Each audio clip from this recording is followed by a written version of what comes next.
No, I'm not a furry. I just like wolves.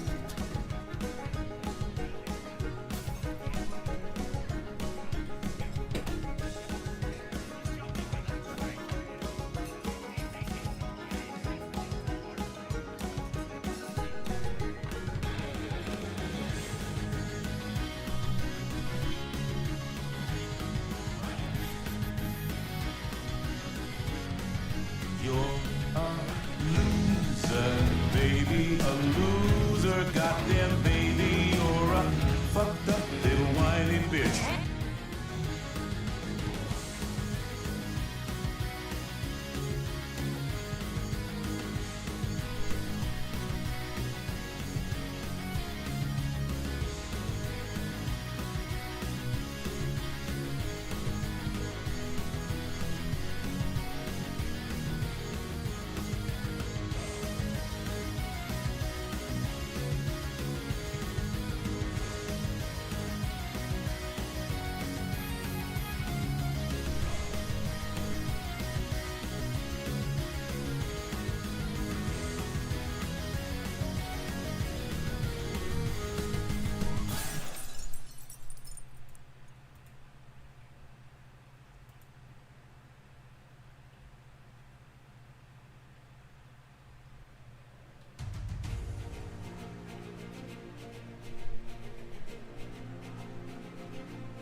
Hi everyone! Well, that sucked. What's up? It's your favorite neighbor. No, wrong one. No, that is the right one. What's up? It's your favorite neighborhood pirate Wolf Boy 70 Fang saying, how's it going? Yeah! Yeah, the battery comes tomorrow. Hopefully, with the new battery, I can get my laptop working. Yeah. So I'm still using the PC that is not set up for streaming. I have added a little bit I got the TV. As you can see, we got sound alerts, yay. Still haven't got Pando. I got a question. Do you guys like Pando? I don't know. Yeah, so for anyone that doesn't know, my laptop on Thursday crashed. And by crash, I mean it literally, the power supply just turned off. Now, I kind of knew this was happening. I already had battery issues, like literally it had to be plugged in or it would turn itself off. But now it won't even turn on when it's plugged in. And I got a new charger because the charger was also... One day I'll have to take a picture. I literally electric duct taped my charger to be in the right position because if it's not, it would disconnect. I jerry-rigged my laptop for a while now, like over a year at least. So I knew this was kind of happening. Now, with that being said, I really should, the thing that I really am upset by is I really should have made backups on USB and on my Google Drive. The reason I didn't is because I refused to pay premium for Google Drive, and you only get 20 gigabytes. Look, penny pinching. I'm sorry. You gotta do what you gotta do. Pando is always chilling, but Pando is a bot. I'm not used to it. I'm not used to. I was doing MMD videos when I saw you got on. Nice, nice. I did actually promote this one. So normally, let me tell you how much I promote. Twitter, Blue Sky, I put promotions. And then I also promote to about a dozen Discords, including mine. How's Silvered this? How's Silvered this? Silvered this good. So Meld is really good. So Kai showed me Meld. Meld is what I'm using right now, not OBS. Meld is good. The only thing is, I don't think... Yeah, YouTube is not working for some reason. I don't know why. It just isn't going live. Also, I fucking hate this keyboard. This keyboard on this PC is fucking awful. I hate it. Okay, so it looks like you guys are indifferent with Pando. I'll keep him off for now. I might change some shit around. Yeah, I don't know why. Oh, interesting. Likely the way the key was pulled. What do you mean? Like, it worked yesterday. Yesterday I was streaming on both, but today it just isn't going live, and I'm looking.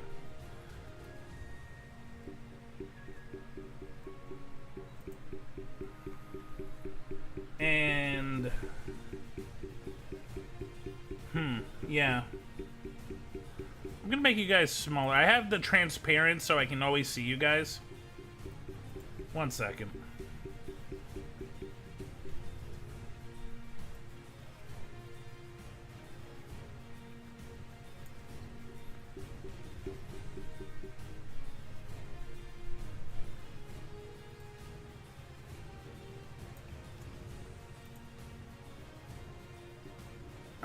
Bottom right corner of your screen, you have a small triangle with what it says. Bottom right. Review your session issues.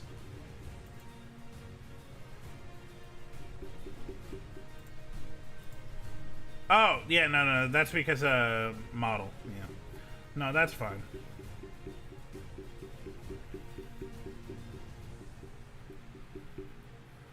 I swapped to Meld. Yeah, no, Blue's also been messing around with Meld. He also likes it. I told him about it yesterday. No, Meld is very good. I actually do recommend Meld. It's more streamlined than OBS, but gives you more options than Streamlabs.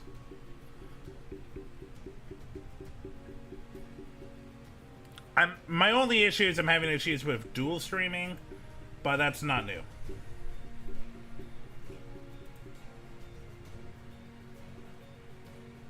Like, yeah, I should be live on YouTube, but honestly, I'm not too worried. As long as Twitch is working, that's fine. Hey, Robbie! We're still working the kinks out. I'm gonna just turn this off. One of my issues I'm also worried about is audio. So, guys, literally tell me if the audio feels off. Guys, literally tell me if the audio feels off. Okay. I just had to test for myself. Sorry. I thought we were doing a secret thing to save your bandwidth. Oh, hey, cool. Pokemon community game is working nice. Multi-melds. Yeah, no, I am. I'm using the multi-meld. I just checked it. I am using multi-meld, and it is like, yeah, no. YouTube should be live. I just don't know why. I'm not too worried right now. We could, like, check it. I also got sound. I know you guys do love sound.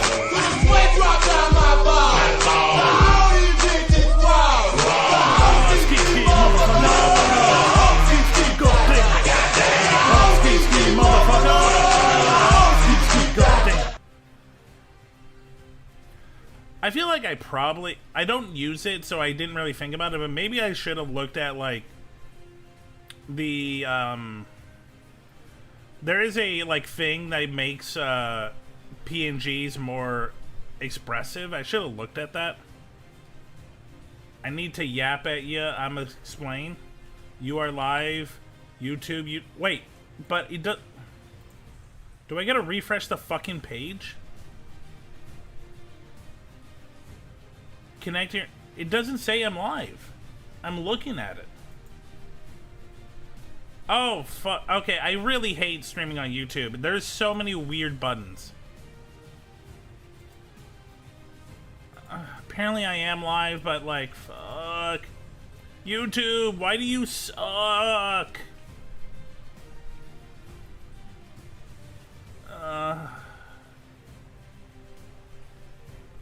YouTube, why are you such a pain in the fucking ass to stream on?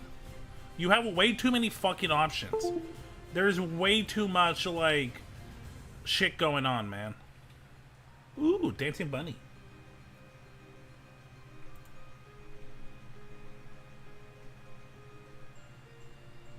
I literally can't see the fucking stream. There we go. Oh my god. Fuck you, YouTube.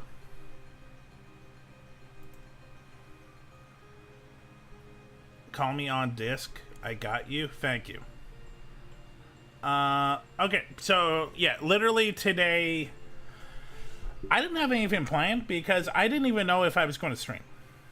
I still am uncomfortable streaming in this setup because I've worked almost 4 years to get to a level where I am proud, and I feel like I've really given you guys a home and a setup that you guys enjoy, and I am missing half of that. Half of my setup, half of my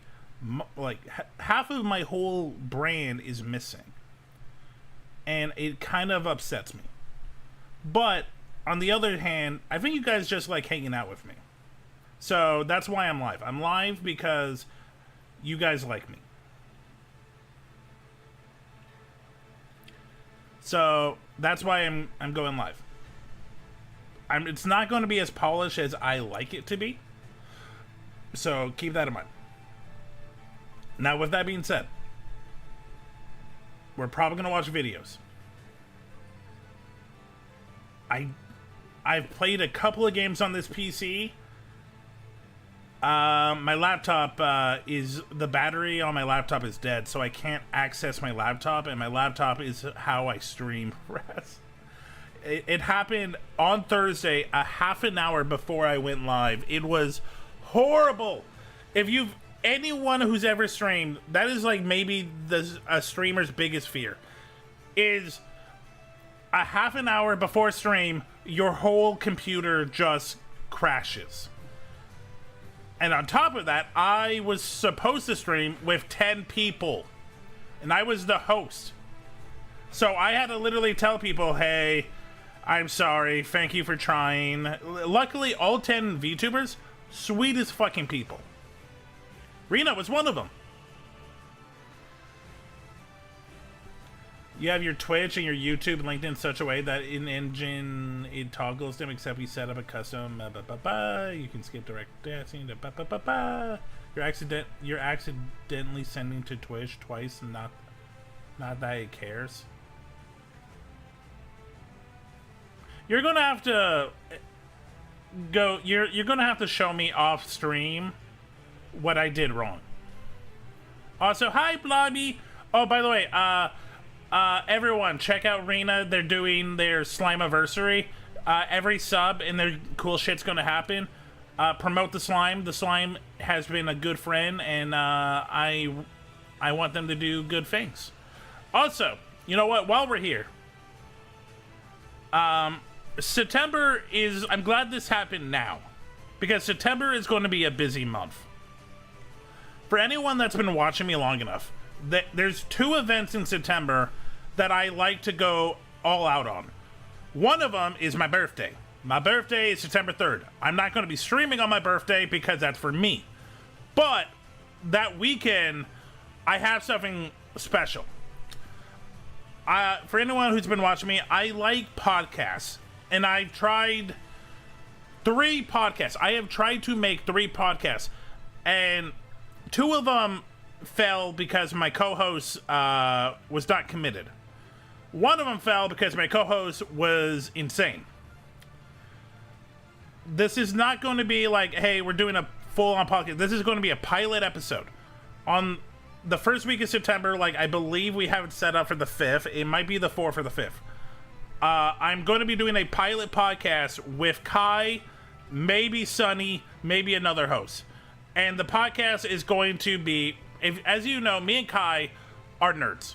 We have interests, but we have interests that the other person doesn't really know. So what we're going to do is this podcast, we're going to bring 2 topics each, and we're going to talk to our co-hosts and maybe our guests about our interests. And then we're going to bring on guests, and they're going to do like their own little 20-minute of their interests.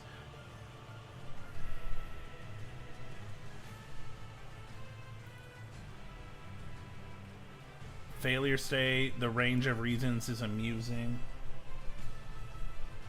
I even bought a server. Ha ha ha. Cannot keep talking for more than 2 hours. I am what you call a windbag. No, this is what I do for a living. I'm an actor. My job is to don't shut up for 12 hours and then give me money. Give me money. That's my job.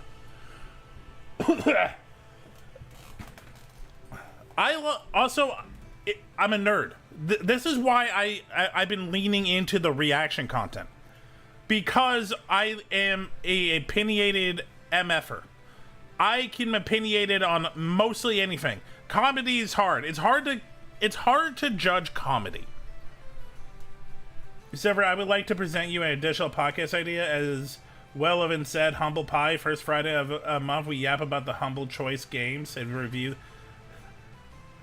You know what the funny thing is? We're both actually sponsored by Humble Bundle, so that actually would work. Yeah, chat, if you look into my Twitch bio, there is a link for Humble Bundle. You can get a discount. I don't promote it, mainly because I don't know how. I don't know how to bring it up in conversation.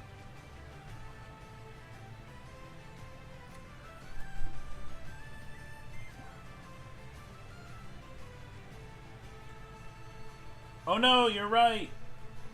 The slime keeps missing necess after recording. Oh no.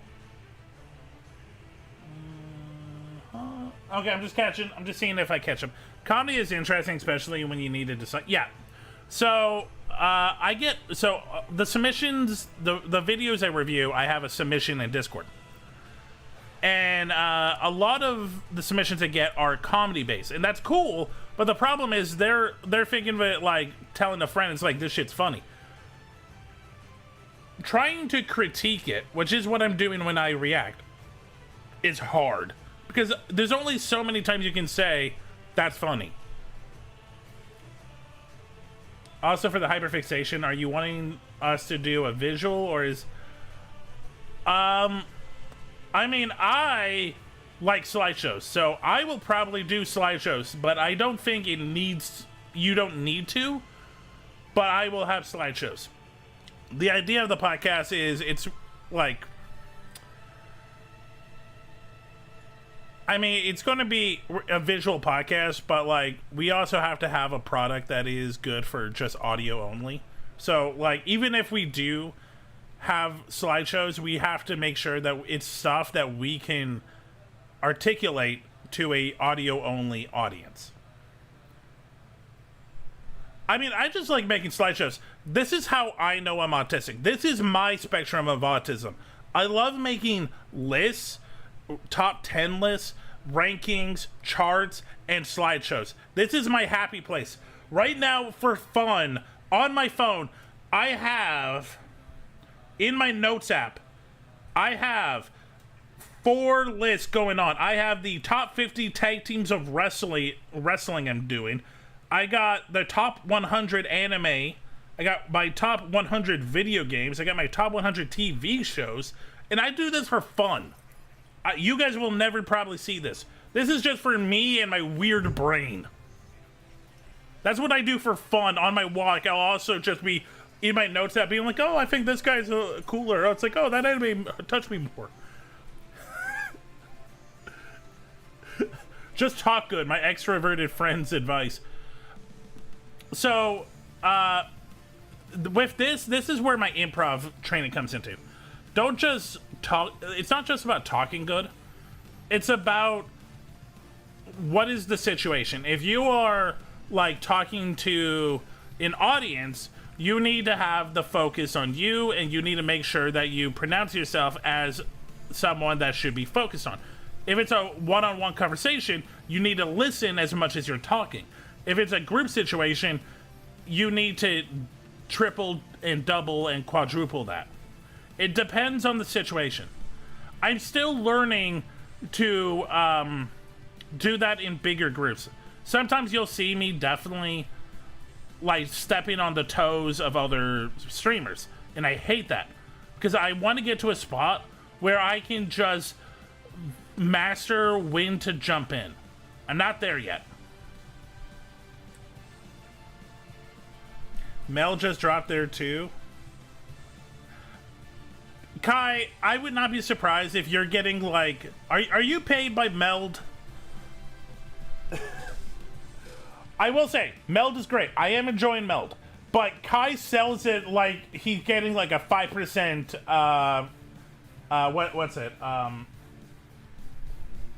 Fee? I don't know.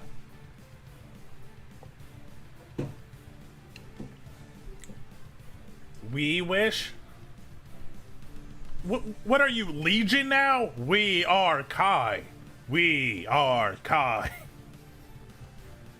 Without Caster Labs, because multi-chat didn't work. So I tried Cell Live. By the way, chat, there's a lot of reasons why I like being Kai's friend. But one of the best perks of being Kai's friend is he is generally fascinated and interested. I will posture check. Ugh! I hate this chair. So I haven't set up my new chair yet. And I'm in a shitty chair that I literally said we should give to the cat. My legs are numb. Ugh. Okay, wait. I got sidetracked. So yeah, no, Kai is truly fascinated by technology. He literally, like, I make charts and like top 10 lists for fun. He looks up like the new shit and like will spend 5 hours, 2 in the morning.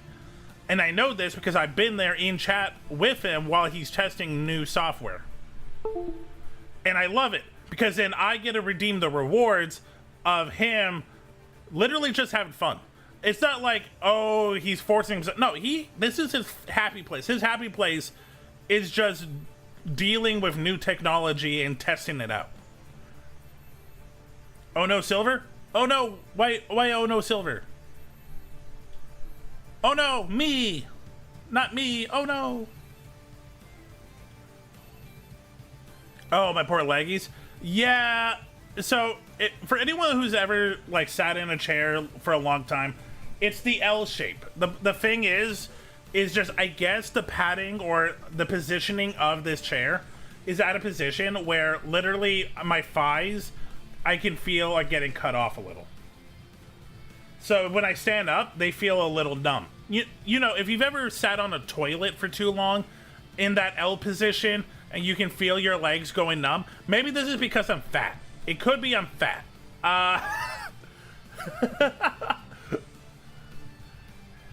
Okay, it might be I'm fat.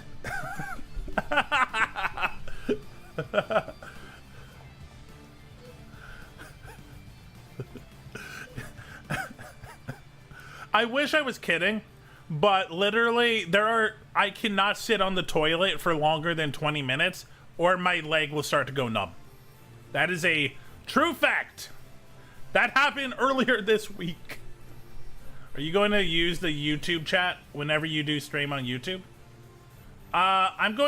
So I should be seeing both right now. I probably will try, when I'm better at this, I will probably try to go back and forth. I'm becoming a fanboy. Testing on YouTube chat to see if it works. Okay. I have, what I'm using is I do have a Twitch overlay so I can see Twitch chat right away. I need to see if there's a YouTube version of that. But that feels very chaotic.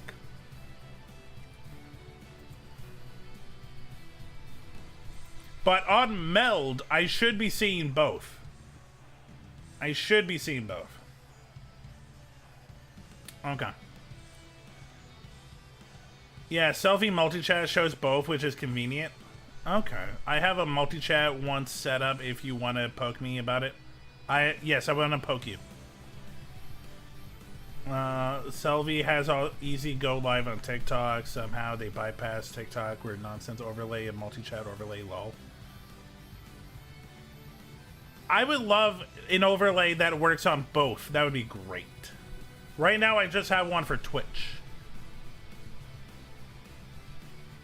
Because I mostly stream on Twitch. So I knew where to go. And I didn't think about YouTube because it's still new to me. Toss a coin to your witcher, oh valley of plenty, oh valley of plenty. Whoa! Hi, Blaze. Ugh, okay.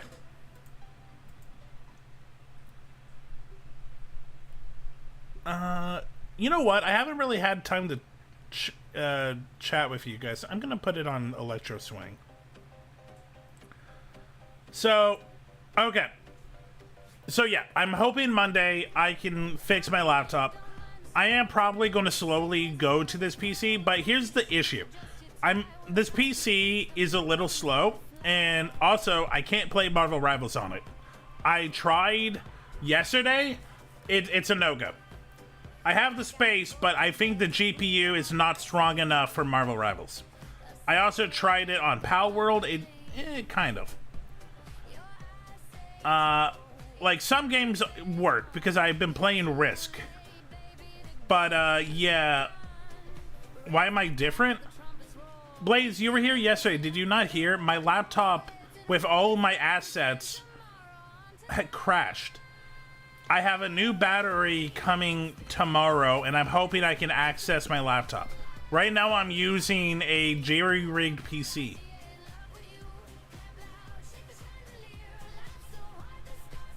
But yeah, so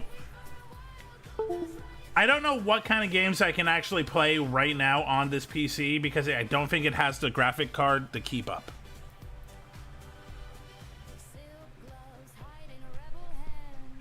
It's good to limit test technology and see what you can do. Yeah, no, agreed. I also did test Marvel Rivals while Meld was active, and yeah, it turned on, but the problem is, it was so laggy. Chess Minesweeper. I mean, I think, so I could play Risk, no problem. I might be able to play games like Risk. I could maybe play Mahjong, which I like Mahjong. We could probably play some like indie pixel games as well. Just no AAA for now.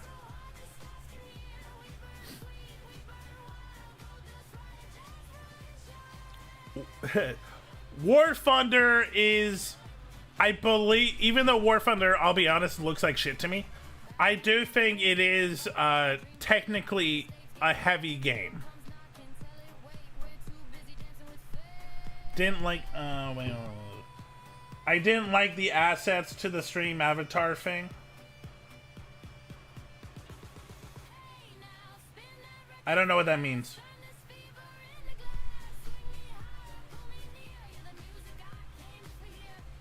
Okay.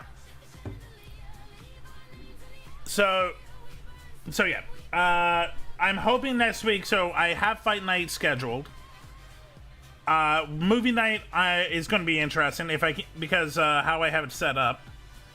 Thursday, I am going to redo the Jeopardy. I have all my stuff for the Jeopardy now.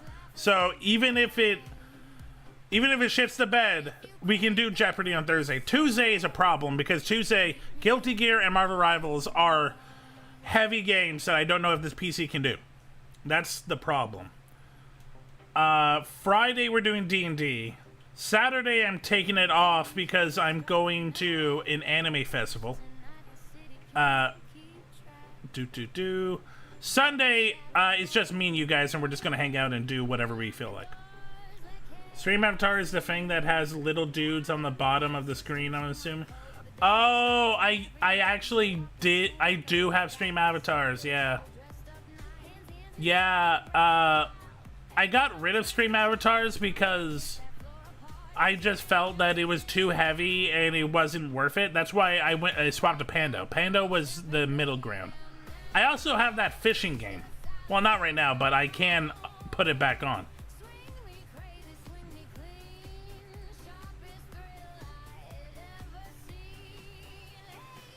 Nope, my trash laptop will play in a low graphics and it looks and works perfectly. I'll be honest, your trash laptop might have a better GPU than this PC. I actually don't know what the GPU on this is. I haven't looked. Oh, great. Wildfire updated. Fun. Hey, for anyone that doesn't live in Canada, this is just a common thing, but it looks like another wildfire just broke out. I'm not worried about the fire. I'm worried about the smoke because, yeah, that smoke is going to be painful. Especially with the humidity we've been getting. Oh, my God.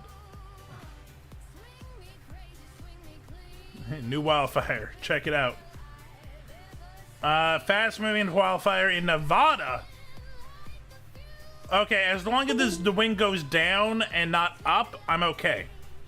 Sorry, Nevada.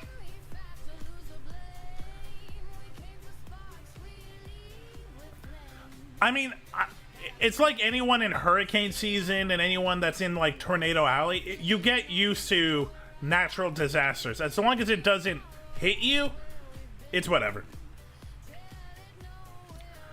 Like, I know people in California, like, they just deal with the earthquakes.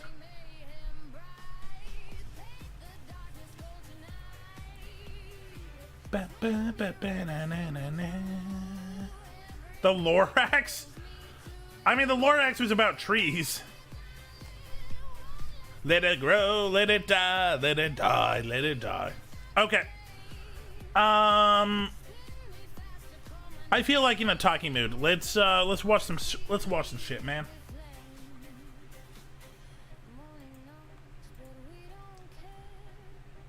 And then later we'll test some games and we'll see if what can work and what cannot work on this PC.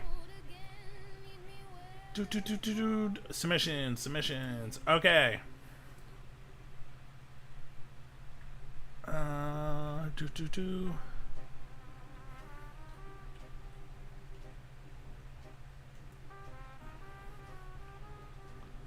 By the way, not chat, Blue, half of your Fat Electrician stuff I've already watched on stream.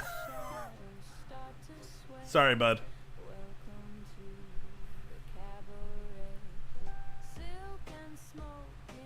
Okay. There's one that I want to look at first.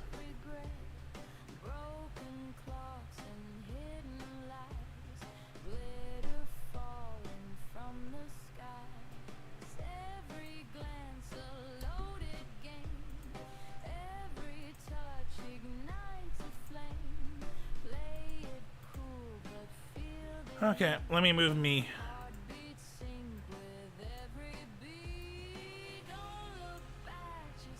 Okay, this should work. Okay.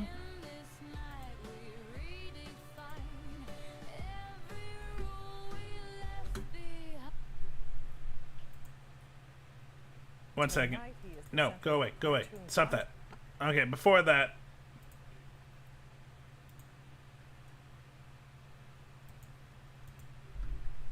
Watching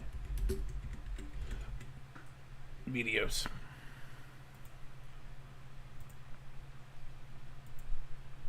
Okay.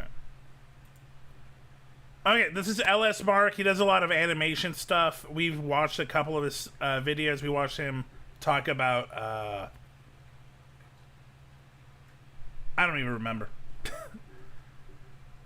But this is Cartoon Controversies Are Dumb. I don't know what this is about, but I love a good cartoon controversy. I love the insane shit that people come up with. Oh, did someone do the wheel? Okay. I will spin the wheel.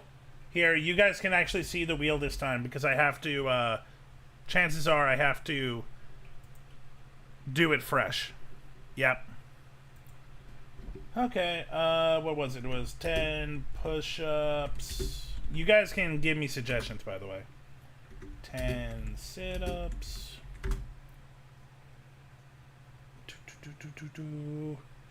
2. I don't want to do the plank.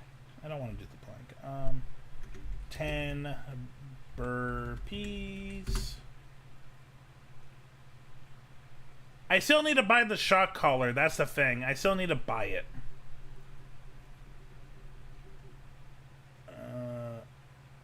Free boobs. Free hat. 10 jumping jacks. 10 reps dumbbell. 10 reps stepper. Okay. I don't have a maid outfit right now. Also, the maid outfit only works if I have the model. Yeah, I plan on getting a shock collar because I think it would be funny. 15 squats.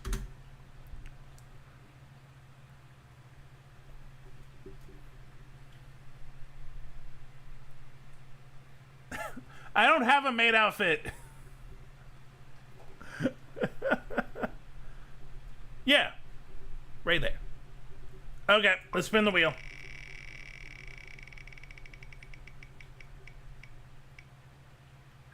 Fucking... The one thing I can't do right now. I can't do free boobs. I don't have my model. I can't do free boobs.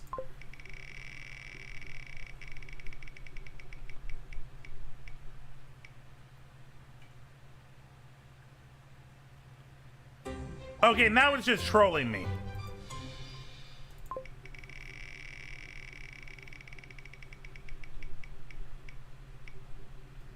Okay, 15 squats. Let's do that. Okay.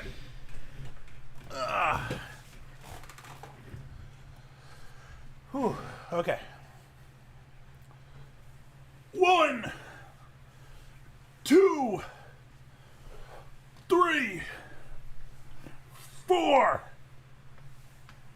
5. Oh, my knees. Oh, my knees. 6, 7, 8, 9, 10, 11, 12, 13. Ooh, my knees, my knees, my knees, my knees. 14. Yeah, you really do need to stretch. 15. Okay. I wish I could say that I was being dramatic. Nope. Nope. That actually. Ooh, my knees. Oh, Lord of my knees. Okay, that was a good workout. I do need to stretch more. Ooh.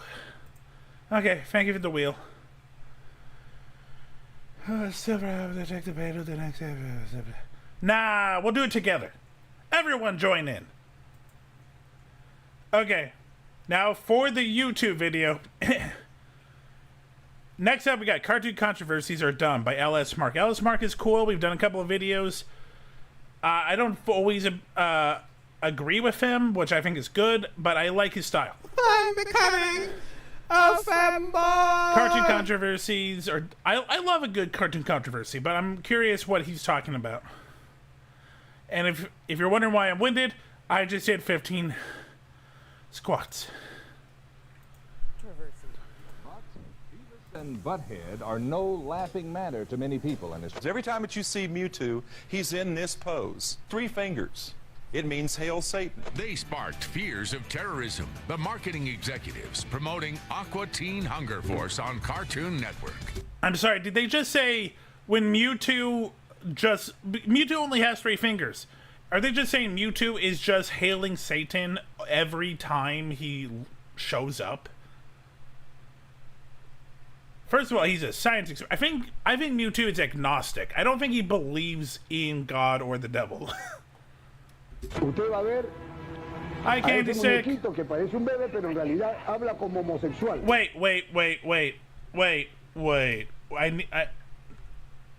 Cartoon controversy. No, I need a... You're going to see this little cartoon that looks like a baby, A ese muñequito que parece un bebé, pero en realidad but habla actually talks like a homosexual? What?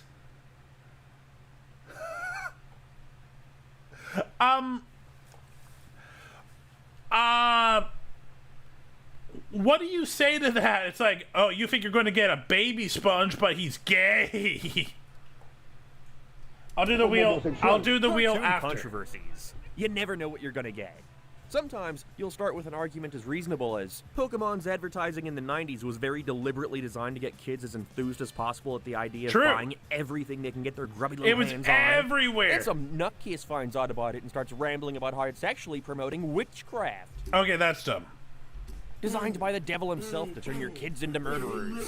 Your children need to know there's a devil, and he hates them, and he wants to ruin their life. So for anyone that doesn't know, this is something that Republicans have been doing for decades. It started with like Dungeons and Dragons. They said that was witchcraft. Video games is witchcraft. They hate children. They want children to be little soldiers for their fight and their manipulation. Anything that makes children happy, they hate it. Probably not the best image to use to back up your point. Jigglypuff! Ah. It's obviously laughable today. We can look back on these videos and question how anybody paid any mind to this shit at the time. But then they'll cut to the crowd and they're captivated. They're taking it in. You'd have the President of the United States publicly calling out The Simpsons for signifying the downfall of positive American family values. To make American families a lot more like the Waltons and a lot less like the Simpsons. Huh? Hey, we're just like the Waltons. We're praying for an end to the Depression, too. I mean, can you imagine something like this happening today? Oh, the 90s were an especially interesting time for cartoon controversies. They were arguably at their peak. You know, coincidentally, this uptick in arguments correlated with the exact moment our media was becoming less sanitized. Yes, I was America's bad boy. I once hid my dad's hat. Throughout the decade, cartoons were being given a lot more freedom to be violent, crude, satirical, less concerned with everything being appropriate for kids. Oh, won't somebody please think of the children? And this, naturally, created the perfect breeding ground for controversy. Kids didn't want to watch the Smurfs, Care Bears, any of that bullshit. I actually liked the Care Bears as a kid. I think the Care Bears still, it's kind of fun. Like, it's not like peak storytelling, but Care Bears was cute.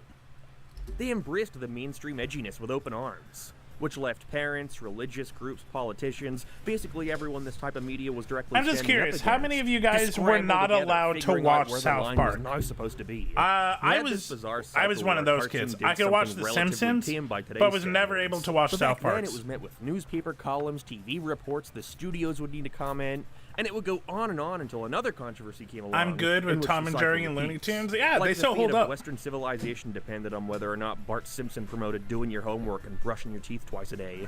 I'd say that was a real thing, by the way. Literally, they did like, hey kids, don't do drugs, or like, hey kids, respect your parents, with fucking Bart Simpson.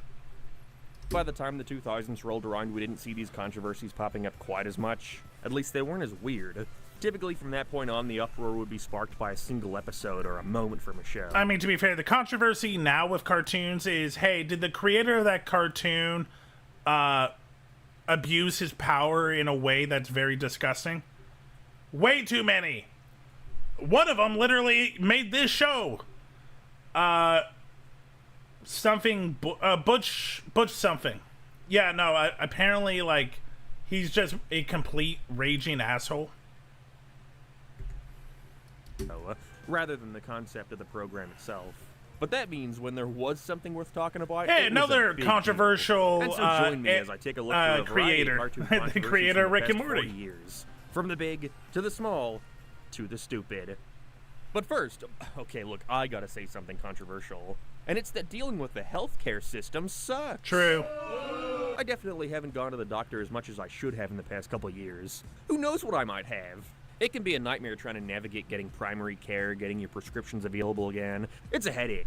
Add to the fact that a lot of the setup involves days of playing phone tag trying to get everything scheduled. It makes an already confusing process Powerpuff Girls drag creator on. hurt, and the Luckily, name you was never have Butch to deal with that Hartman. again, Yeah. thanks to today's sponsor, ZocDoc. ZocDoc He is a did completely Powerpuff free Girls, online he service did that lets you compare locally Fairy Odd in-network doctors Parents, right he in your did browser, Danny all at your own Phantom, pace, without ever having to pick up a telephone. Tough Puppy. They have over 150,000 providers across 200 specialties, spanning all 50 states.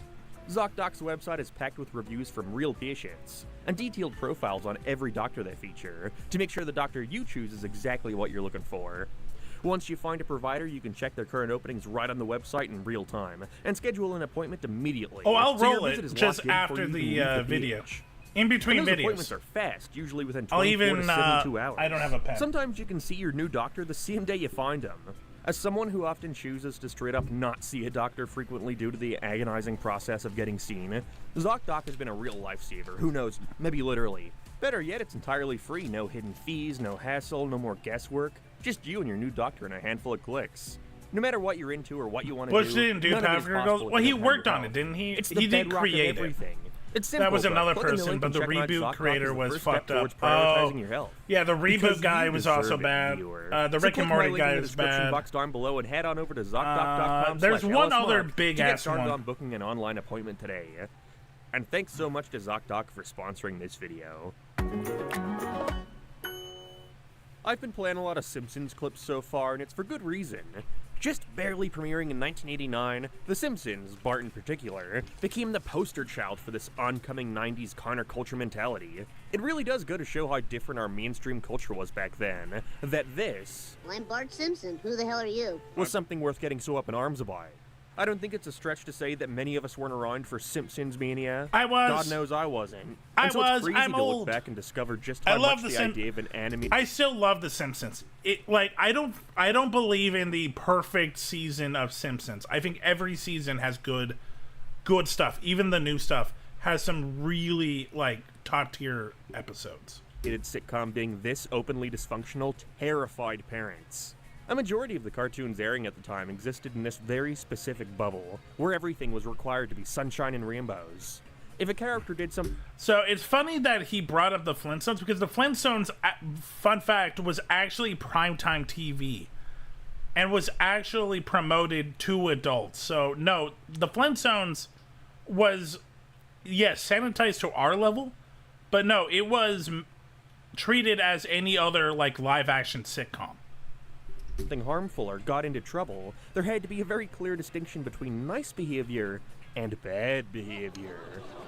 Then here comes along The Simpsons. Oh, where the dad gay frequently episode. strangles his son, who hits school and teachers and plays by his own rules. Fucker makes up words in Scrabble. And this is what the scumbags at Fox are exposing our children to? It's funny to see how so much of the controversy surrounding the show simply came from the idea of it existing. I forgot. The Simpsons actually had an episode about mental health and suicide. And the guy going through it died. I forgot. Like, Simpsons was, like, edgy. That they would dare try and present a family that isn't perfect. Like real families. Hey, real families aren't yellow either. What's the deal, Matt? To a lot of parents, The Simpsons represented the collapse of Western civilization. There was genuine fear that kids would watch Bart talk back to his parents or not pay attention in class and replicate that behavior IRL. That's just people kids. Didn't care for the distinction that a show presenting a character doing bad things doesn't equate to them endorsing said bad thing. It's for comedy, which stood out at a time when being funny was priority 3 for a lot of cartoons. Okay, this is probably going to come up a lot, but so many parents that don't actually want to raise their kids will just complain about video games or TV or movies and be like, oh, they're picking this up and it's teaching my children. No, that's your job. TV entertain. Your job is to teach your kids what to do and what not to do. You're just being lazy, and rather than taking accountability, you are telling entertainers to raise your kids. The Simpsons had an episode with Michael Jackson. Oh, it's so good. The Michael Jackson episode's great. Enjoy a quick glass of wine. The Simpsons were the perfect representation for the old rules being on their way out. You had people like Bill Cosby, who at the How's time the audio, was by the living way? embodiment I'm of very creating worried respectable about the family audio. television, coming out to call the show mean-spirited and cruel. Coincidentally, he decided to say this around the time The Simpsons started to beat him in the ratings. I'm sure that has nothing to do with it. It's a good thing we can always count on Bill to be a stand-up citizen. Another childhood favorite that we learned was a complete scumbag.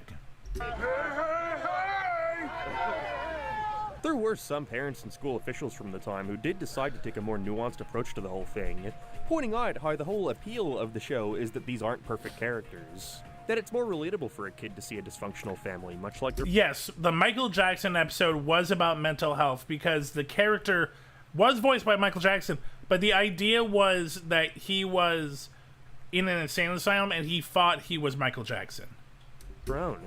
A lot of this did seem to stem from a desire to keep these uglier sides of our society behind closed doors. You'd straight up have school principals saying stuff like, when you see things like this, it makes people think about things they don't need to think about. Other adults took more drastic measures. Eventually, The Simpsons became unavoidable. Bart Mania had taken full effect. Most famously, some schools would straight up ban Simpsons shirts with Bart stating obscenities like, "Don't have a car, man," and "Underachiever and proud of it." Hell yeah. Man, you know, you have all these real, genuine issues with the education system that needs addressing, and instead, here's a group of adults having legitimate discussions about whether or not this is too threatening. It all... Guns in the classroom? We need more. Bart Simpson, you get the fuck out of here. Fed into itself. You had stupid lame grown-ups telling you not to watch The Simpsons, not to wear a t-shirt, you know, it only makes you want to do it more. Suddenly, wearing a t-shirt was fighting back at the establishment. It was a self-fulfilling prophecy. The most interesting part about all this to me was why people eventually stopped being so angry at The Simpsons. It's not like the crew caved into this feedback at all, you know, why would they? Instead, as the 90s continued, we got to see just how much The Simpsons inspired the television landscape going forward. They paved the way for other similar shows that poked fun at the last picture-perfect aspects of life, some of which pushed the envelope way further than Bart Simpson dared. The idea that a cartoon could be crude or cynical stopped being particularly Family Guy, shocking, I think, has and it was gone all way thanks too to The far. Simpsons.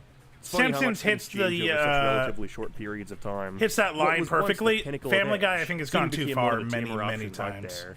It's been said a million times, but at a certain point, the counterculture becomes the culture. The Simpsons became the standard. I'm glad that we're thinking like like The Lace. Simpsons mocked what came before. Newer shows eventually started poking fun at just how mild The Simpsons was. What's the worst thing you've ever done? I stole the head off a statue once.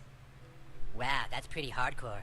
If there's something The Simpsons had proven, it was that there was a massive audience for cartoons that had no interest in being wholesome. And so, how far do you think we could take this? Well, unfortunately for parents, it didn't take long for them to find out. In 1991, Nickelodeon Doesn't would premiere Pete Ren kill and himself Stimpy, hundreds of another times, cartoon but whose just beginnings comes are back? riddled in controversy. Peter.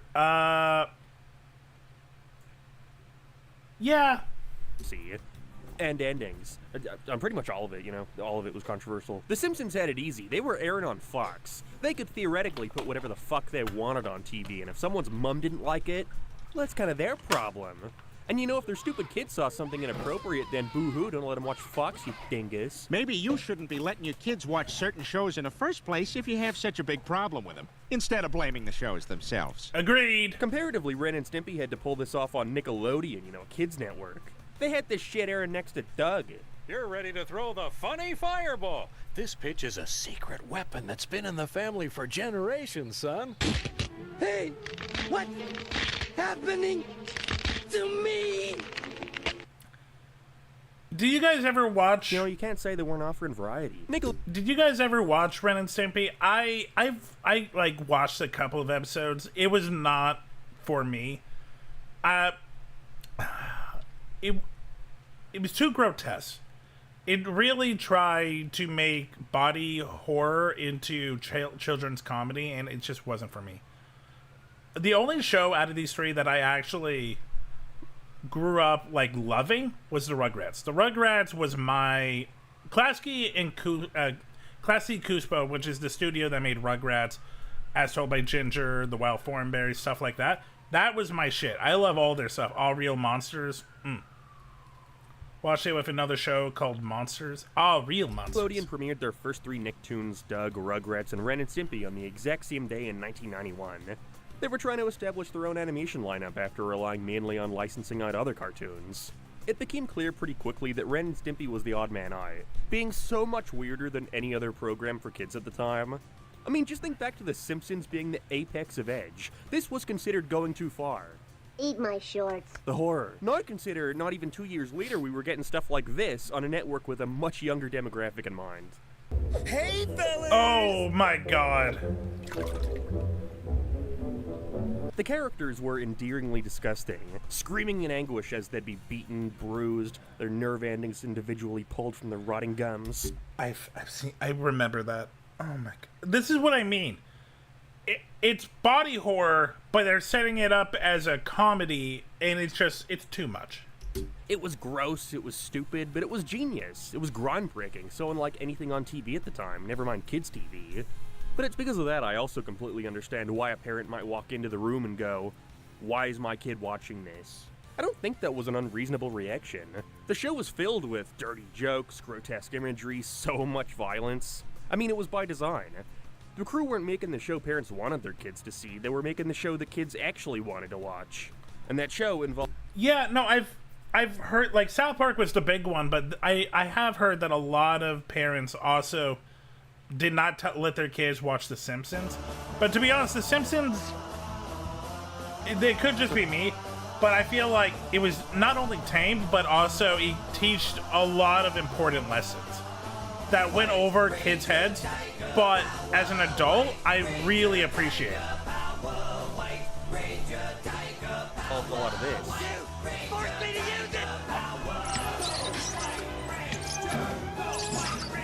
Well, how do you like me? And Nickelodeon knew exactly what they were getting. They took a gamble. and What helped the put them on fuck? map. Its creator had tried pitching to plenty of studios beforehand, and had no luck because of their desire to sanitize his material. It wasn't until Nickelodeon Animation Studio We will do the co-founder fire Vanessa fact Coffrey saw the potential of this cartoon. Well, not in any of this or this or this. She really just wanted these two characters, giving John Crick-Felucci the freedom to do whatever he wanted with them. And so he did. Nick figured, why try and compete with other Saturday morning cartoons by making stuff equally as bland? Blue Why Evelyn, not keep finally track. give We the got animators one the spin freedom and they've one been pirate creating for fact after decades? this And Ren video. and Stimpy was perfect for that. There was really just one issue that put a wrench in their relationship, and it was that while kids loved the show and couldn't get enough, and parents were at best confused and at worst outraged, I think that's just only LS one of these Mark's two groups background are the ones music. actually paying for the channel. You can push the boundaries all you want, but eventually some dad is going to walk into the room, see this, and start to wonder why he's paying a monthly fee for his kid to watch a cartoon the media is saying only makes them stupider. You know, unless they were chill, they were stuck between a rock and a hard place. You can't exactly say we're the network for creatives. Oh yeah, by the way, here's a list of stuff we want you to cut. This is what you hired them to do. These are people who evidently care about the art and conveying their unfiltered vision. They're not going to compromise without a fight. Ren and Stimpy's production became this constant battle of what Nick. Don't get me wouldn't wrong, let them Ren get and away Stimpy, with. I do You can't think show a cross in the Pope's hat. You is can't call him creative. The Pope. You can't burn the Bill of Rights. I You just can't think be it was too violent. much. You can't be too gross. No. The characters can't put tobacco in their mouths. Come on, that one's obvious. There was so much to sift through that some stuff would slip through the cracks. Jokes clearly intended for adults, which is funny because from a kid's perspective... Did Ren and Stimpy create the cum jar? Damn, they were ahead of their time. They knew that people were going to put ponies in there and do horrible, horrible things. Damn, Ren and Stimpy. They're not thinking about any of that. They don't know how much manpower is being put into showing them this completely subjective, perfect amount of inappropriateness. The taboo surrounding the series only became another selling point. Similar to The Simpsons, the more parents would object, the more exciting it felt to engage with it.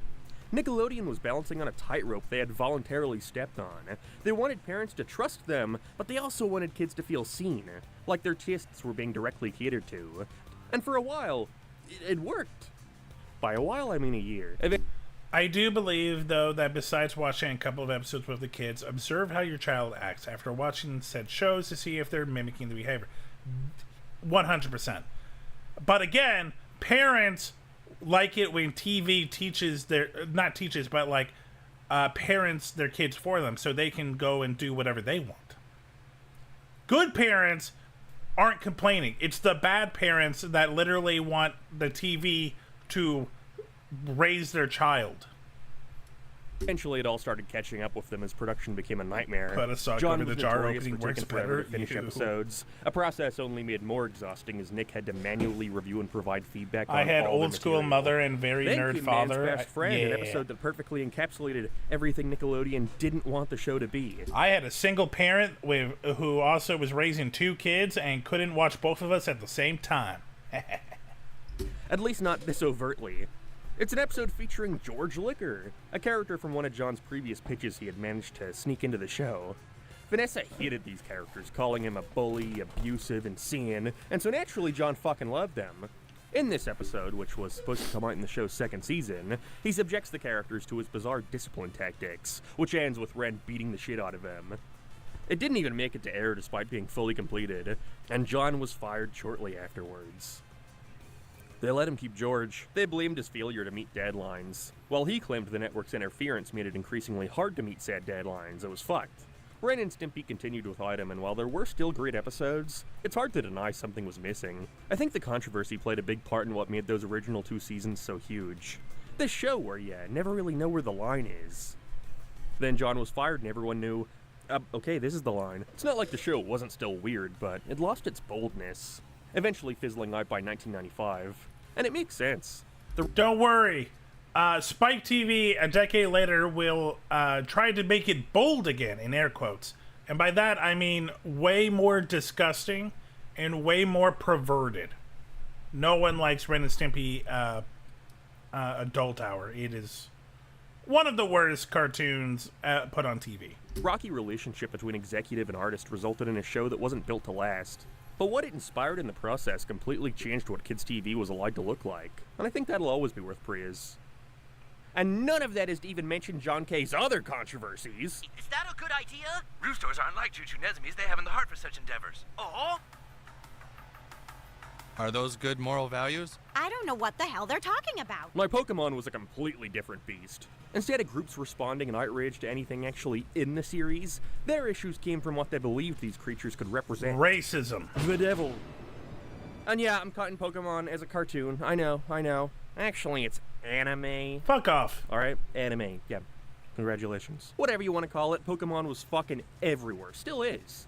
By the late 90s, it was inescapable. You had the games, the trading cards, endless merchandise, the movie, the TV show. I love Pokemon, so I ate this up. But, like, even if you didn't eat it up, you knew about the first 151. That's why a lot of old heads, even if they're not into Pokemon, they could tell you all 151. It's because it was everywhere. Pikachu was slapped onto anything that a Pikachu could The be rap slapped was on, very catchy. quickly becoming one of those rare franchises where everybody knew what it was, whether or not they had even engaged with it. Pokemon! Pokemon? Pokemon was the pokey of the man in the thing where Bill, you're not allowed to poke anyone This one anymore. clip somehow captures 3 different topics we've talked about today. I'm on a roll. Naturally, when something does get this big, controversy becomes less a question of if and more a question of when. And there were some genuinely reasonable controversies. Probably the most notable being the episode Electric Soldier Porygon, which caused hundreds of Japanese kids to experience seizures and other symptoms. I wonder why. But then you got others just going off the deep end. Pokemon wasn't just designed to rot your kids' brains figuratively, but literally too.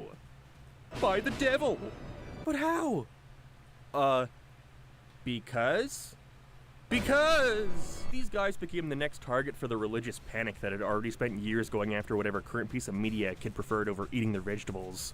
My kid wants to play video games and watch cartoons? It's the work of Satan! Apparently the Pokemon were used to represent something more sinister. They had supernatural abilities, evolved, some were ghosts. Get him! This was nothing new, that's what makes it most funny. In the 80s, it was Dungeons and Dragons. Yep. The same was said about heavy metal video games. Now it's a cartoon about a kid and his collection of magic animals. Again, if the religious right wing needs a scapegoat, they just go to children's media. What do the children love? Satan.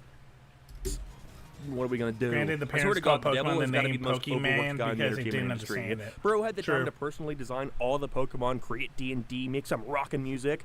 Hope he's part of a union. Pokemon just had too much material for these guys to work with. There's 151 of them. Fuck, I bet at least one is worth getting mad about. You had Pokemon supposedly being based on demons. The concept of evolution having religious implications. Their powers were occult. You think they'd care more about the premise, kids forcing innocent animals to battle for sport. See, it's okay, PETA. He brings it up. So this is a PETA-made Flash game. Yet PETA in the 2010s would make these Flash games to pretty much show how brutal games are. They had one where it's Cat Mario and it was a bloody mess. This one was grotesque. Literally just taking the full-on concept of, hey, you're enslaving and you're putting these Pokemon in dogfights.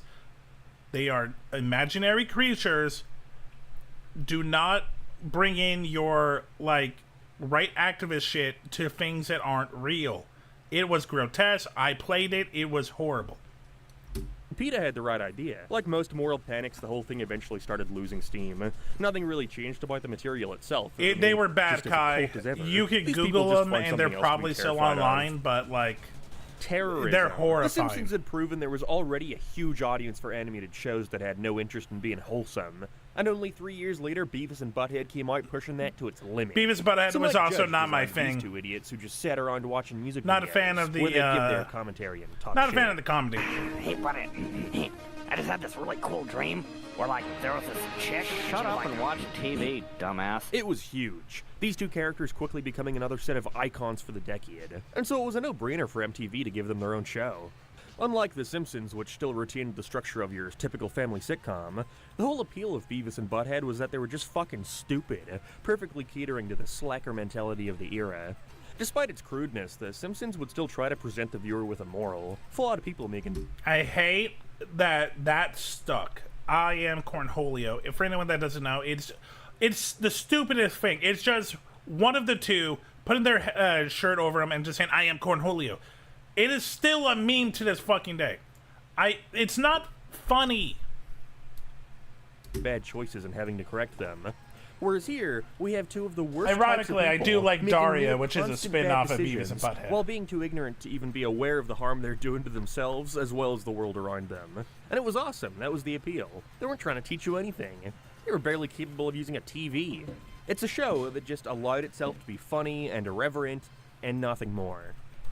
Then a 5-year-old boy in Ohio burned down his family's mobile home, killing his 2-year-old sister. I did not know about this. Clearly. The boy's mother told authorities that he had been watching the show, becoming fascinated with fire, which of course everyone ran with. The local fire chief going straight to the media saying that when kids see cartoon characters saying that playing with fire is fun, this is going to stick in that kid's mind. Hey, why don't you teach your kids? Okay, the TV show said that. How about you be his parent and be like, no, hey, let me sit down with you and go through and tell you why this isn't right.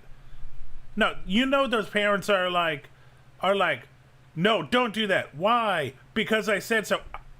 I love my mom. There's, to this day, if I still think that one of the worst choices she did as a parent is never explaining anything. She would just yell, get angry, and say, because I said so. Like, that was like, okay, Lord and God and Savior. It's like, no. Teach your kids. Talk to them like little adults sometimes. The timing couldn't be worse because, yeah, Beavis really liked fire. All children deserve parents, but not all parents deserve a child. You know, if you True, put both Blaze. these things next to each other, then of course it looks bad. And the media absolutely took advantage of that. Other than hardcore fans, there weren't... I just saw that. So Kai is a... I know Kai. And the fact that people say that Kai is like Daria is funny to me. I don't see it. But it is funny. Really many people on the show's side. No. I think they should leave it the way it is. I don't think it's MTV's fault at all. I think it's the parents' fault for maybe letting kids like 5 years old watching the show. Except for this kid, I guess. How's he the most reasonable person here? He had news reports asking whether or not TV could actually influence kids into imitating what they saw. Sure. Parents called for censorship. Schools went all in on teaching... Do I think that kids can be influenced by TV shows? Yeah. You know who should influence them more? Their fucking parents. Proper fire safety. And I can understand the concern. All in all, it does seem like the show influenced this kid to recreate what he had seen. Except, apparently, this family didn't even have cable. Neighbors told reporters they couldn't have watched MTV in the first place. And most damning of all, 15 years later, the same kid, now 20 years old, supposedly came out and claimed, I literally never saw the cartoon. How could I? It was 1993, my mom was a drug addict. Damn. Maybe the reason why this 5-year-old was acting out, and this is something we've seen a lot, is because both parents were not there and were on heavy drugs and had issues of their own. Not to go into too much detail. One of my sisters, not Sister Bunny, but the one that has my 2 nieces, which sounds weird. Her partner actually had a kid with another woman. That woman, heavy drug abuse. Their child grew up with pretty much absentee parents, and he went ballistic. Like, he literally, like, the fire, knives, he would do anything for attention. This kid would like shit his pants because he grew up in such a disgusting, like, he grew up in drug houses. This kid was fucked up since he was born, and no one really taught him. But it's Beavis and Butthead's fault. Damn. So apparently the most famous example of cartoon violence leading to real life violence might not have even been true. Was when I was it's a lot easier to say my fair. kid watched a cartoon character play with fire. You got more personality now, Kai. I left my kid alone with his baby sister and a lighter. Also, the TV was on. MTV did stand by the fact their cartoon was not responsible for the fire, but did go ahead anyway and remove every reference to fire from the show, also moving its time slot up to 10:30. Probably best to play it safe. Because it became really clear that nobody wanted their show to be next. Like, okay, I guess fire is where we'll draw the line. Didn't stop the crew from trying to get around it, though. Fryer! Fryer! Fryer! He had other cartoons, kids' shows in particular, becoming so cautious of kids imitating dangerous behavior. SpongeBob deleted an already finished sequence that was almost a decade after this debacle. Couldn't show Squidward getting burned, not even in a way that properly conveys how painful something like this would be. I want to try that. There's a legitimate question underneath all this, and it's how much responsibility should a TV show have for what a child does after watching it? None. That's a question people are still trying to annoyingly answer to this day. And, like, obviously cartoons can influence kids. That's part of why advertising works. Yeah. That's how these characters become role models. When I was a kid, there was a solid month where I'd consciously try to do the Butch Hartman, Timmy Turner hands at all times. Just cause, like, nothing. But there's a big difference in saying the media can influence behavior, and claiming a specific moment from a specific cartoon caused a specific tragedy. What all this did prove was that once any show becomes popular enough, controversy isn't far behind. And we saw that come into full force with the next cartoon to spark outrage across America, South Park. Okay. If parents thought they should Just be worried about curious. The Simpsons, they had no clue what was on the horizon. I'm a little Premiering surprised that this section isn't longer. Damn. 1997, South Park quickly became the latest thing parents were terrified of. Or at least were told they should be terrified of. By 1998, articles were already framing it as the next... You might have seen this clip. But yeah, Randy the father goes on Wheel of Fortune and is set up to fail. But yet, you read this correct. South Park just straight up said the N-word. But the whole episode is about how everyone is disgusted and shamed that he said it. But they're not saying that. Escalation of TV vulgarity. And it was pretty straightforward as to why. This is a cartoon where the kids are the ones... Yep, this is... So the last two letters is ER. There's only one letter missing, and it's people who annoy you. Swearing, and they're not stopping at hell or damn either. Despite its art style, the show had no interest in pretending it was designed for children, which naturally made it like the coolest thing to watch when you were eating. Oh my god, I thought everyone, every and kid, South Park really did destroy that bar. Every kid my age wanted to watch South Park. And Butthead was. Creators Trey Parker and Matt Stone were already making deliberately offensive comedy before South Park. It was just their sense of humor. It's not like they were sitting around trying to make parents angry, even if sometimes they did like to poke fun at the thought. And now, when played backwards, you can almost make out satanic messages. Listen carefully. I am Satan. Love me. Aha! Did you hear that? While later South Park would become much more interested in having a point to its stories, using its characters to satirize whatever they were pissed off about that week, most of the early stuff was just fucking stupid. I mean, the first episode is all about the main character having an anal probe shoved up his ass. There was no pretending what this was and who it was for. The thing is, too, you can't say that Comedy Central didn't know of the potential controversy surrounding their new series. And while they certainly played into it for marketing, you can't deny they didn't do everything in their power to make it clear, this is not for kids. Which, as we've learned time and time again, only made it all the more appealing. It was like forbidden television. That's how I looked at it when I'd put it on at night. Same. Finger constantly hovering over the next channel button in case my parents walked in. Same. With the show having a much shorter production schedule compared to other animated programming, it didn't take long for Matt and Trey to start mocking these angry parents from within the show itself. We will not let these Oh, this is from the movie. ruin our children's minds. Blame Canada. Blame Canada. Launch!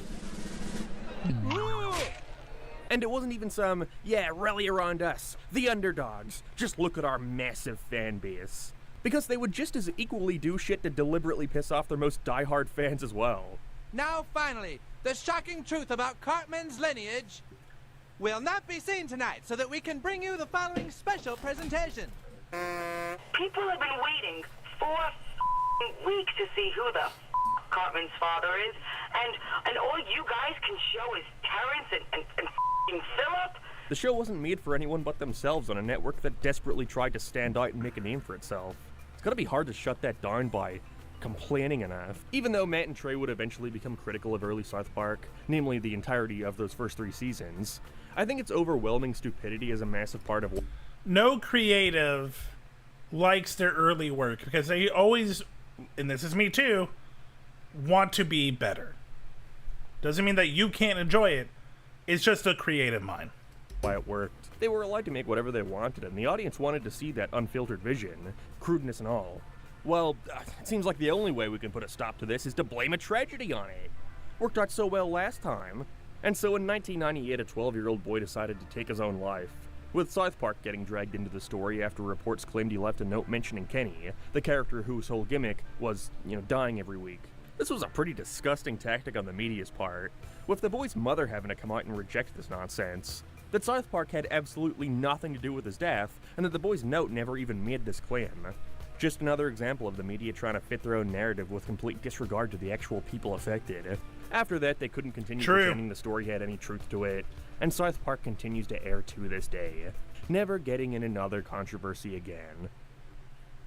You know, until they pissed off conservative groups for prominently showcasing a gay character. Yep. And the time they got 5,000 complaints after airing an episode where they say the word shit 162 times. Then there's the time they depicted the Virgin Mary bleeding from her vagina. And the time they were threatened with assassination after showing a caricature of Muhammad. They made fun of Steve Irwin too soon, couldn't help themselves, made a whole special around the Muhammad controversy. They pissed off China and got the show banned there. Just go watch Bloom's video. This could keep going. Controversy is very much expected from South Park, though. It's practically asking for it half the time. Now, tell me why SpongeBob SquarePants is the only show I can safely say rivals it in terms of parental outrage. I don't understand. I don't think I've ever heard of the SpongeBob backlash. I did not know that a lot of parents hated SpongeBob. This I'm intrigued by. But SpongeBob SquarePants is only meant for kids over 6, and now researchers say it might actually be hurting younger kids. Actually, the answer is quite simple, and it's that no show has ever been, or will ever be, as big as SpongeBob. That's fair. Except for, I don't know, Cocomelon, I guess. No! Premiering in 1999, SpongeBob Get out of here, Cocomelon. No one likes you. Everybody knew who SpongeBob was. Boys, girls, parents, grandparents, dogs, cats. It was inescapable. Which meant it was also inescapable for people to start claiming this sponge was ruining their children. And they weren't pulling out the usual baseless Once arguments again, like boys and girls, Satanism or bad it made my child a parents, serial killer. Bad They were gonna prove parents SpongeBob will never take blame. They'll just blame whatever's popular. Bob sucked with science. And so a group of researchers at the University of Virginia put a group of 4-year-olds in front of SpongeBob for a brief period of time before testing their attention, finding that the kids who watched SpongeBob performed worse than those who watched slower-paced programming like Caillou. What, did the creator of Caillou conduct this experiment? This was more than enough for people to run with, though. Watching SpongeBob can lead to learning problems? You can't hold us accountable, we're just asking a question.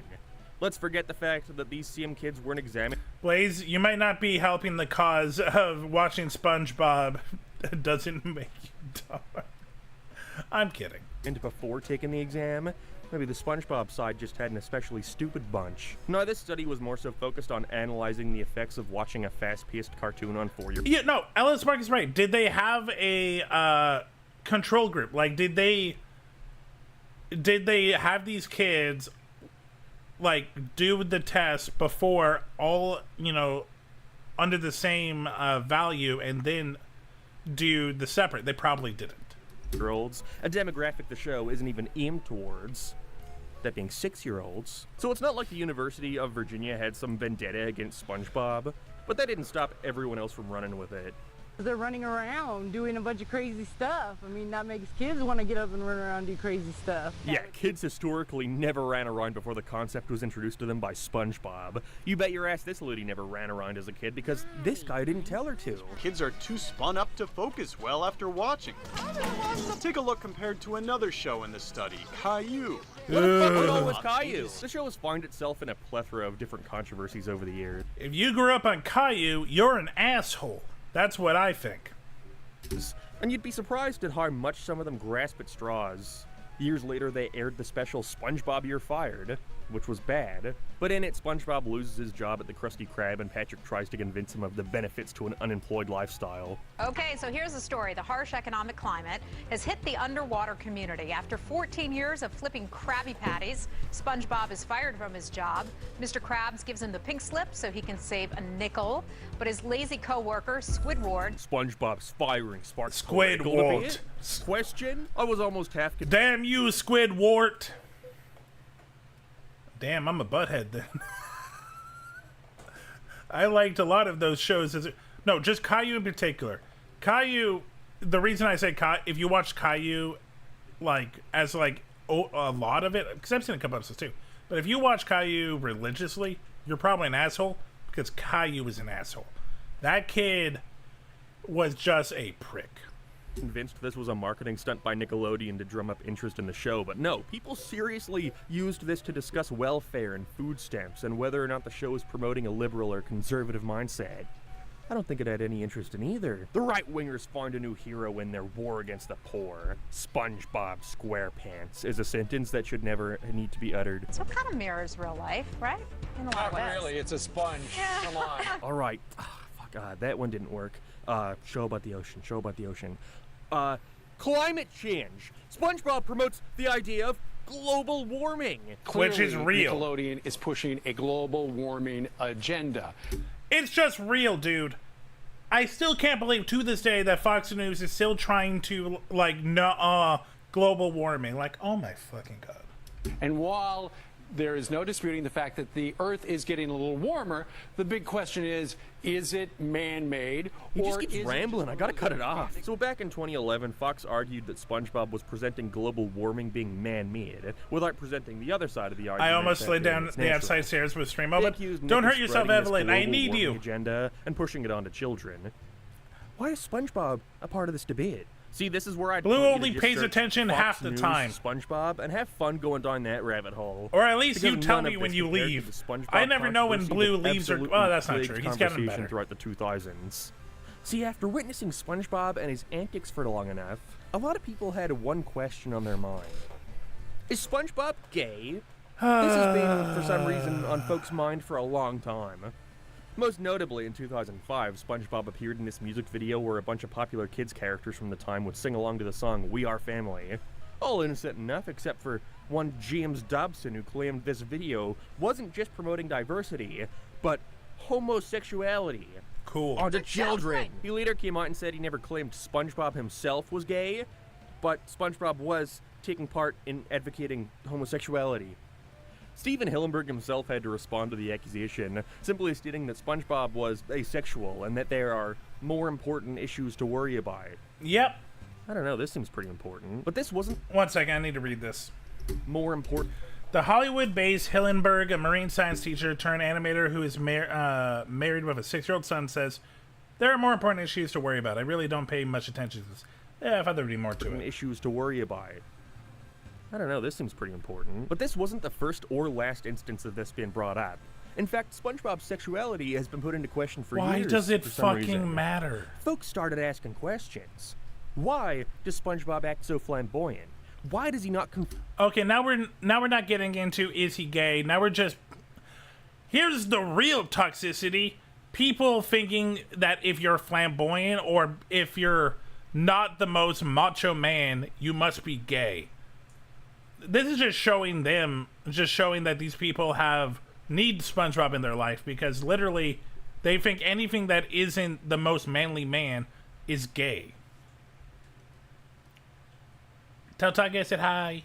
Form to gender norms. Why is he always holding hands with Patrick? Friendship. I think I'm gonna be sick. It's funny how everything we've talked about this video so far at least has some basis in reality, some level of importance around them. How are kids influenced by... But yeah, no, SpongeBob being asexual, I didn't need the creator to tell me that. I think it's pretty obvious that he's asexual. And that's okay. TV, can it lead to them making bad choices in life? And now it's just, does SpongeBob enjoy the company of other men? Hey, maybe consider that SpongeBob is a fucking sponge. Who cares? A lot of these SpongeBob controversies quickly died out because, well, they're dumb.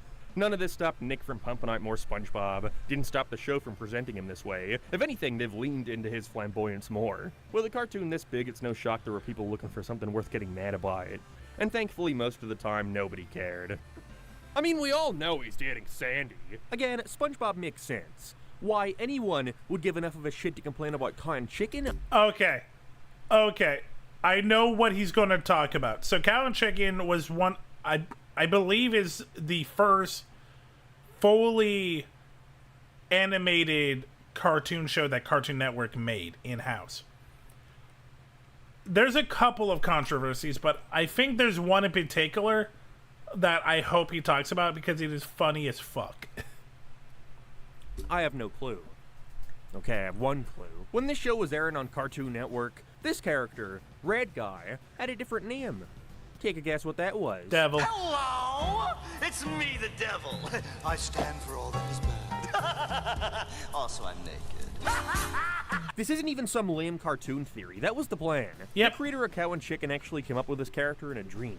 He just wouldn't escape his mind and somehow played a major role in the show because of that. Don't see black the pilot aired spots. with their What a Cartoon Shorts program, but when it came time to greenlight a full series, Cartoon Network had one small note. Again, any guesses? You can't have a character called the Devil in our kids' cartoon. Okay, sweet, here's Red Guy. Works for me. The show never... Cartoon Network would do this again for the Powerpuff Girls with him, who is obviously just the devil. Tries to pretend this guy isn't just the devil, which honestly makes it all the more funny that he's only referred to as Red Guy. Really goes to show just how edgy these kid networks at the time were allowing their cartoons to be. I appreciate David Faye's complete lack of fucks to give when it came to adapting Cartoon Network's notes. I'm sure MTV wishes they had taken the same level of precaution with the development of Clone High. The 2002 high school drama... Okay, they didn't bring it up, so I will. There is an episode in Cow and Chicken that's banned, and it is, I believe, called, like, The Lawn Munchers or something. And it's about this lesbian biker gang, and they don't call them lesbians, but they're lesbians because they do all the lesbian tropes of, like, buzz cut, butch, haircuts. They have a softball team. And their whole thing is they come into town and just munch on carpets, like literal carpets, and it's like they're carpet munching, they're eating pussy, and that's the whole episode. Okay, I need to carpet muncher, Cow and Chicken. I hate this keyboard. Buffalo Gals was the name of the episode. Can I get... Yep. So literally the idea is they came into town and literally they just carpet munch. They were called the Buffalo Gals. All of them looked like this: blue jeans, white tank top, buzz cut.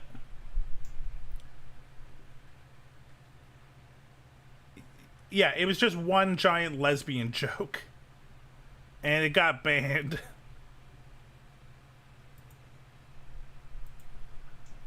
Parody about a bunch of historical figures clones. Everyone is here, from all over history. Abraham Lincoln, Joan of Arc, JFK, Cleopatra, Ooh, Italian and food. Gandhi. Now, the whole joke of the series is So I grew up with Clone High. I like Clone High. Some episodes I think are hard to watch now. I have not watched the reboot. Didn't interest me. Mainly because they got rid of Gandhi.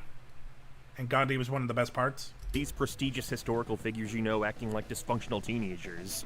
Some of them barely resembling their real-life counterparts. You have ADD. ADD? Am I dying? Gandhi was definitely the standout character, while the real Gandhi was known for his self-discipline and humility. I enjoyed Clone Gandhi High. does shit like this. But yeah, the reboot, they got rid of Every clone is Gandhi, either and that an was a exaggerated problem. juvenile version of themselves, or the total fucking opposite. And Gandhi was the total fucking opposite. So I will say, for anyone that doesn't know, the idea of Clone High is scientists got the DNA of famous people, and pretty much these clones were raised from baby to high school. And it's, what if these famous people were raised in 1990s America? And so in 2003, this controversy blew up. Indian politicians and activists began protesting. The show hadn't even aired there, but it didn't stop them from holding a hunger strike outside the real Gandhi's memorial in New Delhi, demanding that MTV pull the program. I mean, did nobody think ahead to this during development? This would have been different if it were a case like South Park, where different groups try and bully them into silence, but they stand their ground, most of the time. Instead, MTV just kind of said, sure, yeah, you're right, fuck us. The show wasn't exactly the hit they had been hoping for, never really finding an audience who appreciated its complete unbridled commitment to the parody, and so it was a no-brainer. Found me. The show isn't making money, and we look like insensitive assholes. It was cancelled. And an apology to the people of India was made. Then 20 years later, COVID happened. People with nothing better to do rediscovered the series through TikTok. Also, the entire thing is just sitting on YouTube for free, and so Warner Brothers decided to revive the series for... But look who's missing. So this is Abraham Lincoln. This is JFK. This is Joan of Arc. This is Cleopatra. They're from the original show. No one had an issue with Abraham Lincoln being a simp, JFK being a horn dog, Joan of Arc being a goth girl, and Cleopatra being a whore. But Gandhi, no. I believe this is Frida Kahlo, the Mexican artist. I don't know who she is, and I think this is supposed to be Genghis Khan, but I could be wrong. HBO Max. And the one question on most fans' minds was... Where the fuck is Gandhi? Will Gandhi return? No! Hearing this was a massive disappointment, killing basically all of my hype for the series. I haven't watched it because there was no which Gandhi. Only further demolished after hearing its amazing ideas for plots like character gets cancelled on social media. It was even lamer, actually. When asked about Gandhi, the crew said they would consider adding him back into the show, but only if they got to season 4. Okay. Fuck you, Clone High. I'm gonna be nice and say that, okay, maybe they're saying in whole, so original Clone High had 2 seasons, this was season 3. Maybe they're saying that if we get another season. But if they're saying for season 4 as the reboot, go fuck yourself. They're lesbians, they aren't called lesbians, pretty much. They're Buffalo Gals bikers. They're not lesbians, and never say lesbians, but they love to munch on carpets. It's a pretty lame way to treat fans of your series who just want to see this character again after such a long time, knowing this would most likely be their last chance to return. Despite the spike in popularity, Clone High was still a relatively niche series. You're gonna punish the fans who actually like it by leaving out one of the main 3 characters? Also, why does it matter how long it lasts? Would Gandhi suddenly not be offensive once the show hit 4 seasons? Would it be big enough for the controversy not to matter? Yes. They dangled this fan-favorite character over audience's head in a desperate attempt to gain ratings. Or watch hours, however the fuck they analyze it now. But hey, if there's one positive about all this, it's that Gandhi didn't have to be a part of that terrible, terrible revival. And all this leads us to the final controversy of the video, and quite possibly the most extreme, and it came from Adult Swim's Aqua Teen Hunger Force, with their attempt at marketing their new movie quickly. They're gonna talk about the bomb scare in Boston, aren't they? Escalating into the Cartoon Network advertising team almost getting arrested for supposed terrorism. What? Okay, slight exaggeration, but it's not far off. Latch in if you don't know about Adult this. Swim had begun promoting the Aqua Teen movie. And what do you do when you want people to know about your movie, but also haven't been given a substantial enough budget to compete with a larger studio's marketing? You do the guerrilla kind. And so they started placing all these small LED displays around major American cities, showcasing some characters from the series giving the middle finger. They'd put them on bridges, underpasses, all across 11 cities. Boston thought they were bombs. Yep. You know, in the grand scheme of things, 9/11 really wasn't that long ago. And so it makes sense why there would be concern. They shut down the roads, closed the bridge. Okay, literally, Boston saw these LED lights and was like, that's a bomb. Bomb SWAT was brought in. Roads, highways, and it took an intern be like, hey, I think that's a character from Aqua Teen Hunger Force. Literally no one of these 100 people fought to, look into it.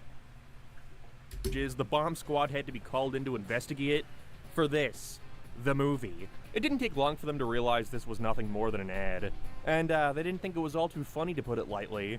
Whoever thought this up needs to find another job. He did. The 2 artists who were hired by the marketing company were arrested for disorderly conduct, with their lawyer advising them not to talk to the press. How do you feel right now? I feel like my hair is pretty perfect. Eventually they apologized and did some community service, and the charges against them were dropped. While Turner had to do a bit more, paying $2 million to settle any civil or criminal claims, and Jim Samples taking again.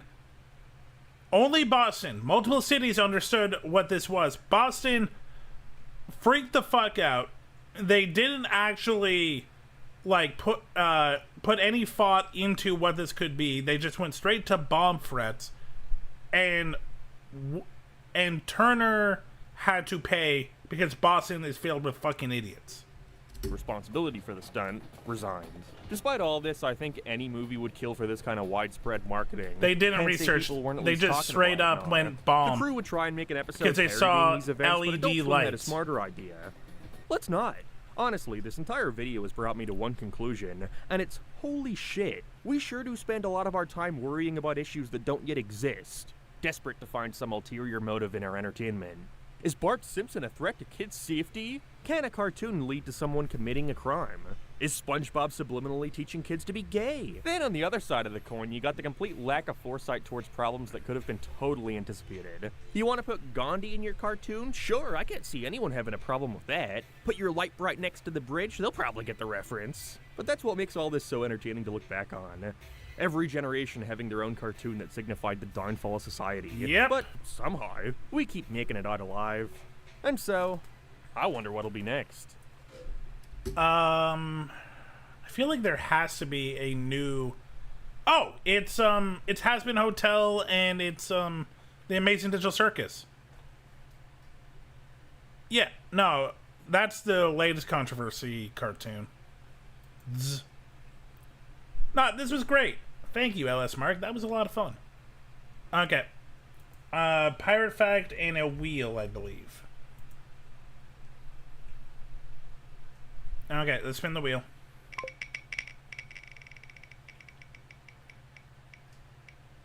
Oh my god. Okay.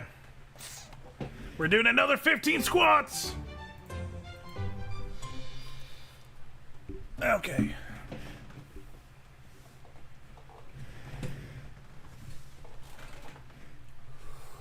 Okay. I'm sorry, my knees. 1, 2, 3, 4, 5, 6, 7, 8, 9, 10, 11, 12, 13, 14, 15. Okay. They didn't research. Oh wait, no, I already read that. I need to fix the timer on the OPeak one. It stays way too long. Okay, now we look for pirate facts.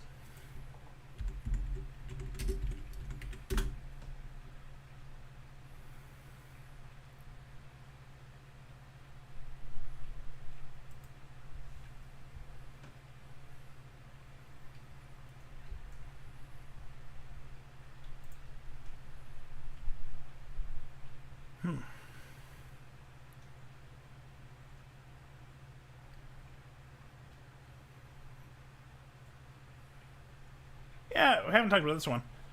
For 400 years until 1830, Execution Dock on the River Thames, or Thames? I think it's Thames, was used as a place for public hangings.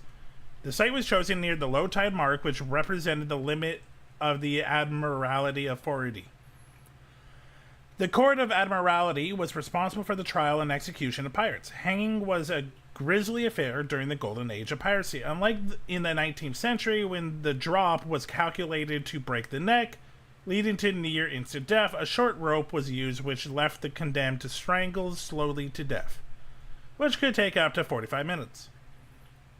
As they fell unconscious, the spasms of their limbs became known as the Marshal's Dance, named after the court official, or to dance the hempen jig. Hempen jig? Okay, because rope.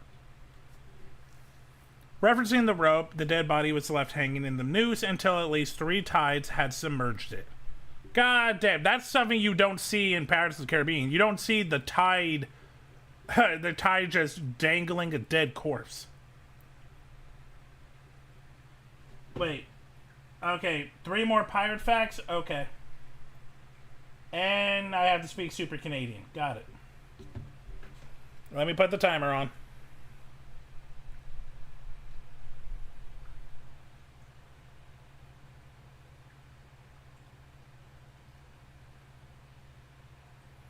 Okay, eh? Time to get this goofy ass going, eh? Oh, what's this abomination? No, that's a lot more, eh? So, buds. Oh, let's do this, eh?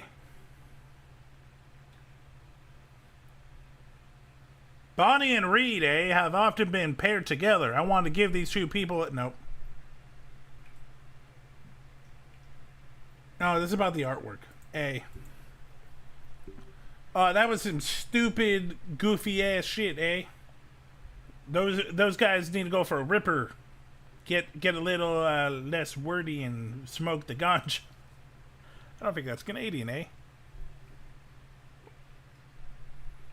Not all pirates chose that life because of severe living circumstances, Wealthy barbarian landowner Stede Bond turned to piracy because he loved adventurous life, He was active for 1 year before he was hanged.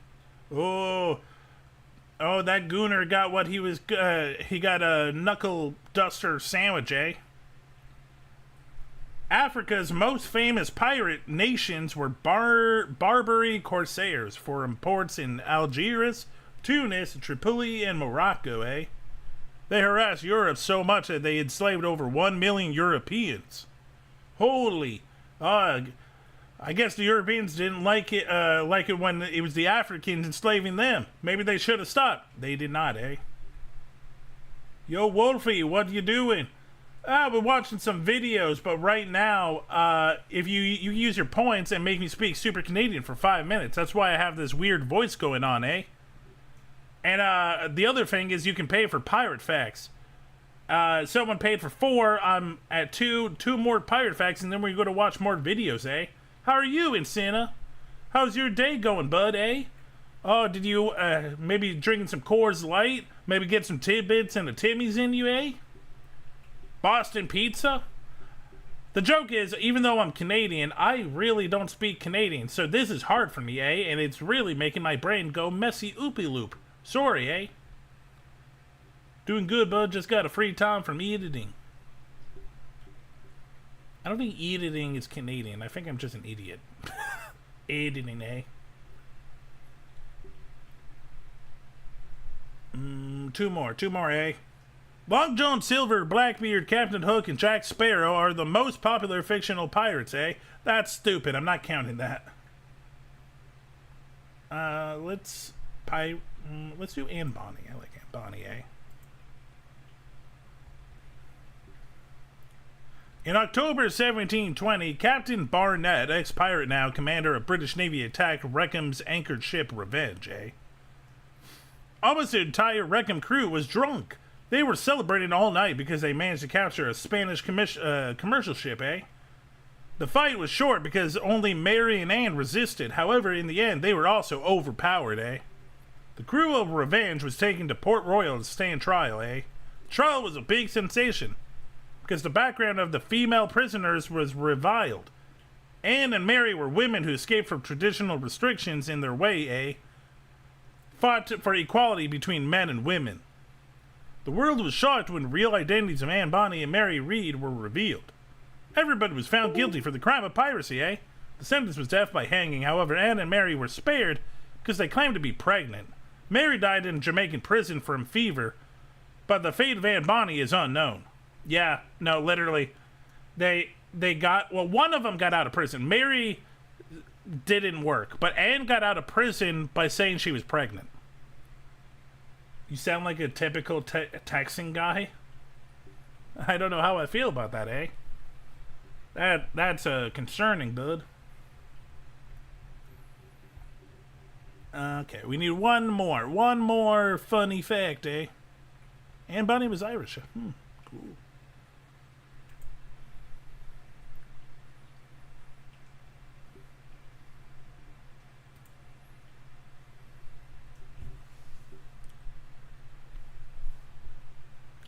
The Golden Hind, captained by Sir Francis Drake, was one of the most famous ships in sailing history, This ship took historic and sailing voyages around the world and was the only vessel to return from the expedition, The Golden Hind was galleon armed with 18 guns of various sizes and weighing about 100 tons, And we're done with that.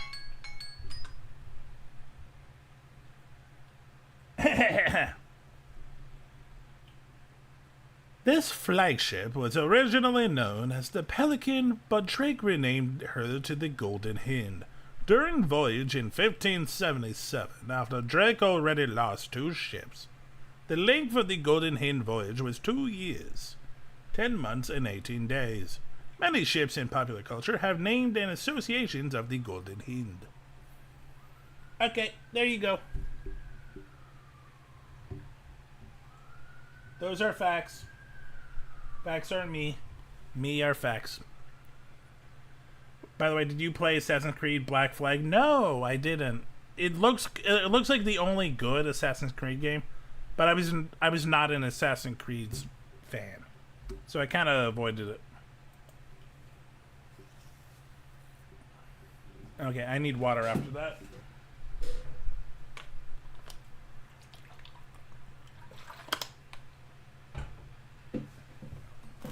Okay, let's see. What should we watch next? So this was actually recommended to me by a comment on one of my reactions. So let's check it out.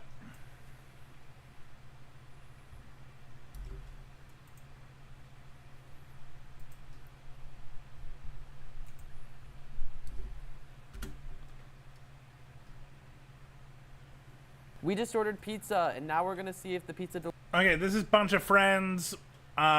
This was brought to me by a bunch of people. Apparently, they're really popular. I did not know about them a month ago. It's 4 YouTubers that came together to make one channel, and it's just usually them just doing random stuff. I was told that this is like one of their best ones. Ordering a pizza and then asking the delivery guy to beat Minecraft. Let's see if this can convince me to watch more Bunch of Friends videos in the future. Delivery driver will help us defeat the Ender Dragon.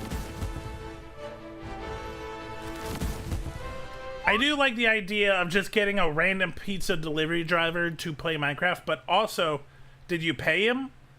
Because I do hate, this is one of the things I hate about YouTube or Twitch culture in general, is, hey, random person that doesn't do this for a living, I know you're doing your own job, can you stop it and only do what helps me? I hope you paid him.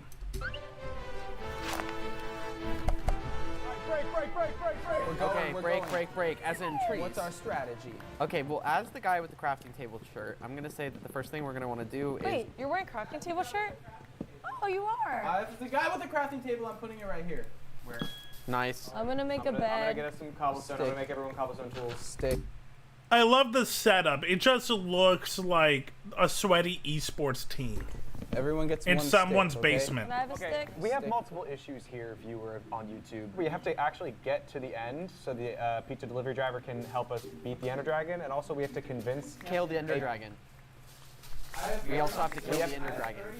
Okay, so they're not asking the pizza driver to do all the steps. They're hoping that they can get to the Ender Dragon by the time the pizza guy comes, and so they can do it together. Okay, that's a little bit of a lie, but okay. So we have to get everyone to the up. Okay, I made everybody stone tools. Yeah, what? I have 38 wildflowers. Wait, I have 38 as well, Will. Do you want to collab? Collab? With our wildflowers? Collabing. Do you think that we need a bridge to cross here, or should we just swim across? A bridge? Yes. Do I think that we need to build a bridge? To cross this river. Are you stupid? Of course we need to build a bridge to cross that river. How else would we do it? Thank Coy. Swim. I love you. Okay. Okay, hang on. Your responsibility is to just make sure you don't die with all of our... Why do you have 2 stacks of flowers? Okay, we need to find the Ender portal.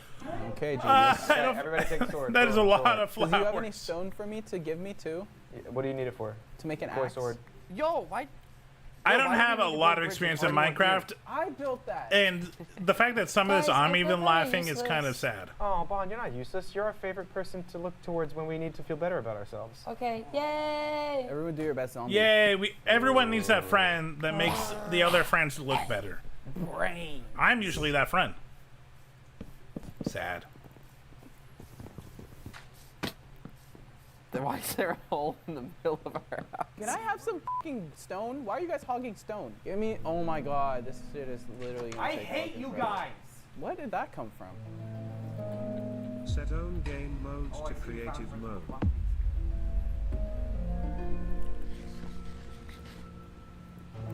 I gonna get eaten by a zombie? That's okay. We need coal. Thank God. Vaughn, they can climb walls. Shit, who knew the spiders knew how to climb? Never heard that before. Implants. There doesn't always need to be a joke. Emojis. Panthony. No. There always has to be a joke. As streamers, YouTubers, if we stop talking, then our viewers will remember that they can go somewhere else. We always have to keep talking. What are you watching now? I went to get cookies. This is a channel called Bunch of Friends where 4 YouTubers do random shit. This is, they ordered a pizza, and when the pizza guy comes, they ask him to beat Minecraft with them. In this case, beat the Ender Dragon. So they are building, they are trying to get to the Ender Dragon before the pizza guy comes, and then ask the pizza guy to fight the Ender Dragon. All right, there's a creeper coming towards our house. I was told that this is one of their better episodes or videos. Get them! Oh my God! I swear to God. What the hell? Guys, the pizza delivery driver, we have to finish this video in like 2 hours. Is it even possible to get to the Ender Dragon by that point? Yeah, we're like having too much fun. We need to be going to the Nether. Yeah, okay, I'm trying to find us iron, but I can't even find a cave system. Okay, I'm gonna get us iron. They're literally set up in the garage. That must be a very insulated garage, Like, otherwise I'd be sweating. We I mean, one of these guys, it looks like he's sweating a lot. And also, you gotta remember, there's 4 like gaming computers. Also, their whole streaming setup, or not streaming, but their whole like video recording setup. Did you find the Enderman? Like, no, they're all probably sweating their asses off. It is probably really gross and smelly in there. Get to the pizza. And then they have to ask a random pizza delivery driver to be like, hey, come into our garage that smells like shit and play Minecraft with us. Wait, what happened? Vaughn, it was crazy. I teleported. It was pretty cool. Okay, listen, and if you would have had the chance to teleport, you would have as well. Oh my God, I think we all would have done exactly what I did. Oh my God, we're never gonna fucking beat this game. I'm gonna decorate. I lost all my shit. Probably nothing, dude. No. Oh, never mind. They're just gonna cheat. JK, just cheat. Hey, good job, Will. Yeah, I crafted an iron pickaxe.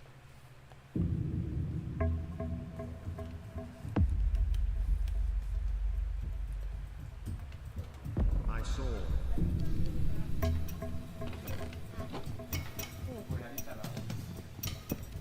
I'll give you everything you could ever ask for to shut up and keep your stupid mouth shut.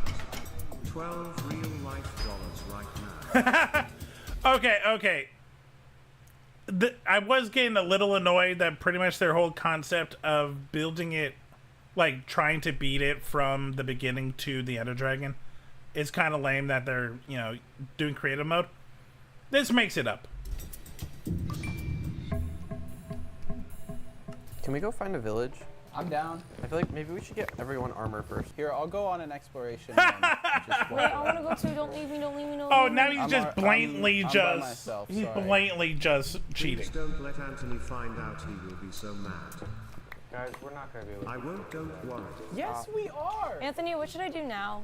You should come to me and we should go explore. We should go look for iron together. I lost my sword. You lost your sword? What do you mean you lost your sword? I don't know where it went. I found iron. You did? Yeah. Wait, maybe we'll win.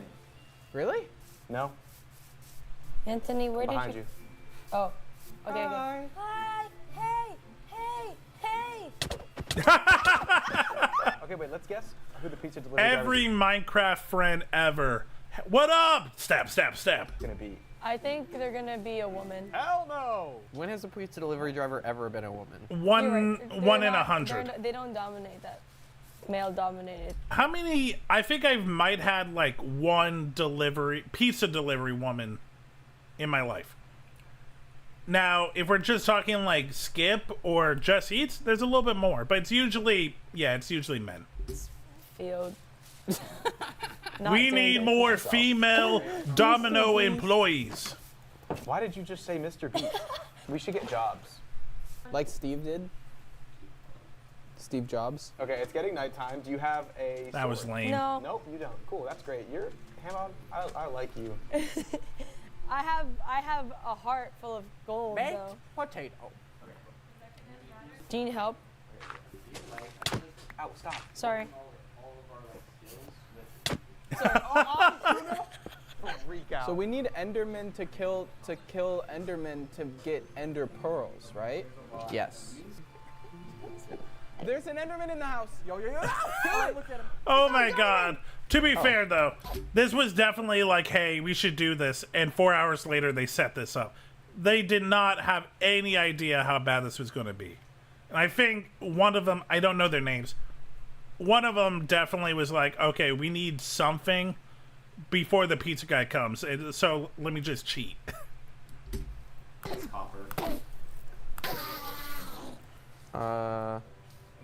Not so much as an ender pearl. Yeah, ender pearls I are love not mining with my every friends. time. It's like, what, 1 in 10 chance? Holy sh**.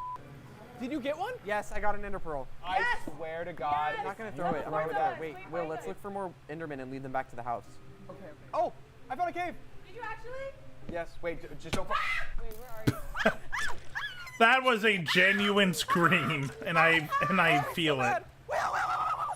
Sorry, I really hate endermen so much. I get so scared. Oh my god, that was really scary, Anthony. Why didn't you tell me there was a skeleton You there? guys are all freaking out for nothing. This is a video game. I found a lava pool. We could Video make an games Ender can be portal. scary. Yeah. How? Bucket of water. Okay.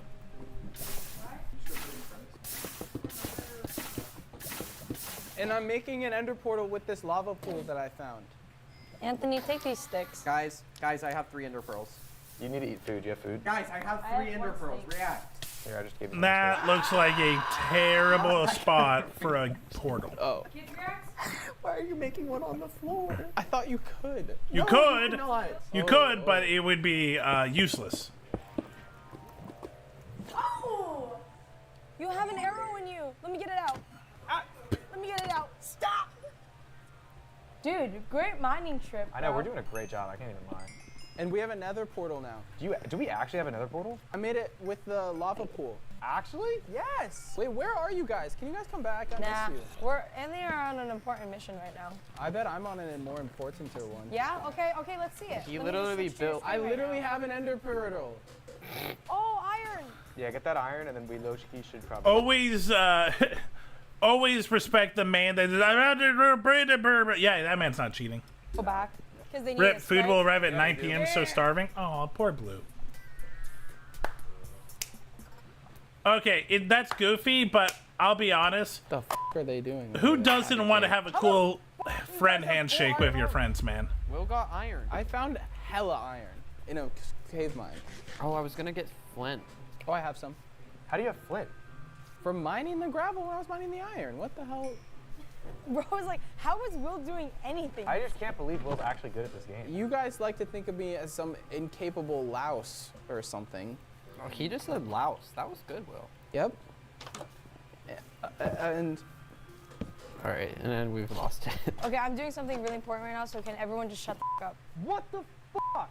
Well, how are they supposed to know where we live? Oh my god, she put our actual address Wait, is that on the house. What do you mean? address on there? Oh God, can we at least have a degree of separation for our beds? This is how we sleep in real life. Aww. Wait, bunch of friends. I just realized something. 1 second.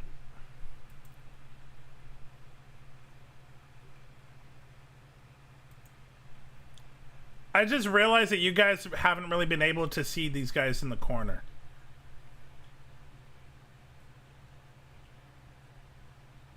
And I will hydrate.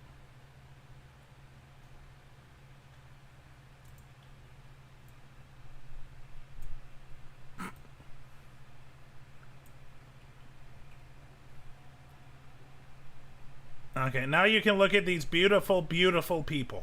Fact number 11. They all sleep like this in real life. Are they real in bed? Koi! Should we go to the nether? Ew. Ew. Whose sheets are these? Yo, what? Wait, how? Why is one of the sheets like weirdly colored? That's not something in Minecraft, I don't think. How did they make pee? Happened? Okay, that was mine, but what the hell happened? How did I stain the sheets? Guys, do you like the roof I made? Dogs be like. It's good. What's be like? Dogs. You like the roof I made? Roof. Where the f are you going, Koi? I was looking for animals to kill because I feel like we need max food if we're gonna survive in the Nether. No, it's good that we clip her wings. She stays with us. Wait, Koi, you missed all these cows. Turn around. How did I miss these? Thank you for pointing that out to me, Will. Okay, let's see it. Bro, the way they move from mom to mom, like, she's going too. There's like no light in your eyes. In mine? No, Koi's. It's all evil energy. It's like 50% evil energy, 30% chaotic energy, and 20% ADHD. And mostly just bullshit. It's mostly bullshit. Okay, everyone, we're gonna have a little PvP course. You might be thinking, like, how is, like, Anthony, the guy that they're saying don't let Anthony know, how is he, like, not seeing any of us? I think he has his handfuls with, Hanbo,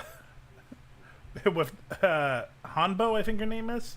Minecraft, it's not like we used to play it when we were kids, alright? They've changed it up a little bit. I'm gonna demonstrate, Anthony. Oh, my bad. So, shield, right click. Everyone right click. Your shield is guarded. Okay, watch this. I'm gonna hit Will. Or, I'm gonna hit Hambon. Okay? Watch this. Bond. That hurt a little bit, right? Right? Oh my God, I'm at 1 heart! I died! I died! You killed me! Bro, just press respawn. You're right by your bed. Oh, okay. Did I get my 21 I'm not gonna lie, that did make me laugh. Okay, wait. And then also know to not spam click for... Yeah, you have to let it charge. Yeah, you have to let it recharge. And if you wanna shut up. Okay, to the Nether! To the Nether! This way, this way. This is wrong like way, everybody. like streaming with 3 VTubers. Everyone's competing to be funny. Okay, we're looking for a fortress. Maybe that's why I have issues watching this, is because it's giving me agita and like memories. Vaughn, if you hit them like bit aside, like you're dead forever. See you soon. Because you could find a little baby gas link, and that would be awesome. Can I just build another fortress? What is it made of? That's not how it works. Where's Will? I'm looking for the Fortress of Nether. Nether brick though. Will, I'll kill you.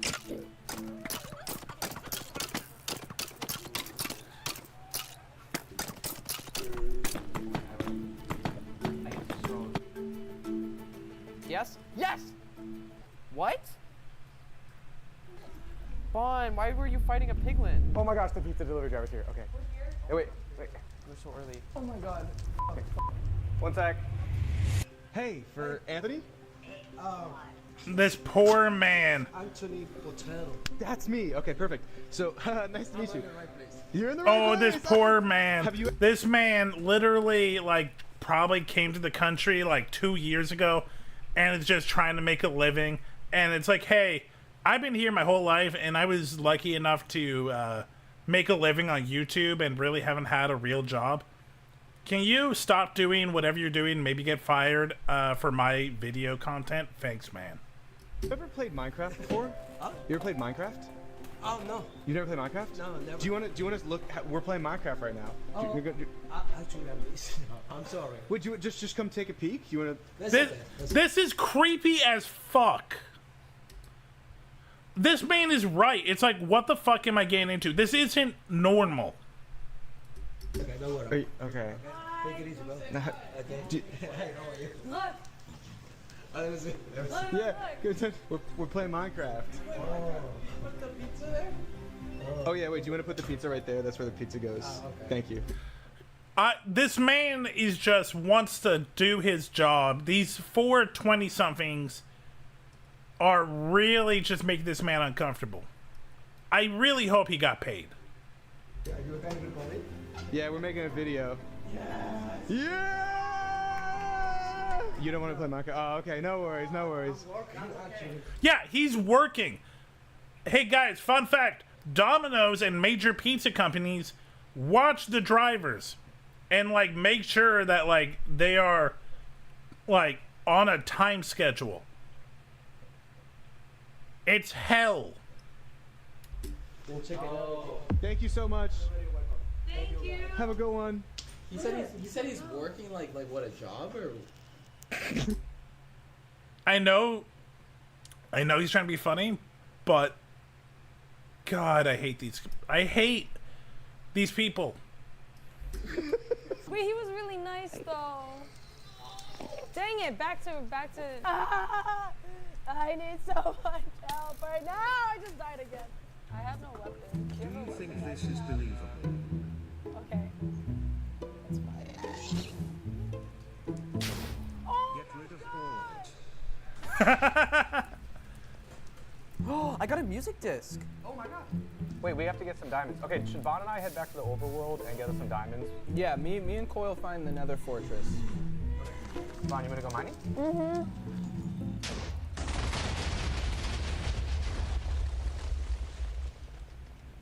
I heard that through your headphones. What? Sound that your game made. Oh my god, it's stuffed frost. This is awesome. Wait, Will, you found a bastion? I did. I'm with Hanbo. Hey, you know what? Playing Minecraft, eating pizza, even if this is a fail, I'm having pizza. Oh my gosh.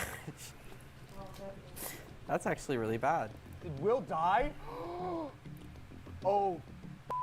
It's okay. It's okay. Why? In what world is it okay?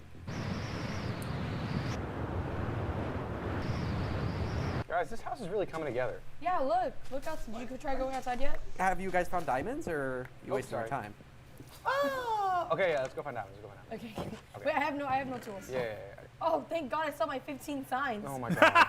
How was that the one thing that survived? How the heck? All right, you start digging. You don't have a pickaxe? Nope. You left the house without a pickaxe. You guys like me? Guys, I found a fortress. Actually? Yes. Give stack of netherite, please. Here. It's just like in real life. That's not what I want. Oh.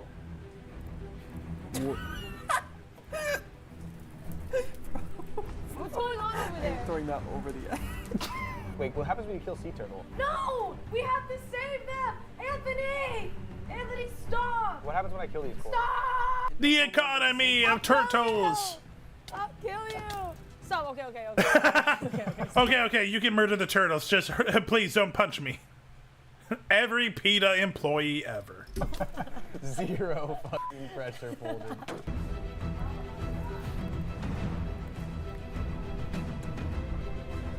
Did you get your stuff back, Will? Yeah. Actually? Yeah. Is the bastion close by? Yeah. Wait, Will, did you pick up that blaze rod? Yeah. Seriously? Yeah. Will, carrying is not something I ever expected. I got withered. Shit, Will, I need a lot of help. There's too many. Where? It's okay. They're not dying because you're splashing them with regeneration. I didn't even realize that either. Oh my god. Oh, I found diamond! He cheated too hard.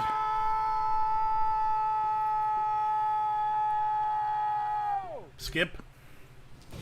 Okay, well, you guys were off goofing around finding diamonds. I got 16 blaze powder. So now we just have to go back to the overworld, right? Yeah, let's just find the portal. Oh, diamonds! Diamonds! Dude, we're freaking lit. Oh my god, more diamonds too! Oh my god. You guys really love diamonds, huh? That was my favorite thing you've said so far. Anthony, there's a lot of zombies coming my way. Are we okay? Anthony. Oh, they're baby zombies. That's fine. Ambon, I would have hated to babysit you when you were an infant. These little shits. I'm gonna die! I never tell you how scary the mines are until you get there, okay? She looks like she's going for war. It's like they didn't tell you when that you signed up that it was going to be hell. They them? Can we play they them craft after this? No, it's kind of mid. Can we play pronoun generator after this? What? Can we play pronoun simulator after this? That's the world we're living in, so don't have to simulate it. We're going up. All right, you don't have to do that every time we go up. Also, stop running into me. Just place the torches like a good boy, and we'll be fine. What? Sexism.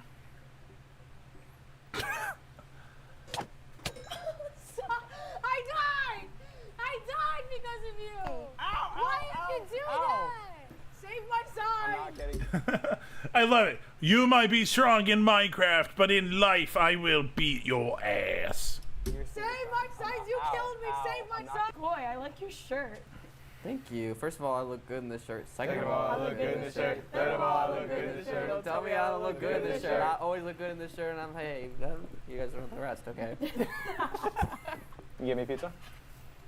Yeah, you want the last slice? Does anybody else want it? Well, since I got us 14 diamonds. I knew it. I knew you only got those diamonds to hold them above our head.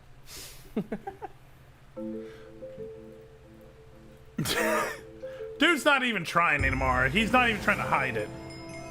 We're covered in debris. I don't know. What are you doing? I'm gathering resources. Oh my gosh, wait. We can use the music disc. When did we get a music disc? I did. It's jukebox.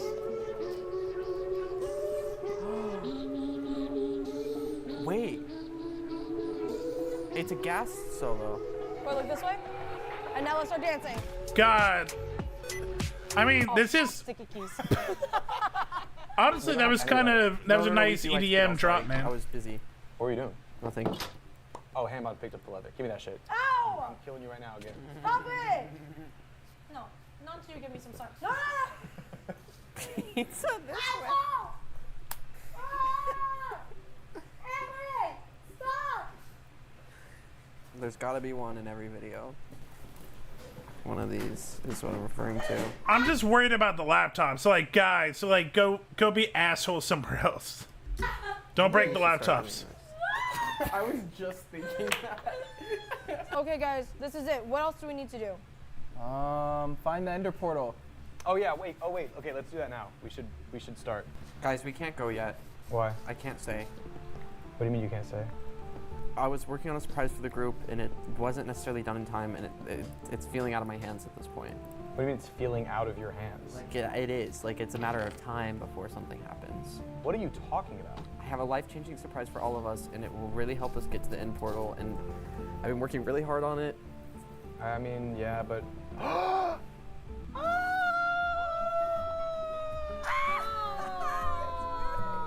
Guys, this is the surprise I was working on. Wait, I want to see. Where? Oh, it's a cute little baby gas. Gas? Wait, is it big? It's huge. Wait, guys, I have a surprise too. What's yours? I mean, you guys loved Koi's surprise. Oh shit! Guys, guess Can how you many? ride it? Yeah, 4 people at a time. 4 people at a time. God! Oh. We can take this to the end portal. Can I show you guys my surprise? Is he jealous that someone actually is doing better than his cheating? God damn. Surprise next? You guys would love this one. All right, what's your surprise, Will? I know that you guys have been super nice about me being helpful and everything, and helping out. So I've been gathering resources, and I made us a little surprise down here. Oh, okay.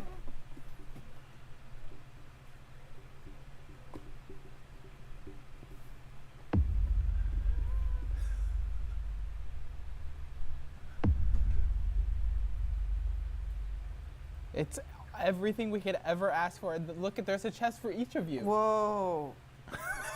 Look. Will. You're telling me I have been playing fucking survival Minecraft for 3 hours? So I'm guessing that you have come to the conclusion that I've been playing in creative mode. Are you kidding, Will? Coy! No, you're such a. No. You can see him playing in creative. No, you're sitting right You there. think I was screen cheating? Oh my god, Koi is such a worm. What is the point of us doing this whole bit if you've been cheating this whole time? I haven't. It's been barely cheating. Together. Yeah, you for isolating me and telling me that.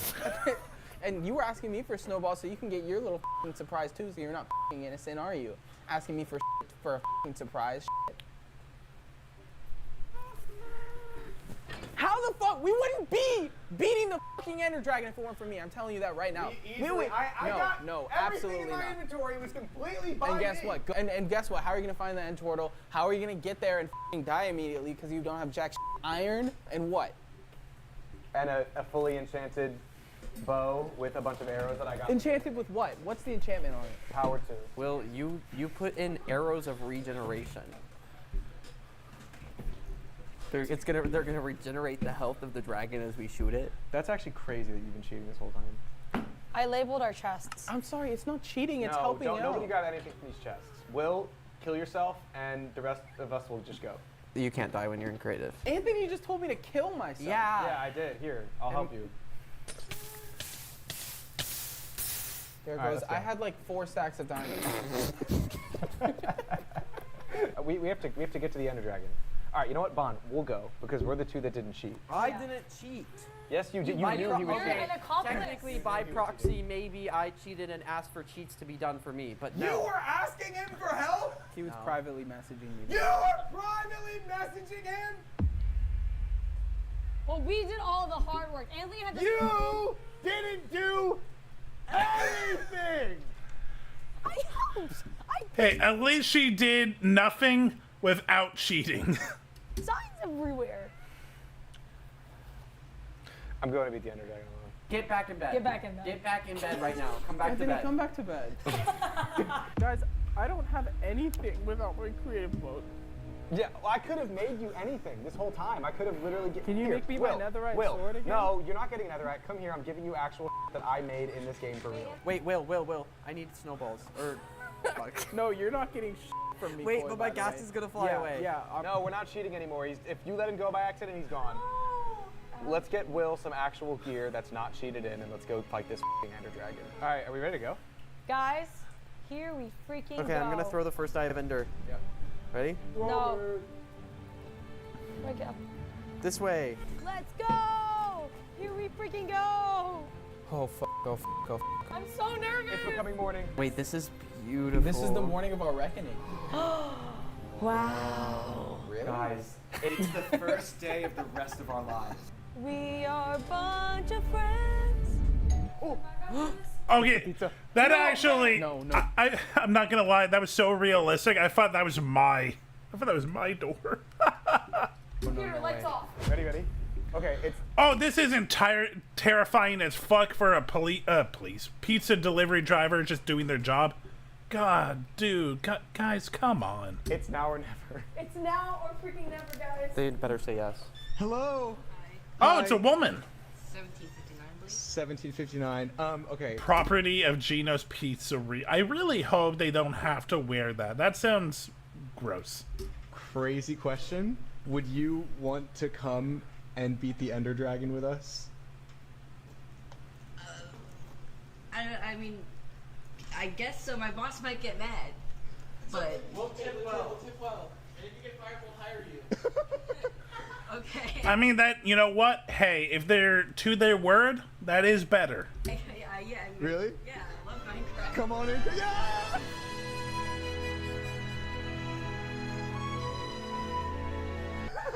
No way.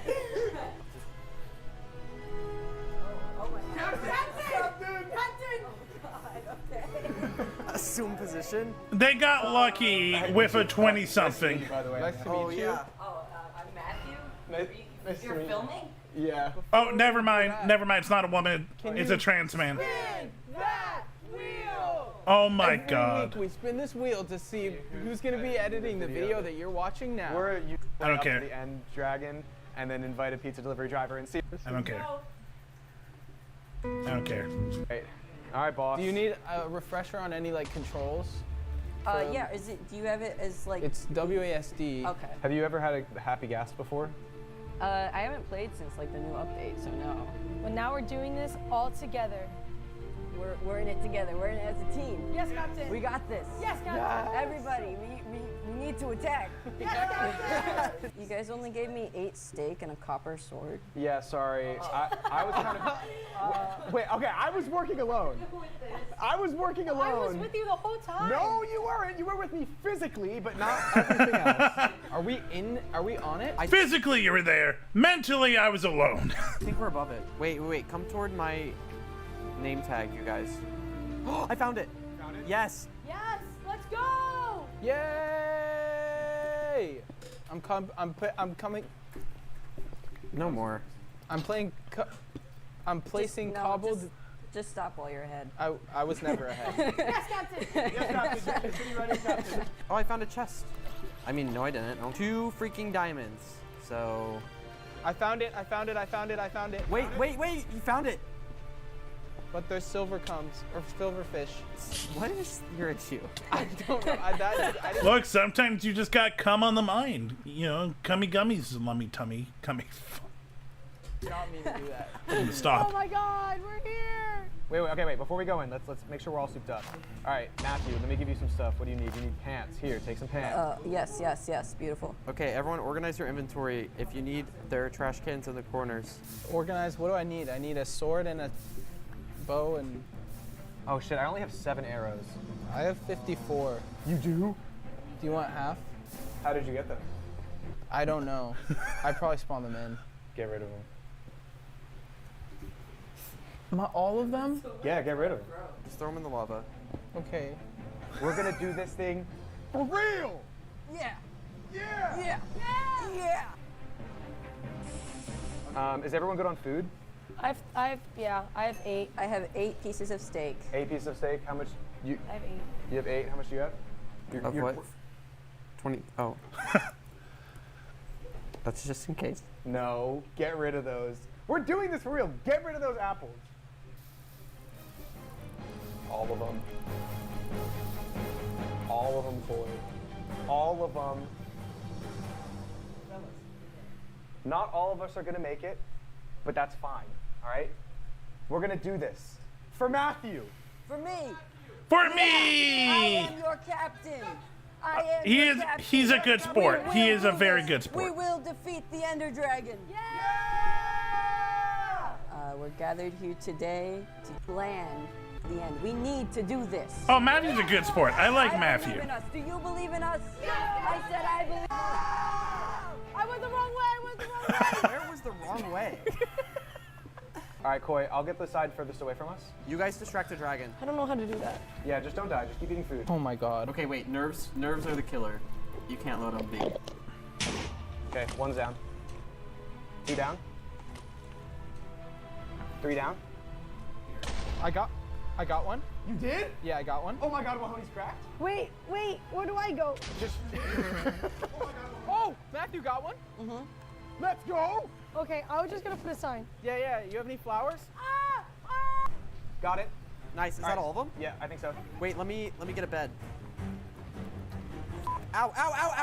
Oh shit. Guys, this dragon is not here to play. No. Don't die. Wait, Anthony. I hope they actually survive. They on me. I am actually like kind of getting into this. No, Matt. No, Matthew! Is it okay? No! You were the chosen one, the pizza one. It's okay. No, I died! Get him! Yeah, that was to be expected. I'm gonna show you, Sabu. The people around us are loving you. Oh shit, I'm gonna die. Run, eat, run, eat, run. If you guys don't win this, I take the pizza back to the pizzeria. That is, oh my God. Guys, we're so close. Guys, Oh we're so close. God, damn! No, you gotta win now.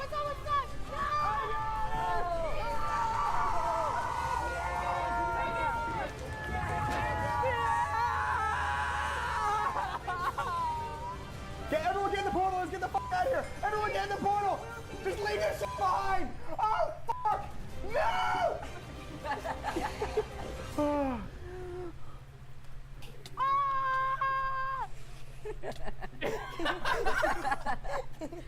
guys do this kind of stuff all the time? How do you not get like noise complaints?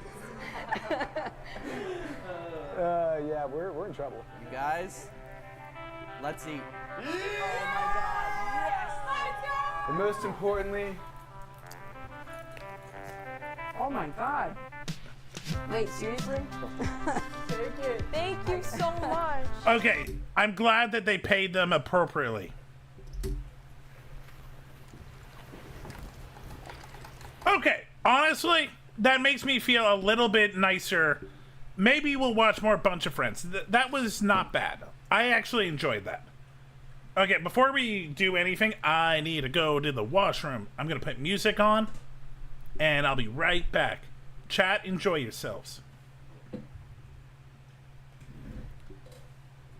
I need to find music. I want to eat and watch new Spider movie. What new Spider movie? God damn it. I need music. Do you just want to watch my clips over? No, that's dumb. Okay. I'll be right back. Full screen this.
Okay, I am back.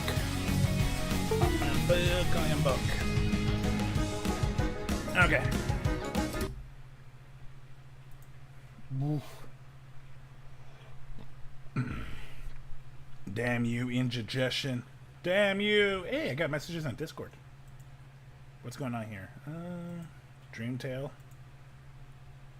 Okay. Okay.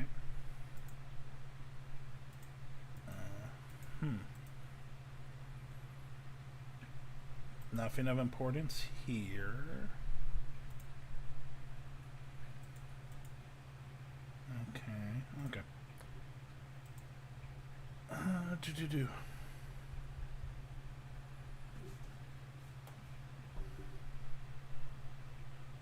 Okay, I'm actually... So, this is something that's been blowing up. And Blue sent it to me, but I know a bunch of reactors been watching these. I know very little about it.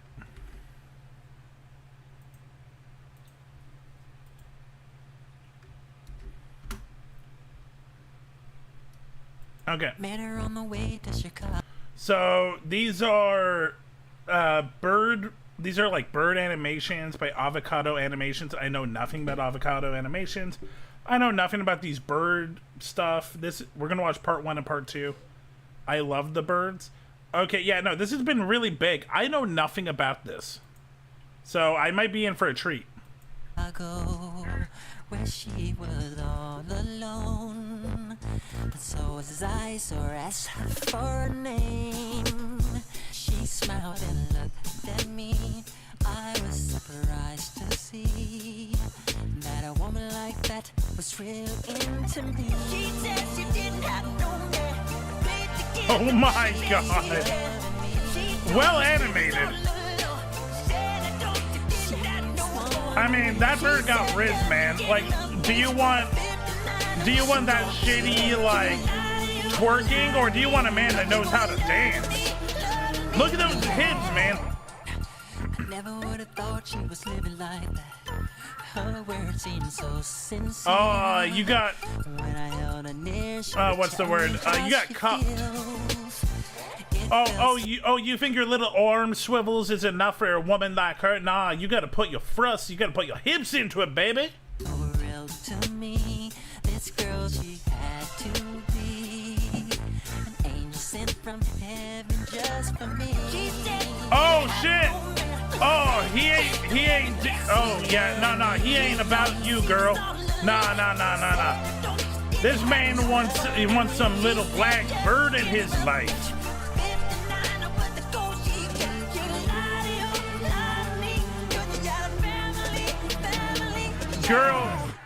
Girl, you need to get your game up. That's right. That bird wasn't for you. That bird dance was for him. Okay. So I'm thinking part 2 just came out. Yeah, more birds for more seasons. She dances in the sheets at night. She dances to his needs. She dances. Happy Pride. Feels just right. Oh God. I mean, hey girl, you need to raise your game.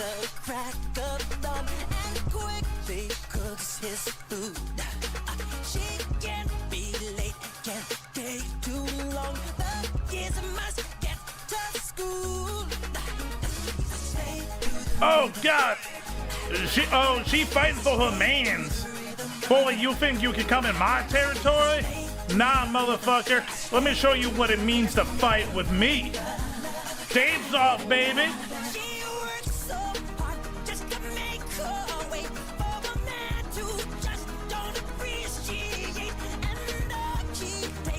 I do think he forgot which one was the aggressor, because it should be Blackbird being wooed, because Bluebird straight up was into Blackbird. It was Blackbird that wanted either of them. So I think he forgot which one needs to be wooed, but whatever.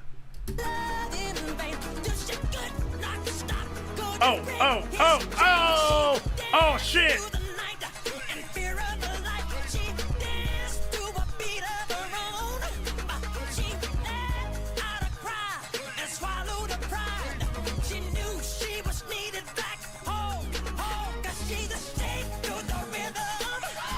Yeah, girl, what were you expecting? This man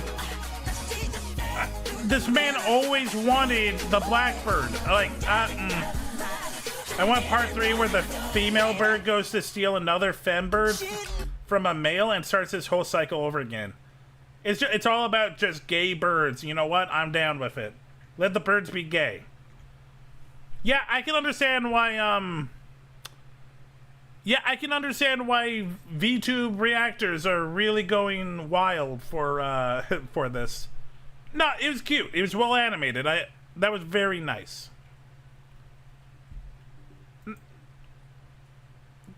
Honestly, that was a lot of fun. God damn. Is there any other like indie animations that are blowing up right now?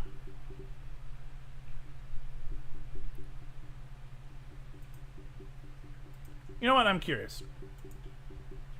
What is popular right now with the youth?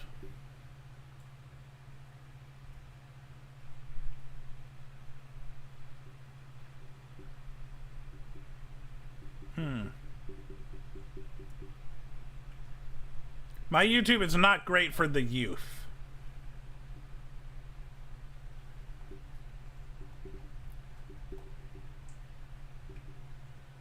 Okay.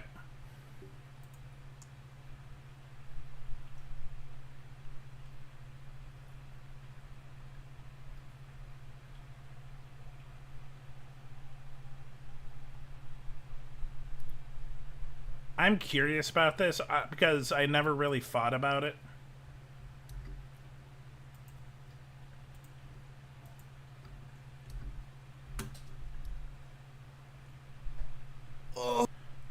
The evolution of playing cards. I've never thought doing a deep dive of playing cards.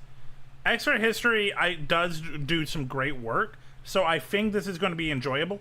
But, like, what is the evolution of playing cards? Like, isn't cards just cards? Oh, my head.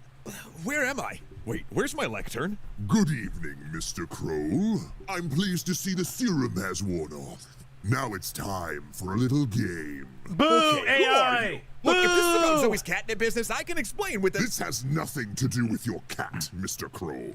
I've been watching you. Oh, thanks. Wait, so are you subscribed on YouTube or over on Nebula? A creator-owned and operated streaming I'm not one of your regular viewers. I'm your replacement. I'm a hater. Sorry, what? hater. You see, I am a man with a vision.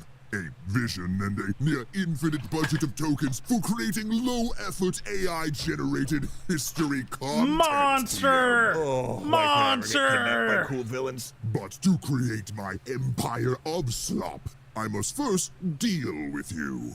Ooh, nice double entendre transition to the episode topic. I'd like to see your AI do that. Henchman! The game is poker.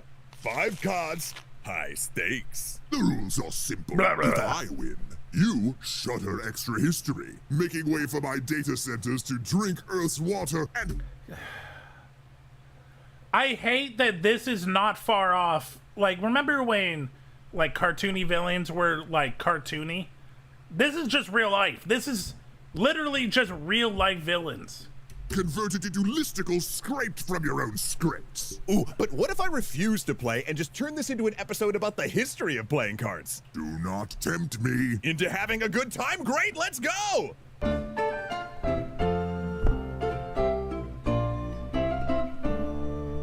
Real quick before I'm animated again, I gotta tell you that the Kickstarter for our History Happens Everyday calendar after the episode. Crow. Thank you. Cards. Really curious things, aren't they? Take this hand. Aces and eights. The dead man's hand. Ominous. You're not supposed to show us your cards. Henchman, redeal. No thanks, I like these ones. Say, do you know why it's called the dead man's hand? Well, No. it's because infamous cowboy Wild Bill Hickok was holding this hand when he was shot dead in a saloon, creating a name and tradition. And that's because even this common, unremarkable deck emerged from a millennium of cultural Yeah, okay, it makes sense, but, like, the dead man's hand is actually seen, like, as a good hand. Like, not an amazing, but a good hand. I thought it was because, like, it's a dead man hand because it's good, and but it's not good enough where you can go all in, so it's, like, in the middle. It just being, like, yep, that's what a man had when he died. So what, he had, if he had, like, 3 2s and a jack and a 7... It's like, yep, the dead man's hand. Bullshit. Evolution, forming an interconnected story woven through the fabric of global history and lived human experiences that span centuries. Think about it. A deck of cards can fit into nearly any historical sense, be it an Old West saloon, medieval tavern full of boisterous peasants, a modern casino where a suave secret agent duels a less than scrupulous billionaire, or wherever the heck we are where an animated host is fighting against, who are you, like Darren Aronofsky? Doesn't matter. But we even play Peter Thiel. He's Peter Thiel. Just meanings on these random number generators. I mean, they are related to tarot cards after all. We actually did a whole short about that a bit ago. Oh my, clawed on a cross. How do you make that thumbnail appear above us, boss? Never mind that. Make a wager, Mr. Kroll. Okay, well, I would wager that you've never thought just about how much this ordinary deck of cards, with its numbers, faces, and jokers, all got this way. Because these cards we're holding didn't just spring into existence fully formed and perfectly fanned. Rather, these suits we're playing with here are only the most recent incarnations of a developmental process that stretches hundreds of years and spans the entire globe, from China and the Middle East to Europe and on to America. Please stop flashing your cards. Henchman, redeal us again. But some scholars propose that the earliest evidence that we have for gaming cards can be found in 9th century China during the Tang Dynasty. Various sources reference a leaf game being played, but its specifics have been lost. Plus, the leaves themselves were probably only part of a system that also involved dice and a board. But people forget, like, we like to look at history as like ancient history as like, oh, there was no time for fun. It was hard work and dedication. Not, they were humans. They had the same vices, and one of them was they get bored. Games have been around since the dawn of time. Then, Chinese drinking games also used cards that provided written rules and forfeits, and a game called Madiao still makes use of money cards, featuring various amounts of coins divvied into 4 suits. They acted as substitutes for actual currency, kind of like how these poker chips we're using today do. Correct. Like the ones you're supposed to be wagering right now. I don't think you understand how dire your situation is. See, around this time, card decks used in You games can't such as mess with Ganjifa history were nerds. developing in Persia. The History nerds Ganjifa will deck always be consisted of yapping. 8 suits of 12 cards, and each suit's 12 cards consisted of 10 number cards, featuring motifs such as swords, cups, coins, and polo sticks, as well as 2 court cards, the king and his advisor, the vizier. See, now this is a hand that's starting to look a little more familiar, right? Would you stop showing me? Wait, how did you change the cards? I show my turf, my man. Anyway, Egyptian cards, sometimes called Mamluk cards after the ruling dynasty, followed a similar pattern, probably descending from the Persian style. And one deck actually survived from the 15th century and consisted of... We really do not respect like what the Persians have given history. Persians have really invented so much. Like, we give China, and China definitely deserves a lot. We give like Byzantine, Egyptian their due. The Persians really created so much stuff. More like small pieces of leftover broken slabs or sticks. Yeah. Of, what do you know, 52 cards and 4 suits. These were cups, swords, coins, and polo sticks. The sport of polo originated in Persia. As well as the 10 pip cards, there were now 3 court cards, consisting of a king, his deputy, and his under-deputy. Though these cards... No women allowed. Women are a no-no. Not in our cards. Cards didn't usually depict the personages on their faces. Intriguingly, though, traces of the influence of the earlier Chinese money cards can be found on Mamluk cards. They actually used their own version of the Chinese word for the highest number coin cards, myriad, meaning 10,000. So you're saying there's a link all the way back to Chinese paper cards? Don't encourage him. It's called the Silk Road. The Silk Road connected the Persians, the Chinese, to like Europeans. That's why a lot of these cultures blend. Exactly, henchman. Everything's connected somewhere down the line. And given the steady westward travel of playing cards, I'm a it should then table be so no I can be on a surprise that card. they began to appear in Amen. medieval Europe. We need in Table Barcelona Queen in Kai on 1380, everything. there was mention of a man described as a painter and playing card maker. And 3 years earlier, in 1377, records in the Italian city of Florence detailed a playing card ban. And more such bans start to appear throughout cities across Europe over the next 4 decades, which does a really good job charting... Europe doesn't like to be cool. Europe is lame. ...their spreading popularity. Of course, these bans were due to cards pretty quickly becoming associated with vice, as people liked combining playing, drinking, and gambling. You are gambling. Remember, everyone, if it's fun, the church will tell you that it's a sin. Because they suck. Yeah, in modern days, it's the same thing. Well, to be fair, schools had a good reason because kids were literally like gambling and there was fights and violence. It makes more sense. With your very existence, Mr. Kroll, if you don't cease this stalling. Hold on there, boss. Maybe we should let him speak. I mean, this is way more interesting than your puddin'-faced Teddy Roosevelt videos. Aw, thanks, Henchy. Now, the same year as the Florentine ban, a German monk named Johannes, living in a monastery in Switzerland, left a record describing playing cards and their various uses. The cards, sometimes described as coming from Saracens or Moors, were clearly descended from the Mamluk deck and divvied into 4 suits: swords, cups, coins, and clubs. Yeah, apparently Europeans weren't really familiar with polo, so they swapped the polo stick for a club. And a I do love it that it's like, we don't know sport, but we do know beating each other. single pip card became known as an ace after the Old French as, meaning one. The Mamluk court cards were also given I want to start that now. It's like, hey, I got a hand of asses. A more European flavor, consisting initially of a king, knight, and page. These styles, first seen Still in no Italy and women. Spain, are still popular in Southern Europe and are sometimes called the Latin suits. Oh, like you said in your tarot deck short. Don't make him do the thumbnail thing again. That was spooky. Precisely. By the mid-15th century, Germany was a prominent That playing German card man's got a manufacturer, good using beard. processes linked to the woodcutting industry in cities like Nuremberg. Now, card decks back then were expensive, hand-painted, and larger than their modern versions. Actually, a 1379 entry into the financial records of the Duke of Luxembourg noted an expense for purchasing decks of playing cards with the same value as Sheepies. 8.5 sheep. Don't know why they were cutting the sheep in half for value propositions, but you know what? To each their own. What is the value of half a sheep? Like, do they mean like half the meat and half the wool, or is it just half the wool? Am I thinking too much into this? Probably, but I don't care. I want to know what the value of half a sheep is.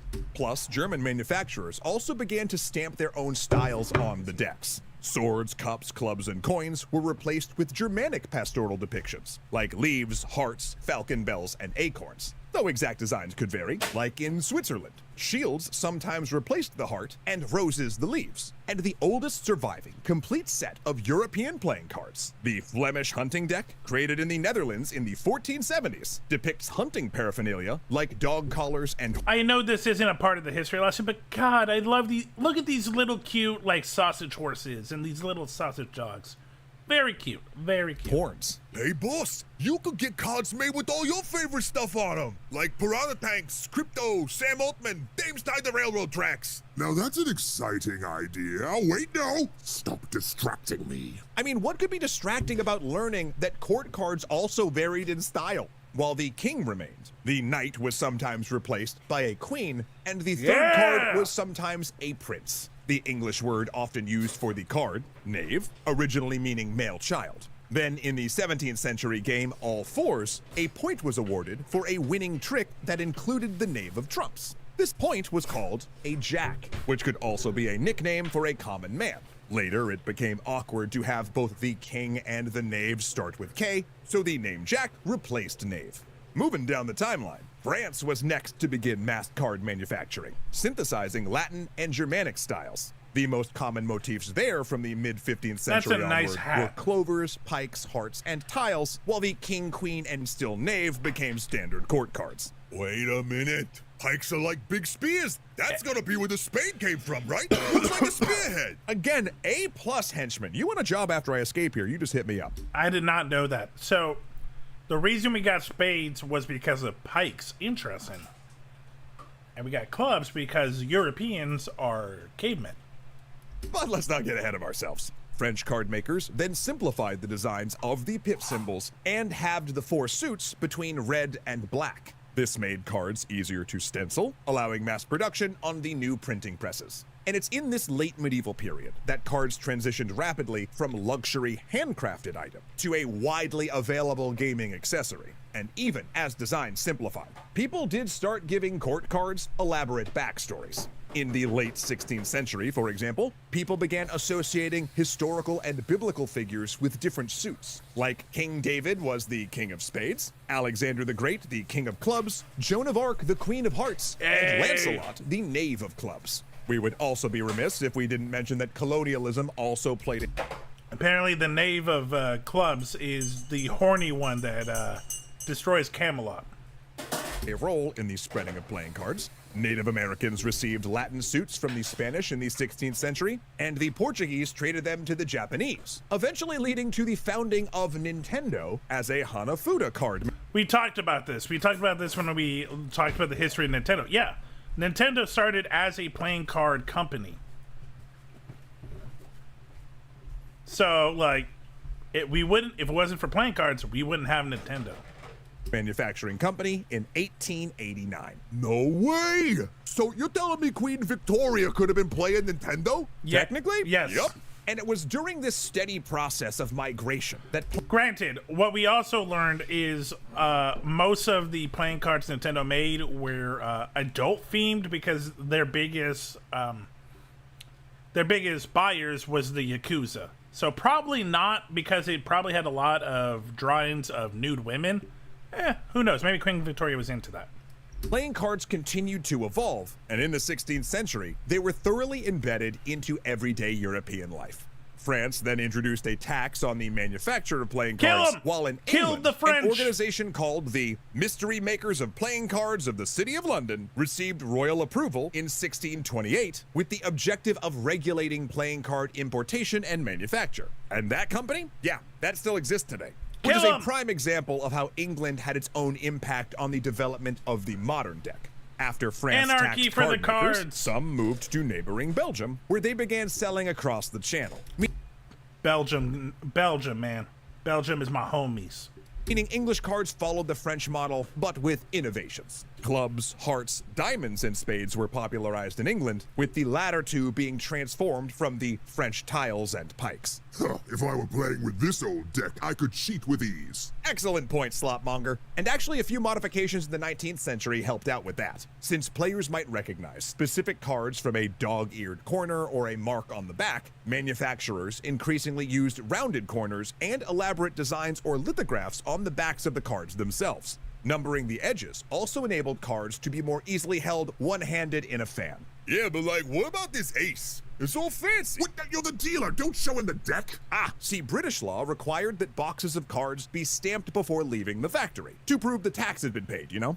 This stamp took the form of the ace of spades, and the commissioners for stamp duties created an elaborate version of the symbol to foil forgers. Now it's just traditional. And with card making becoming bigger business than ever, you can actually start tracing much of this growth back to one man, Thomas de la Rue.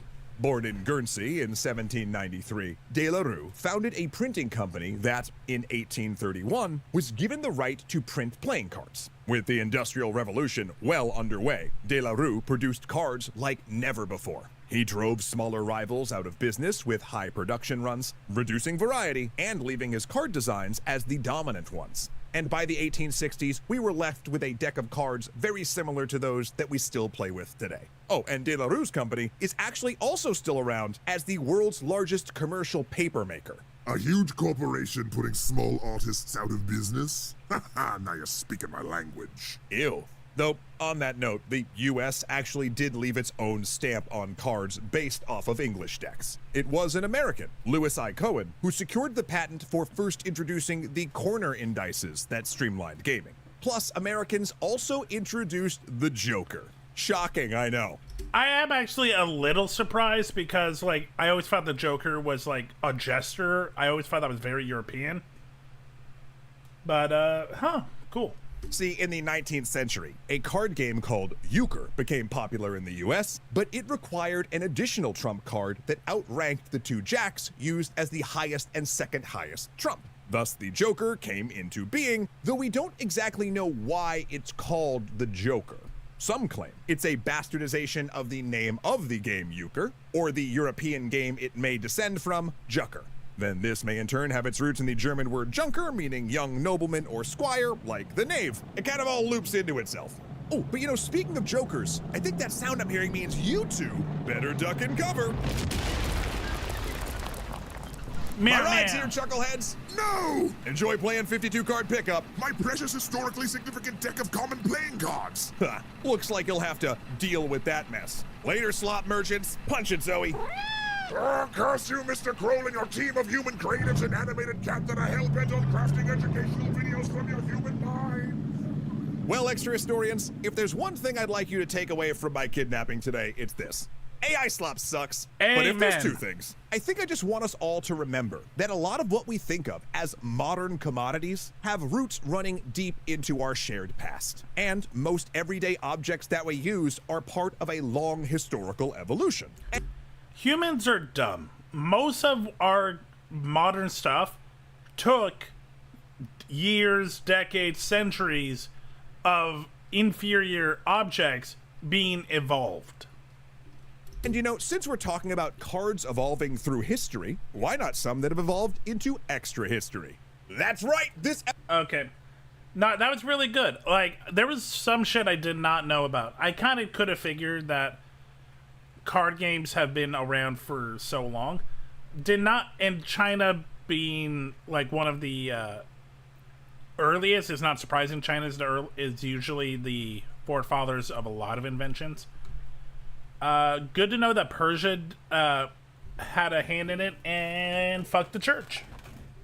No, this was good. Okay.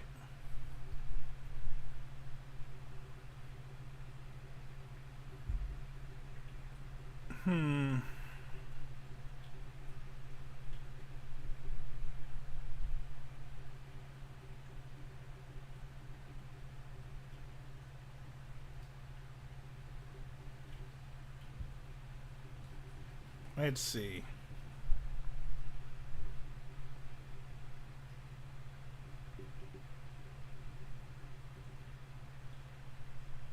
Let's do one more and then let's do some gaming. What should we watch? What should we watch? You know what? I want to see. I want to try again. What is popular?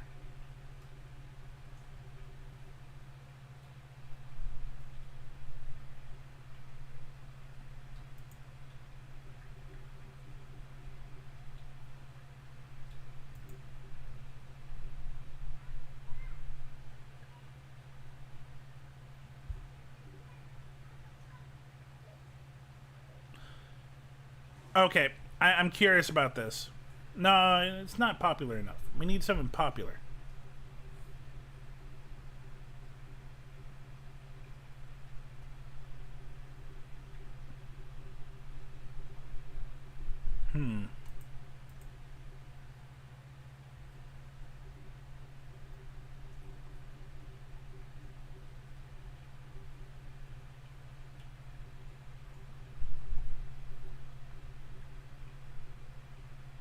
You know what?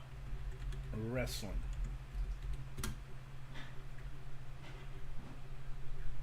You know what? Fuck it. No, I got a video. I got a video I've been saving.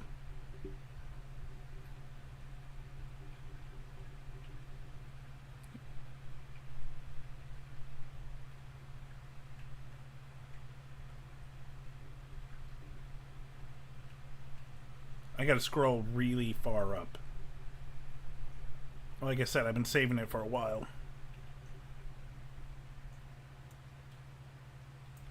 This is something I want to talk about, and I think you guys, even if you guys are not into wrestling, which I know most of my chat isn't, I think you can understand the ridiculousness of this.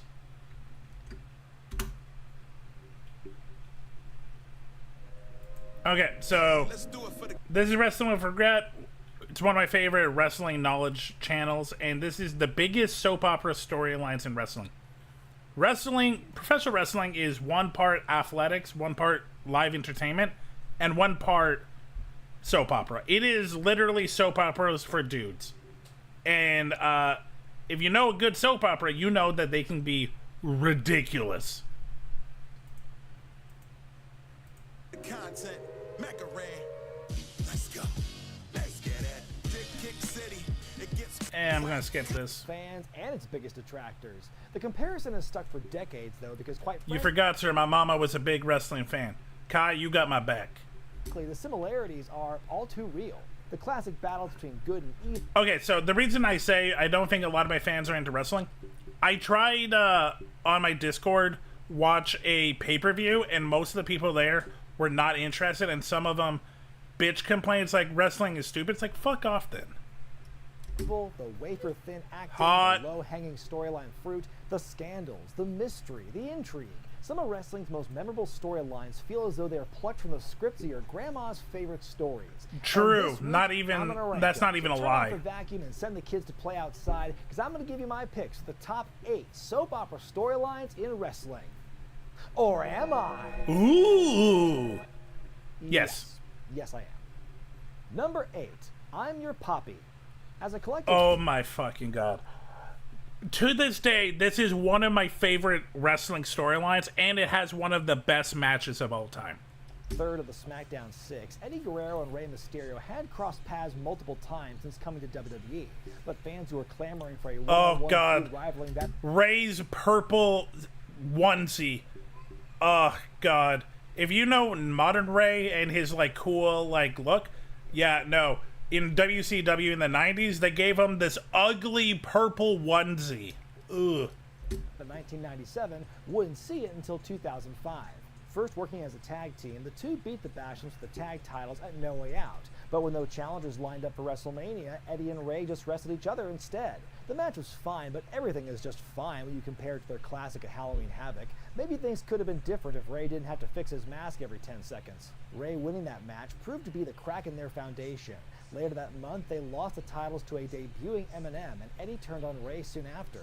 Threatening to reveal a dark secret, Eddie put that secret on the line when he wrestled Rey at the Great American Bash. He ended up losing, so that should mean the story's over, right? I lie! Oh, Eddie, oh, you trickster, you got us again. Oh, you I scamp. cheat, I steal, I Eddie is the win. kayfabe father of Rey's son, Dominic. According to the storyline, Eddie had a kid with another woman while at his lowest point of his life, which is true. And the Mysterios took the child in as their own, which was not true.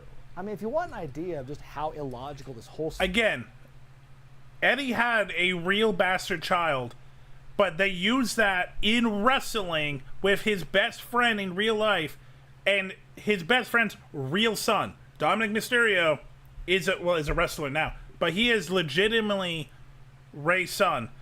And, like, to this day, because Dominic is a WWE wrestler, they still bring this up 20 years later because wrestling is just a soap opera. Storyline was from the beginning. Just look at Dominic's face. You're going to look at that, put him, and tell me he isn't a Mysterio? My favorite part of the angle is when Eddie brought the social worker in to take Dom away from Rey because he wanted what was best for the child. That actually but, like, happened. Isn't she the least bit suspicious of Eddie's intentions when she hears his theme song?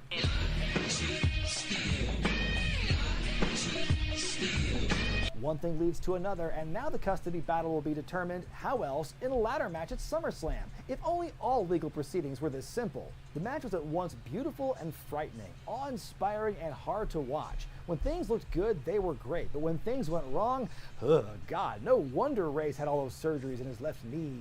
Despite Vicky Guerrero missing her cue, causing Eddie to openly inquire as to her whereabouts, the match still ended the right way, with Rey grabbing the custody papers and standing tall with his son, who was I'm not a furry. much taller. I just like wolves. Number 7, Dawn Marie and Al Wilson. The rise of the I don't think I remember this one. was one of the defining characteristics of Paul Heyman's run of the show from mid-2002 to early 2003. But aside from booking matches that regularly tore the house down, another hallmark was this. What's fucked up is it was made a fan feast over the kid. Yeah. Yeah, no, like, I'm again, the SummerSlam match from 2005 is still in my head. Like, it was an amazing match, and then topping that with whoever wins gets to be the father to this 8-year-old. How can you not be excited? It's insane and grotesque, poor kid, but it's pretty awesome. This, one of the raunchiest angles WWE has ever done, especially in a post-Attitude Era world. It all began when Tori Wilson kept beating Dawn Marie in a variety of hot ladies wear skimpy outfits matches each week. This was the late 90s, early 2000s. Women weren't wrestlers, they were objects. Shows lately. It wasn't long before those two lovebirds were making out in the shower, fully clothed. Like oh, I forgot about this. The awkwardness was palpable as poor Al couldn't act his way out of a paper bag. WWE in particular loves this. They love putting old white men in a relationship with their young female wrestlers. Hey, can you tell that Vince McMahon was the head writer and had the final say. The man who in 2026 has been has a court case for sexually manipulating and coercing many of the female wrestlers in the decades of him owning the WWE. By the way, again, this is not the only time we will see a old white man cheating or like with a younger wrestler on WWE. Vince has done this many times. He brought with him into the shower, leading to some of the most cringeworthy moments of the Ruthless Aggression era. Making things all the more bizarre was Taz and Michael Cole's commentary as the two couldn't stop corpsing and losing their shit over how bad it all was. I will kill myself, swear to God.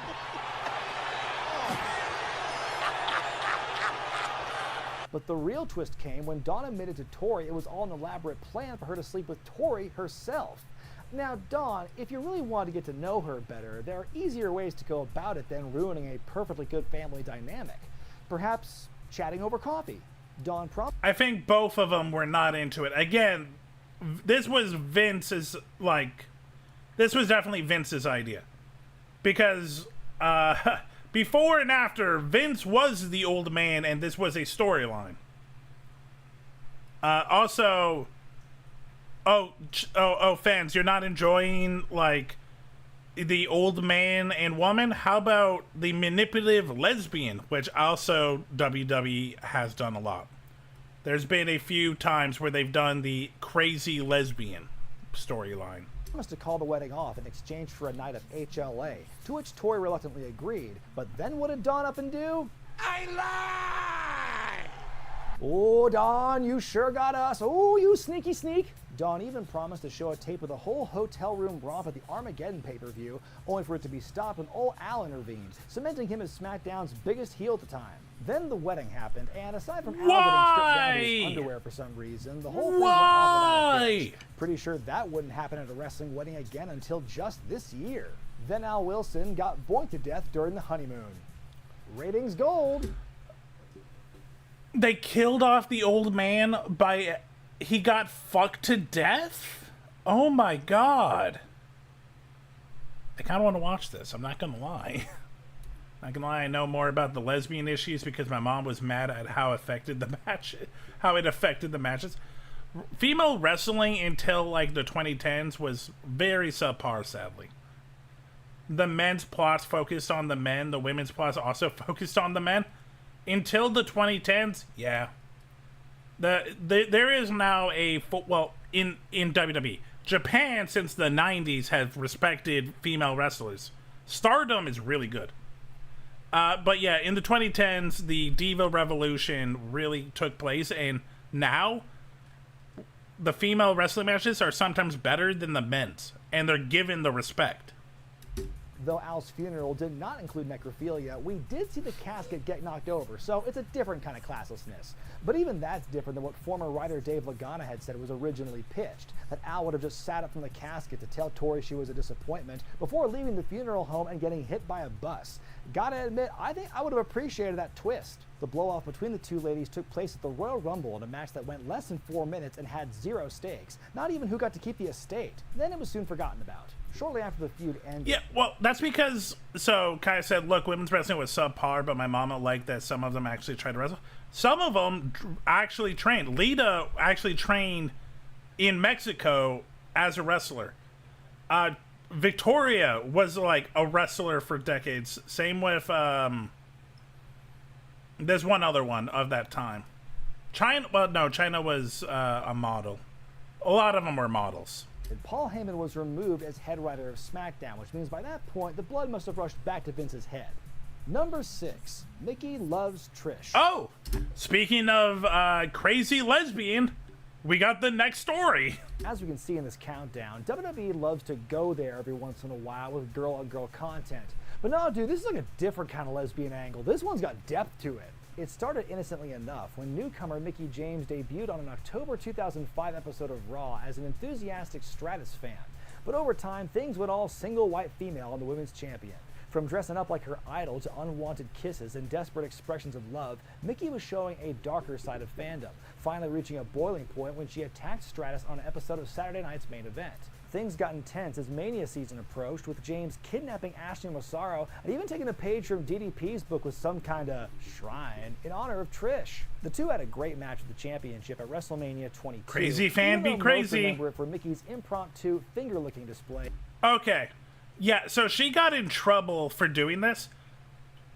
Again, people, fuck off. Literally, Mickie James came in the company. It's like, hey, you're a trained wrestler. How about your first character story is that you are a crazy lesbian fan who wants to get with Trish. She's playing the character. Like, goddamn. Just before the finish, where she beat Trish for the title. That's the other thing. They gave the women's championship, the highest belt for women wrestlers, to their new crazy lesbian stalker. Salacious moment was too much for Vince, who scolded James after the match and had that part of it scrubbed from future airings. Hey, we can imply all we want, but we can't just out and out say it. I mean, think of what the sponsors No, would but do. that's too The authentically storyline lesbian. sputtered Men out when can't Trish put her pretend it's shoulder about in the them arena. anymore, so it's It was bad. unfortunate True. because for the most part, True. it was honestly one of the better angles WWE had done in years. Rumor has it was a storyline that Vince wanted to do with Sable and Terry Power years earlier, but it never fully got off the ground because Sable was allegedly uncomfortable with it. I think it's safe to say these ladies handled it better than it would have been in 1999. By the way, Mickie James is, like, I think she still is, well, she was wrestling at least a couple years ago when I checked. She is a great wrestler. And Trish got good by the end. And I remember this. I actually was Team Mickie in the day. I didn't really realize it because I was a teenager, but no, it was just nice to have fresh people. Because the women's league was really not anything at that point. Number 5, fake pregnancy. Oh no. Whether they're issues of paternity, like in the Ray and Eddie entry, This is or pregnancy really like in soap this one, opera. They all feel like common soap opera tropes, so it makes sense they'd also find a place in wrestling. There haven't exactly been a ton of examples in this medium, but enough to say, that's enough. Probably the earliest one I can recall is when Terry Runnels claimed that she was pregnant, got rejected by both Val Venus and Goldust, then formed PMS with Jacqueline. Pretty straightforward. They got their claws into D'Lo Brown and Mark Henry. And on the same episode of Raw where Mankind won his first WWF Championship, fans also watched Terry take a fall and seemingly miscarry. Still seems like a good opportunity for a cheeky shot, right? Oh. D'Lo felt terrible about the ordeal and promised to do Terry's bidding to make it right. After weeks of humiliation, the boys discovered that... Ha ha, he had to buy tampons, but he's a man. As someone who grew up in a house full of women, this is just normal life, man. There were times where I got a pack of cigarettes and tampons for my mom. That's just life, man. You get used to it. Terry had never been pregnant in the first place, which led to the blow-off of nothing. Man, we forget how good we had it back then. David Flair and Stacy Keibler had their own soap opera storyline in WCW, first when David dumped his ex-girl Daphne to be with Miss Hancock. At New Blood Rising during Stacy's infamous ROTC match against Major Guns, ROTC standing for Rip Off the Camouflage, the Keebs suddenly got an upset tum-tum, which became, you guessed it, a miscarriage scare. Stacy would be alright, but the pregnancy revelation caused young David to immediately propose to make it right. Dave may not have come close to his old man's record for world titles, but he was getting an early start on divorces. But at the wedding, Hancock revealed to her fiancé that he was not the father of the baby. I've said it before, and I'll say it again. How hard is it to book Maury Povich for one of these things? So who was the father-to-be? Jerry, Flair? Jerry. Jeff Bagwell? Who knows? Let's have Mike Tenay slut-shame Stacy on national television. Stacy, we've seen you on WCW TV. Dressed in the shortest miniskirt that I've ever seen. You know, if it wasn't for the fact that I'm a married man and that I have some morals, I probably would have taken a shot. What? What? Oh my god. Again, it was the 90s. People haven't learned yet that women are actually people. Sorry. After a few more weeks of this nonsense, both Hancock and Flair disappeared from TV.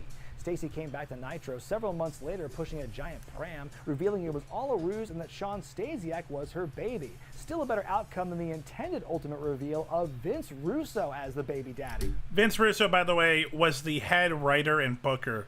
So literally, he booked himself to be the baby daddy. Vinny Roo, more like Vinny Ew. Stephanie McMahon claimed to be Brother pregnant as part of Ew. her on-air Brother feud with Triple H that was Ew. revealed to be a lie. Then there was Claire Lynch in Impact, who pretended to be AJ Styles' recovering addict baby mama until she quit the company. Lana revealed she was pregnant in her breakup feud with Rusev, but that fib didn't even last until the end of the segment. And we can't forget the paternity angles. At the time, Vince McMahon thought he was Hornswoggle's father, which led to lots of bad parenting. Hornswoggle is a leprechaun wrestler who doesn't actually speak. He just makes sounds like a dog, like and they put him in he's actually a McMahon. Again, he never spoke. He still doesn't speak. And literally, he was a mascot for an Irish wrestler. Moments until JBL revealed it was actually Finlay. And then, of course, there's our next guy. Number 4, Kane. Just Kane. Oh, if you don't know, well, first of all, the man behind Kane is a Republican asshole, so fuck him. But in wrestling, he got put into a lot of shitty storylines. Strap in. Yep, the Rabbit Little Person. There was actually in 2009, they did Little People's Court on Raw, and it I hate to admit it, but I enjoyed it way too much. While most of the storylines we've covered so far could fit perfectly in a show like Days of Our Lives or All My Children, Kane's whole vibe belongs more in a show like Passions. I mean, for starters, he freaking debuted as the vengeful, long-lost brother of The Undertaker, revealed to be the son of a clandestine affair between Paul Bearer and Kane and Taker's mother, only to be betrayed and discarded by Paul and Taker when his usefulness had expired. He's been the humanized buddy of X-Pac, who opened his heart to the feminine charms of Tori, only for both to turn on Kane, embrace each other, and mock him openly on national television. We've seen him mournfully confess to the unfortunate accidental death of his girlfriend, Katie Vick, which ended up retconning a lot of Kane's backstory, but we dealt with it, and in some ways, many of us still are. Kane's been unmasked, revealing not horrific burns as we've been— I'm sorry. I have to explain. been led to believe ways many of us still are. So, in a storyline, they implied that Kane had sex with the dead body of his girlfriend who died in a car crash. Because I don't know. But this was on TV.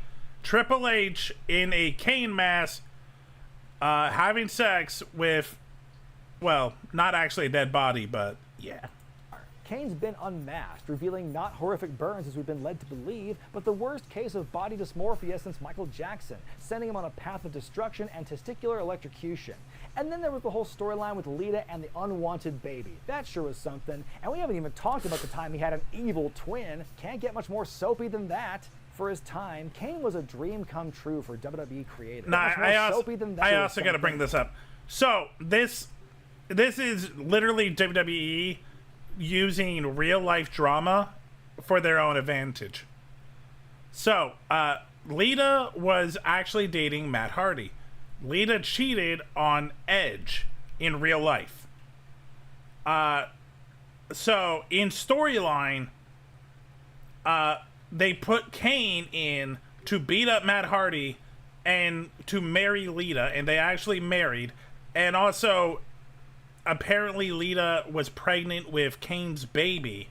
Edge comes in and takes out Kane, and it's to be revealed that Lita was never pregnant, and now they're a couple. And we haven't even talked about the time he had an evil twin. Can't get much more soapy than that. For his time, Kane was a dream come true for WWE creative. Hard to believe something as one-dimensional as his original character was able to pull off such a wide variety of roles in the end. He's even had a storyline built around hugs. That's range, folks. Number 3, the Sandman Raven feud. Oh. Our old friend Paul Heyman's back on the Time list. for One of his cults. most successful angles as the head of ECW.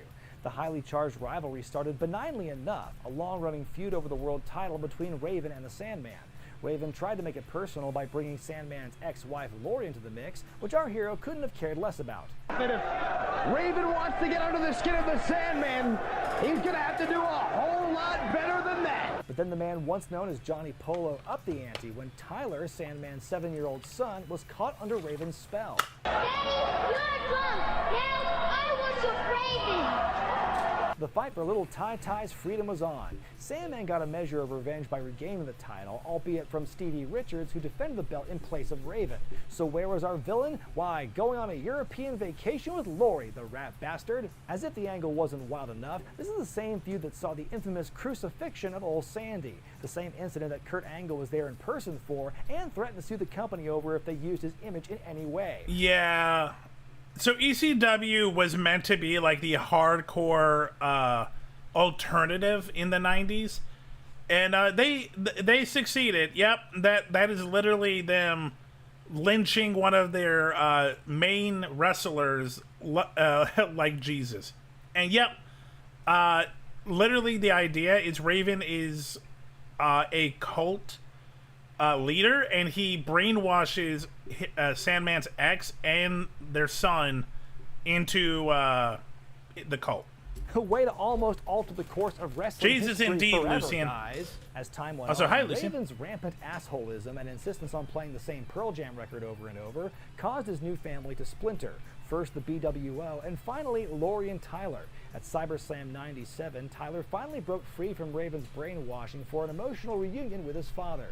The Sandman has been brought to the ring by his son, Tyler! This angle was unlike anything seen before in wrestling. Now, family members had been utilized in angles before this to some degree, but almost never covering dark themes like substance abuse and grooming. I don't know what It's one of the BWL best is. examples of a baddie using psychological warfare in a wrestling storyline, and it's all the better for ending on a happy note. Number 2, the Matt Hardy Lita Edge debacle. Oh, okay, We've we're seen a talking. love triangle Okay, or we're two in talking this about it now. countdown, but none as emotionally charged as this one. It's art imitating life to the extreme. No pun intended. In 2005, Matt Hardy discovered that his girlfriend 2005 was a heavy year for Edge while he WWE. was out with an injury. Matt's very public outcry led to him being fired by WWE, as well as some drastic alterations to more than one storyline in the aftermath. Fans were so vocal about what Edge and Lita had done that the company had no choice but to put the two together as an on-screen couple, with Kane briefly standing in for Matt Hardy. See, I told you he could play any role. Eventually, WWE could no longer ignore the deafening Matt Hardy chants every time Lita and the Rated R Superstar appeared, so they rehired the angelic Diablo. This is always a tricky one to talk about because on the one hand, it's a storyline tailor-made for wrestling. If they didn't screw it up by embarrassing Matt almost every step of the way before shipping him off to SmackDown, it could have been really interesting. That said, it must have been hell for the performers to have their dirty laundry being used in a storyline like this. Oh, you Whether missed was it, right to Lucian. turn There was this a lot scandal of into an gay angle or earlier in not, the it could be video. a very Lot of pivotal gay. one for all three performers. Matt's public sympathy campaign after his Blue firing is a modded great most- example of early blue viral modded, marketing like, as most wrestling of entered the people. more digital age. As we've seen in more recent years, he's continued to use those self-promotional skills to great success. Edge became the hottest heel in the company after the angle, and over time would build a legendary career that continues to I this do day. love But Adam on the flip Copeland side, slash nobody Edge. suffered more from the storyline than Yep. Lita, who almost quit the company over the Once again, if you're a woman in WWE circa before 2015, you better have a backup plan. she was getting from rabid fans despite expressing remorse over what had happened. And it can be argued Oh, I forgot. On cable TV on an episode of Raw, they literally she was getting from rabid fans despite expressing they literally set up a bed and said that they were going to have sex in the ring, and it got very close. remorse over what had happened. And it can be argued that her career was never the same afterward. Before I reveal the #1 entrant, my honorable mention for this countdown has to be the saga Women between are Macho hot, Man yeah. Randy Savage and Miss Elizabeth. I already talked about this in detail in my countdown about wrestler-manager pairings, so I won't repeat myself with the exposition, but I will reiterate that it's definitely a fantastic love story with a well-executed beginning, middle, and ending. Easily the best of its kind WWE has ever done. Well, that and Perry Saturn and Moppy. And my pick for the #1 soap opera storyline in wrestling is the McMahon family drama. Oh It's my been the God. fans alternating delight and dismay. The McMahons have Also, they had all 3 types: big butt, big breasts, and thighs. Amen. dominated WWE programming for the better part of the last 2 decades. But to that I say, why not? The McMahons are every great TV family wrapped into one. Over the years, Vince, Linda, Shane, and Stephanie conspired with and against each other like the Sopranos. They constantly battled for control of the family empire like the Ewings, and they protected each other from the harsh realities of the outside world like the Waltons. Well, 2 out of 3 ain't bad. It was very... It felt very ego-driven because these are the owners of the company, but they did put their bodies on the line. Like, Shane McMahon did some stuff that most wrestlers wouldn't do. And, like, except for Vince always putting himself with younger women, which it was actually really good storytelling whenever the McMahon family was involved until the 2010s. By early '99, Shane McMahon had become an established presence on TV and was an on-again, off-again partner with Papa Vince. But the moment a debuting Stephanie was introduced as the target of Ministry Undertaker's desire, the floodgates were open. We've seen a kidnapping and a dog hey, race, another, a and/or Howard Power, a fight with Steve what's it Austin called? to control the company. Stephanie marrying Another Triple Jesus H, lynching. WrestleMania 2000. Vince drugging his wife so he Yep. could have an affair with Trish Stratus. Yep. The family's role in the invasion storyline. Vince beating the shit out of his own daughter. No, I want Trish to talk about that Stratus. again. Yeah, literally 4 months, his actual wife, who is now the Department of Education head, so fuck both of these people. God, America's weird. But yeah, his wife was comatose, and he was cheating on her in front of her with Trish Stratus. And, like, there's a lot of, like, makeout scenes and everything. The family's role in the invasion storyline. Vince beating the shit out of his own daughter on pay-per-view. Vince's feud with Donald Trump. Yeah, this was, Vince beating the shit out of his own daughter on pay-per-view. Vince's feud with... Yeah, this actually happened. During WrestleMania, they had a hair versus hair. They both had wrestlers, and McMahon lost. This was 2008. God, America's weird. Donald Trump. Vince's feud with God. Vince blowing up in Right, limousine. I forgot Vince and about that. Hornswoggle. He did The fight Authority. God. Shane McMahon's 2016 return, not to mention a ton of other angles I'm probably forgetting. It seems for now that fans are finally free of the constant push and pull of the McMahon family soap opera, but perhaps we shouldn't rest easy. After all, there is another generation of McMahons who will get old enough to be on TV someday. Maybe a McMahon's 2.0? So what other soap opera storylines do you think deserve some love in this countdown? Let me know in the comment section below. I'm Brian Zane, and I'll see you next time. Whew.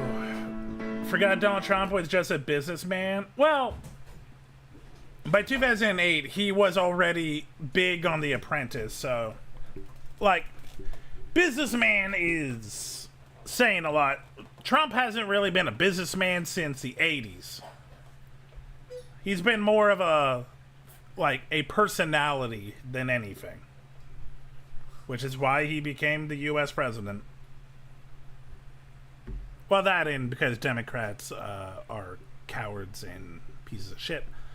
But yeah, now you know some of the weirdest soap operas in wrestling in general. I've only seen him in Home Alone movie, never knew him outside of that. Yep, the Home Alone 2 in New York, yep. Click. Silver, you don't even have Democrats in your country. We do. They're a different name. So in Canada, we have 3 main branches. Well, not main branches. That's wrong. 3 main parties. There's multiple parties. Like, that's the other thing. We don't have a 2-party system like you guys. Technically, any party can run, but right now there's pretty much 3 parties that have power in Parliament. It's Liberals, which are kind of the centrists. We got the Conservatives, which are Republicans and just as bad. And then we got NDP, which is Social Democrats. And if you know Trudeau was a liberal, and very much so. Like, literally, the liberals are Democrats. They say the right thing, but never do it. They always take the money and run, and they're also kind of pathetic. But they're better than the right-out racist and destructive conservatives.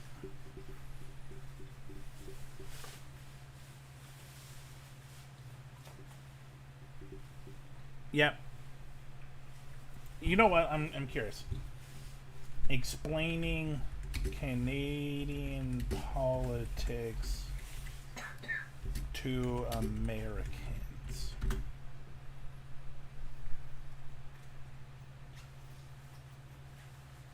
Okay, this is short enough.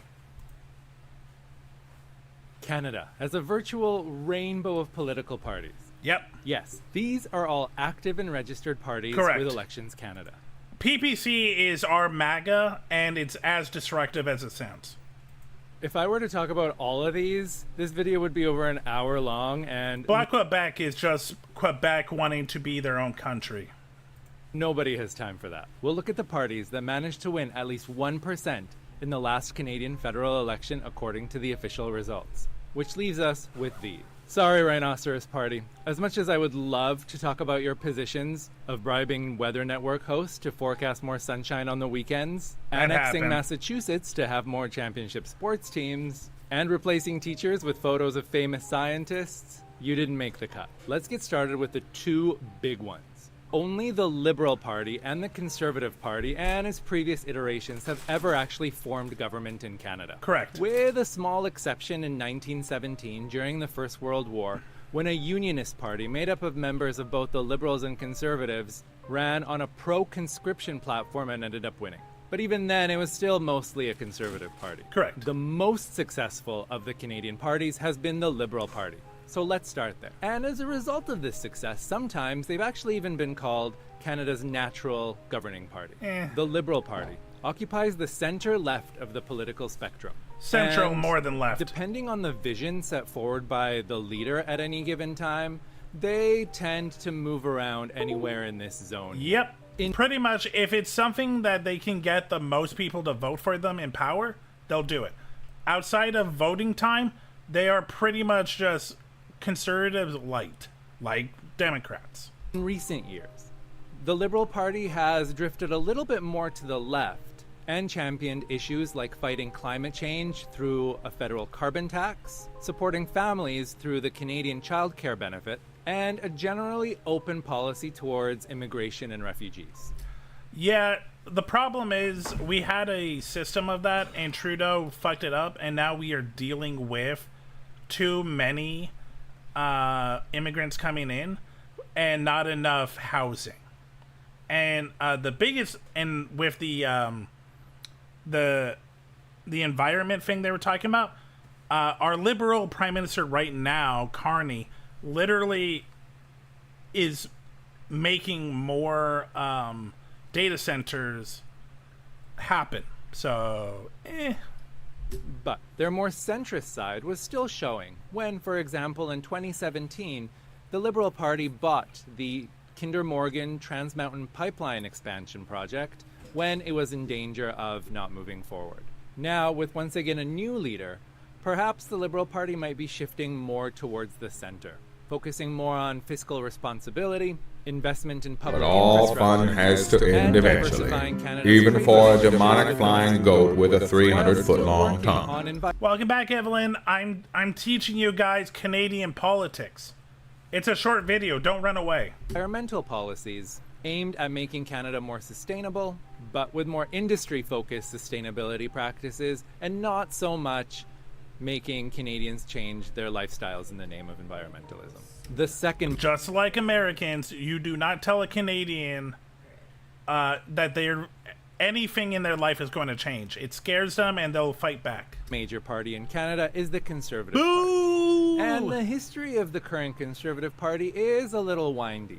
Under the government of Progressive Conservative Prime Minister Brian Mulroney... I mean, look, that is your right, but you should know what your cousins in the north have to go through every election. Bruni in the 1980s, a breakaway party called the Reform Party formed, mainly to address feelings of Western alienation. This split in the Conservative vote in the 1990s led to several consecutive Liberal majority governments. The Reform Party renamed itself the Canadian Alliance in 2000, and then recombined with the PC Party in 2003 to form the party we still have today, the Conservative Party of Canada. The Conservatives, or the Tories as they're sometimes known based on their British nickname, Boo, are Harper. part of the center-right of the political... Not only is this man lame, he was a very problematic prime minister. He was prime minister for 10 years, and it was looking bad at the end of his run. Spectrum in Canada.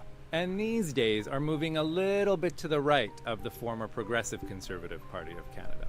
They generally hold more socially conservative views and more classical liberal views on economics, such as a focus on lowering taxes, generally more free market economic principles, and programs such as the Canadian Tax-Free Savings Account, which was created under Prime Minister Stephen Harper. Ew. They've been very critical of policies that have raised the cost of living in Ew, Canada, PP. such as the liberal carbon tax and the rapidly increasing cost of housing.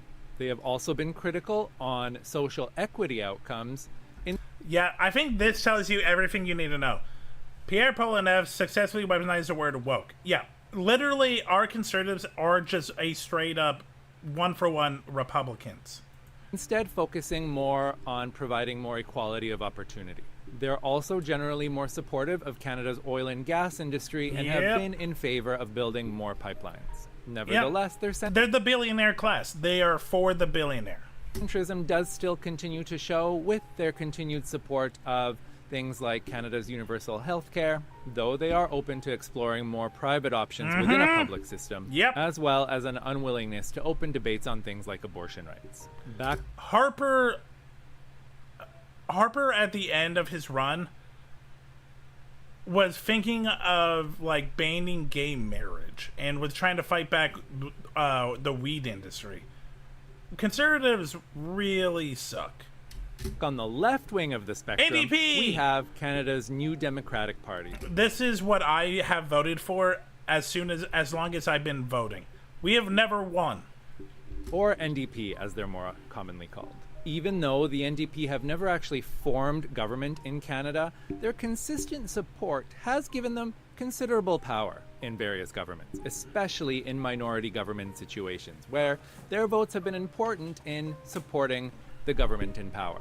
They also had an especially strong showing in 2011 when they actually came second to Stephen Harper's Conservative Party and formed the official opposition.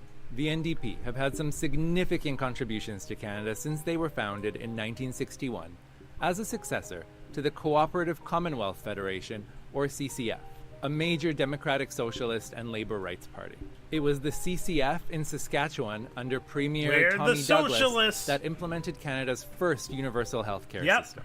Douglas then worked with Conservative Prime Minister John Diefenbaker and Liberal Prime Minister Lester B. Pearson to bring this universal healthcare project Canada-wide, bringing together so many distinct parties. And we have never won. Even though the one thing the world knows us for, we still have never been in power.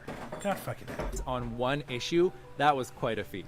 Well, Today's NDP continues to focus on some of these social democratic positions, like expanding universal health care to include things like dental care and pharmacare, and they're also proponents on policies on racial equity, implementing the Truth and Reconciliation Commission's 94 calls to action, and ideas like student loan forgiveness, building more affordable housing, and new programs like introducing a guaranteed livable income for all Canadians. Let's move on to a party with a very distinct role in Canadian politics. Yeah, imagine if Texas, if Texas had a party where literally the only thing is we want Texas to be a country. That's that's the Quebec Bloc. It's the Bloc Québécois. They only run candidates in Quebec, which means that even if they won every single seat that they contest, they'd still never be able to form a majority government. Correct. But that's not quite what they're in this for. Their political stance is Quebec sovereignty. However, what that has meant over the years has changed. When the party was formed in the early 1990s, It literally meant sovereignty for Quebec, or the establishment of a new nation state for Quebec, separate from the rest of Canada. The history of all this is complicated, but the most recent attempt at Quebec separatism came in 1995, with a referendum led by the provincial Parti Québécois with support from the Bloc Québécois. This 1995 referendum was won by the Remain side by the absolute most razor-thin of margins. Since then, the popularity of Quebec separatism has diminished, but the party still sees a lot of support with the people of Quebec in its defense of Quebec language, rights, and culture. The reason I am against Bloc Quebec isn't because they exist. It's because they're so one province, and they do get a good amount of seating. Because of their existence, it takes away from other parties. And a lot of what Quebec Bloc is talking about is what NDP is talking about, but on a nation and not just Quebec. So they take away a lot from Quebec. It's like Puerto Rico. No, Quebec doesn't want to be owned by Canada. They want to be their own country. They want to be their own country right in the slab of Canada. Well, New Mexico might be closer to it. Politically, the Bloc stands on the center-left side of the spectrum. They've advocated for things like reducing greenhouse gas emissions to fight climate change, reducing wait times for immigration applications, and ensuring that the Canadian federal government continues to fund public health care. Yeah, it's very much NDP, but the problem is they only care about Quebec. That's the problem. A lot of these ridings that go to Bloc Quebec would go NDP, but because it's in Quebec, it's frustrating. It's frustrating. Another one of the smaller parties in the Canadian ecosystem is the Green Party of Canada. Green Party, as you can imagine, they're also on this crowded left side of the political spectrum with a focus on environmentalism and sustainability. In the 21st century, they've managed anywhere between 3 and 7% of the popular vote in Canadian federal elections, and they elected their first member of parliament in 2011 when Green Party leader Elizabeth May was elected as the MP from Saanich Gulf Islands in British Columbia. Aside from their focus on environmental sustainability, the Greens have also ran on platforms like but ours actually student gets loan votes. forgiveness and even making post-secondary education free in Canada, a guaranteed livable income similarly to the NDP, and universal childcare. In terms of Indigenous relations in Canada, they have advocated for an immediate implementation of the Truth and Reconciliation Commission's 94 calls to action. Finally, we have one of the newest parties in the... So,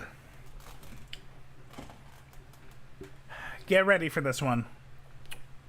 This is the scary thing. This is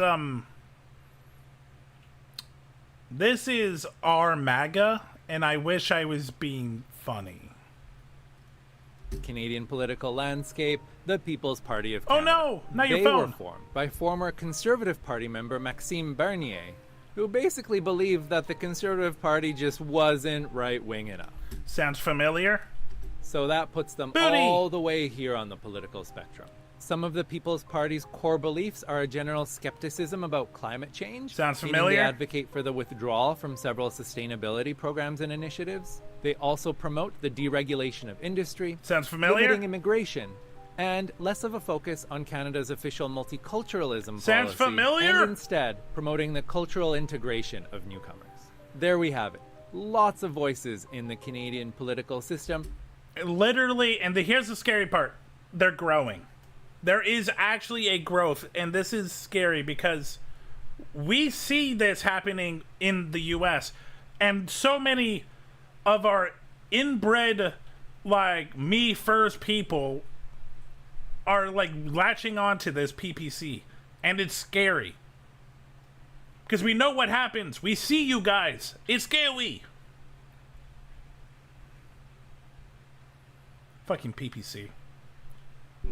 Got dust storm alert despite fact that said storm being good 1 hour already. Oh. Anyway, thank you, Court Chicks class. Now Americans know how fucked up we are. Okay, let's play something. Let's play. Let's play, chat. Time to play the game. Okay, what should we play?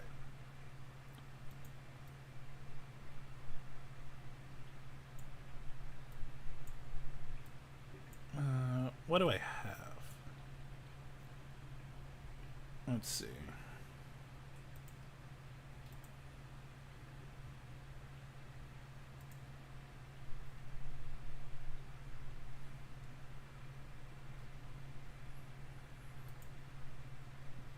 It's never good when Steam... Okay, there we go. It takes a second for Steam to come on. That's not a good sign.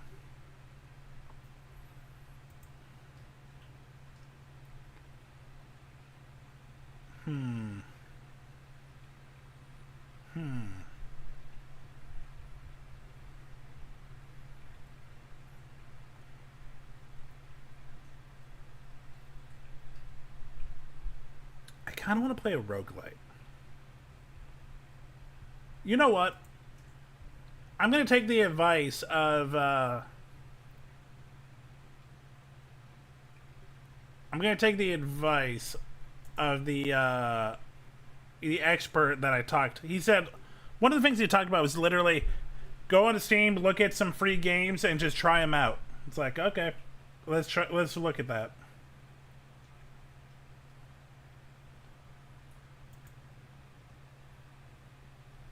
No one tell Blue I'm doing this because he literally just he sent me like 10 free games yesterday. Palia, play Palia. I mean, I have Palia.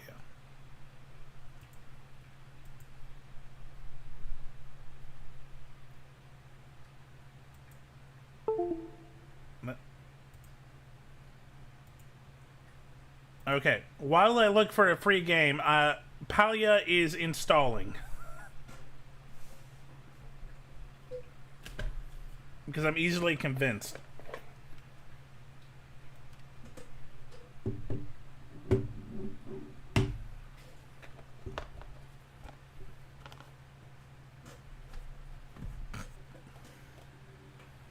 I've only played Palia once. It was for a stream.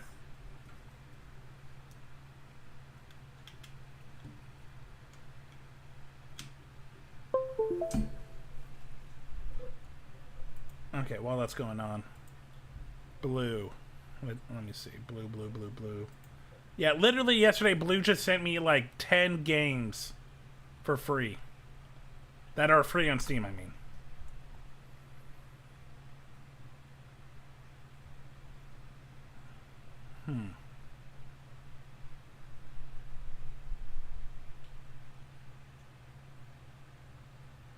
I think these are like roguelikes, or I mean, not roguelikes, friend stop.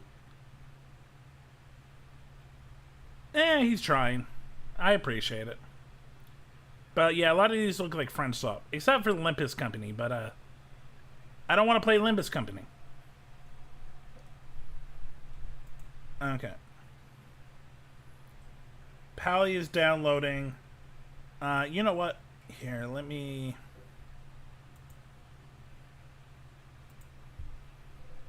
Let me show you what I'm looking at.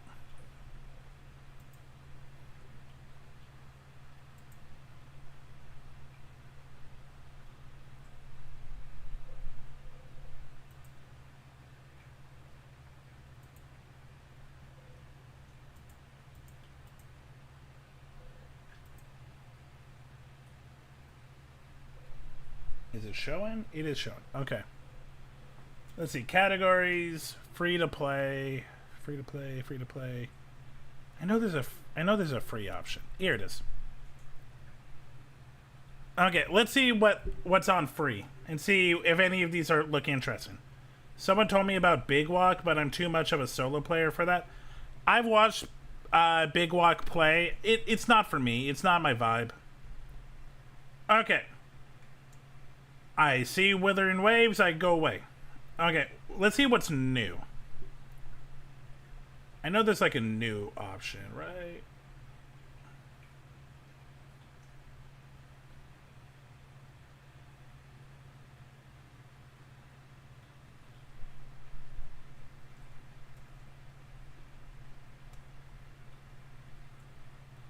Oh, right here. New and trending. Okay, let's see what we got. Social democracy and alternate history. Let's add that to the list. DreamNet. Rediscovered the internet of the 2000s in DreamNet, a free-to-play Frutiger Aero exploration game. Dive into nostalgic worlds and cover the story and revisit. Interesting. Roomballs. Roomba. What is this? Roomba? A high-energy mix of soccer and air hockey starring zany robots play online. Ooh, Frog Island. Start your new life as a caretaker for an island of frogs in a cozy creature collector. Build your dream island. Discover magical wildlife. Okay. Frog Island, man. Frog Island. Okay. You know what? Rather than wishlisting these, let me just... Oh, so it's not free. You lied to me.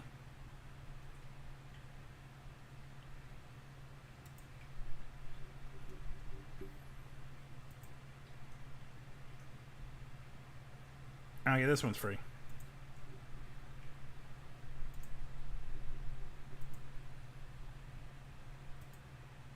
Is social democracy free? That's a sentence.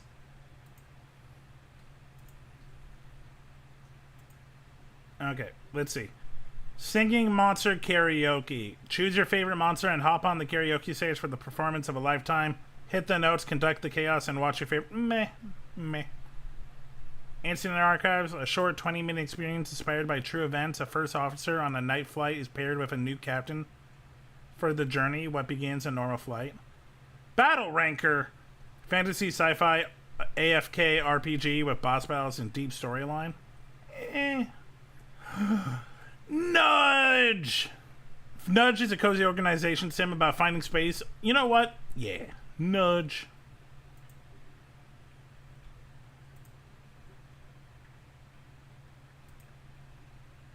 Apple Faces Up. Alter the ascribed laws and unravel mysteries with knowledge and wisdom. Welcome to the infinite library where all past, present, future phenomenon.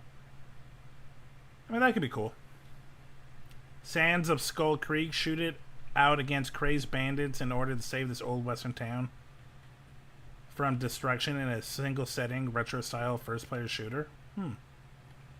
Night Guard. Okay. Pally is still downloading.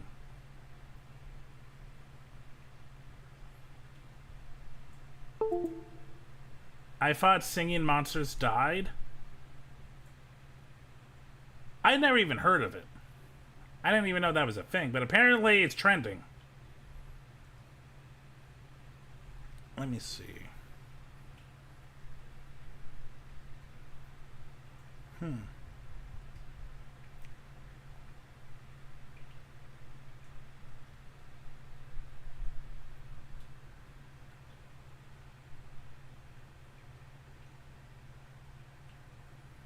looking for something in... Wait, did I ever do Chaos Law? Is this a appropriate game? Maybe that's why I haven't done Chaos Law. Done crap game. Deadlock. Bleh. Death Becomes You. I don't know if I don't know. This one I think is fine, but I could be wrong. It might be sexy. I mean, let me see.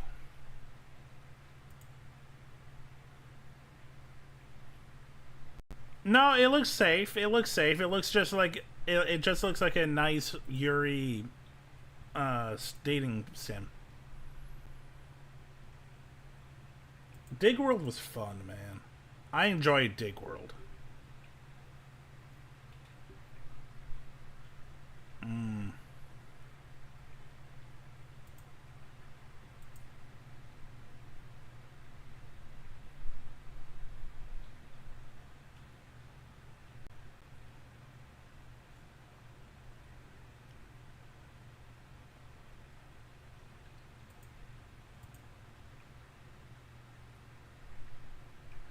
Okay, we'll have to play Palia another time because Palia is taking a bit.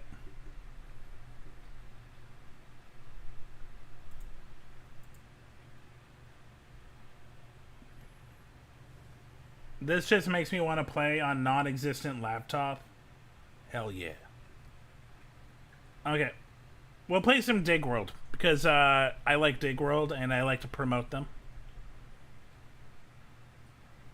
Over 2,000 copies sold. Nice. They deserve it. Dig World is a fun little addicting roguelike game just about digging.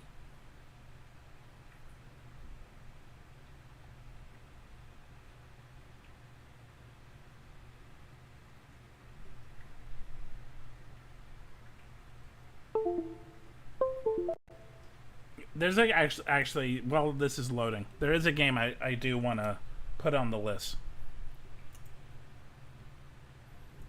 Everything becomes crab. Okay, it's 11. I'm not gonna get it right now, but like I played this at a gaming event. This was a lot of fun. This one I actually kind of want to bring back and do a couple of runs on the channel. But I don't feel like spending money right now.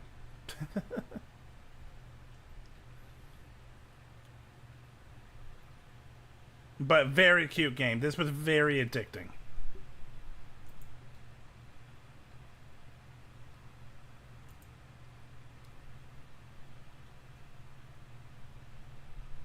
Okay, we got 19%.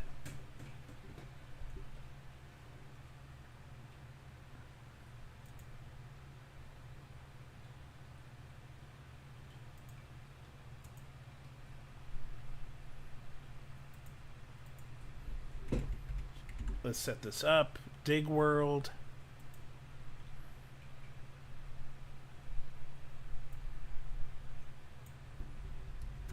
Playing Dig World.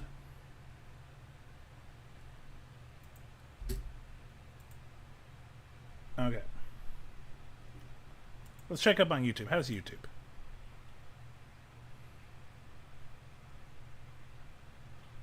YouTube's doing good.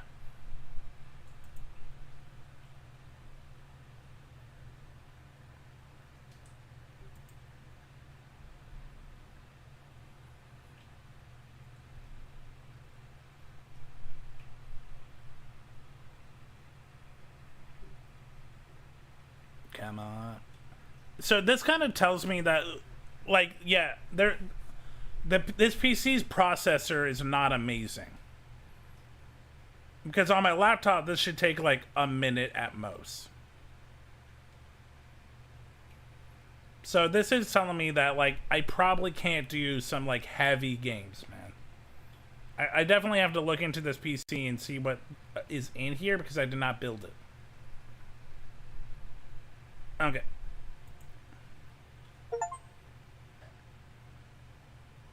Let's play some Dig World.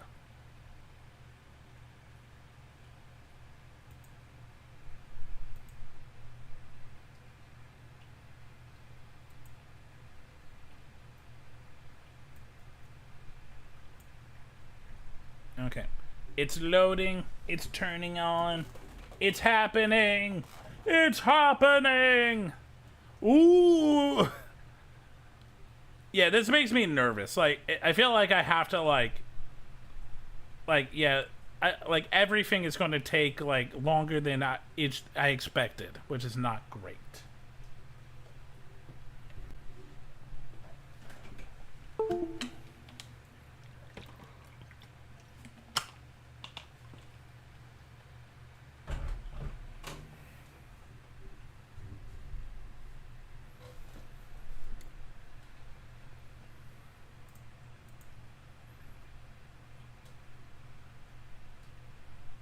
It says it's running. It says it's doing stuff, but I'm not seeing it. This makes me feel, I don't know, maybe there's some things I need to add onto this computer to make this easier, but I don't know. I'm not liking this, that's all I know. This is taking way too long for a game that's like less than 3 gigabytes.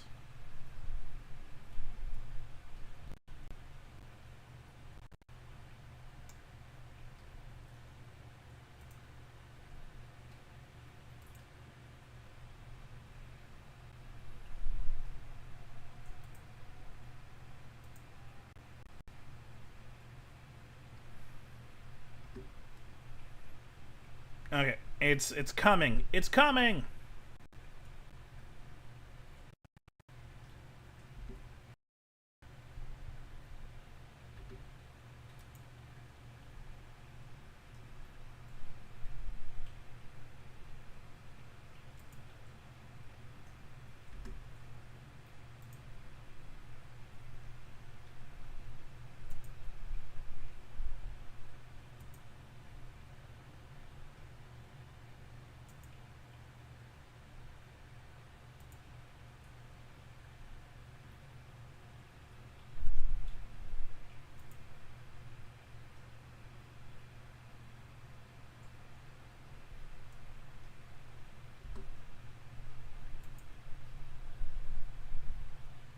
Okay. God.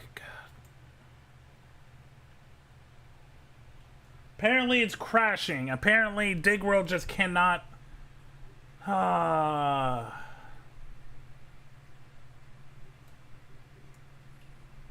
This ain't good. This means Tuesday I definitely cannot play games. Damn. Yep. Right now it's having issues playing this 3 gigabyte game. That's not good.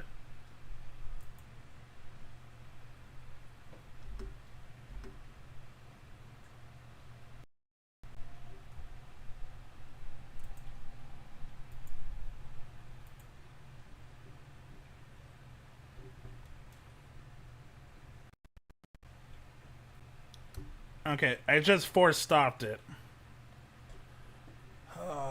That makes me really upset. That's not good. That's not good. Let me see if let's see. Maybe now because it went through it, maybe it will, you know, won't take forever and it will start.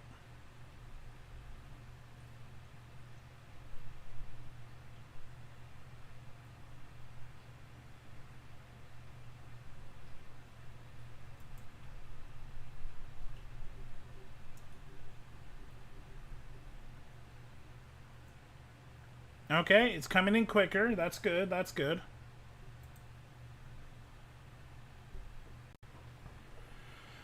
It's a good sign, I hope.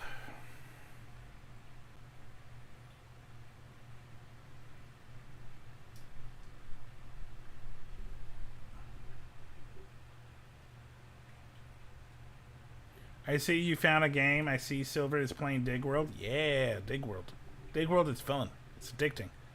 Not only if I could actually play it. But this PC is having really big issues playing games. Even like ones that are not that heavy. Digworld is not a heavy game. But it is having so many issues. It's just not responding.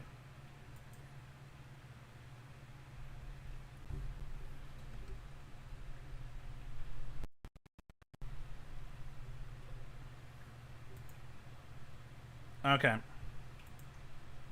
Never mind. No Digworld. Okay.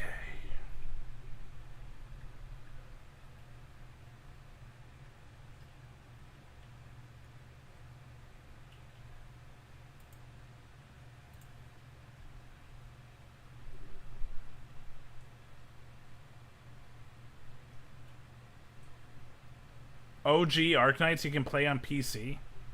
It's been a minute. Stretch a bit. Okay, I will stretch. Huh. And I will hydrate. And I will posture check.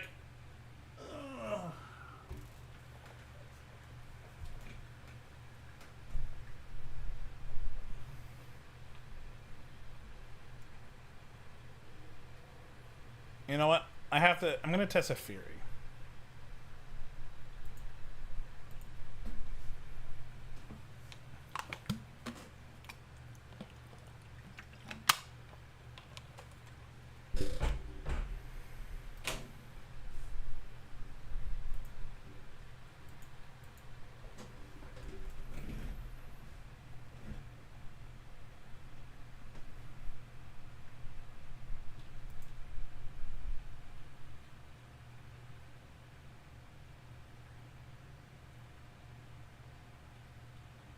Wasn't there that horse girl game? Uma Musume? Yeah, we could play Uma Musume. But even then, I don't know, man. It is... Yeah, like, nothing is... Steam is just being an ass right now. Like, nothing is responding. This is insane. Any game that I try to activate is just white screening.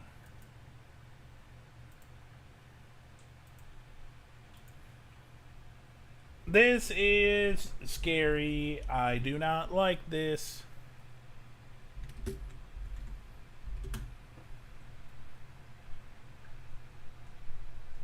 That is true. Arknights is not in stream. Arknights. I do know about Arknights, by the way.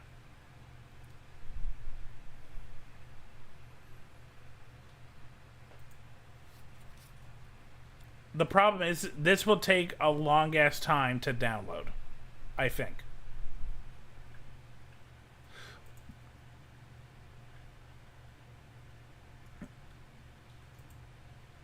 I am on the website though. I am looking at it.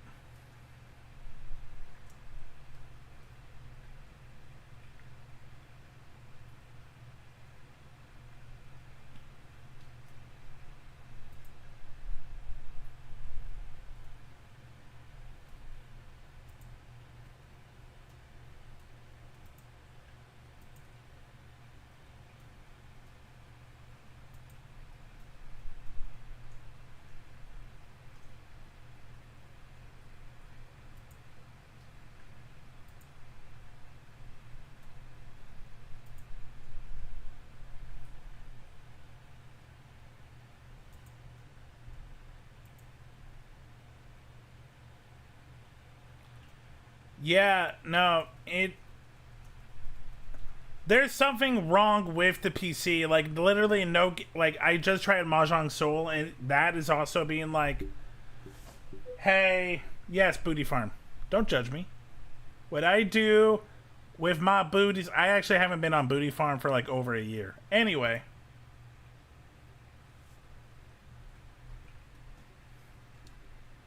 There's a lot of things.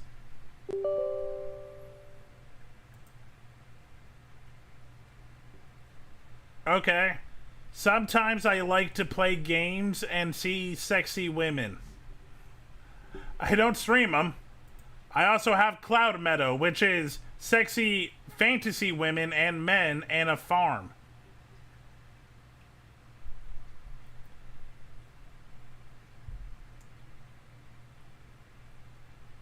It's a lot of breeding.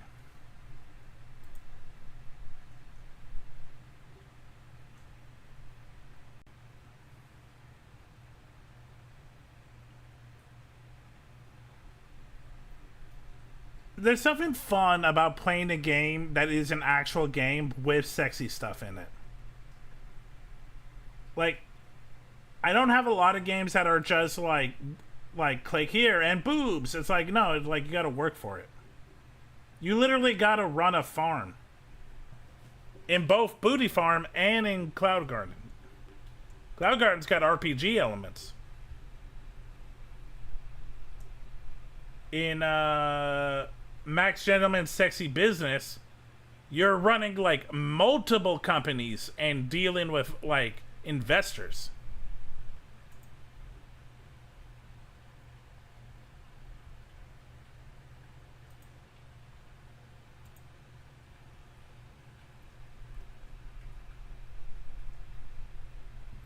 Okay, so Arknights is downloading, by the way. We'll see what happens. While we wait, because it might take a while.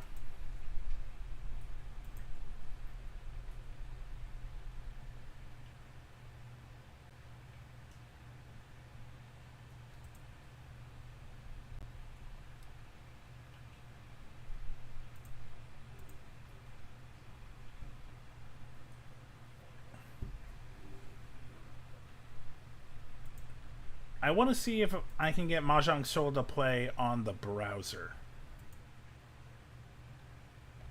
So I've known about Arknights for a while. I used to work with a guy who was really into Arknights.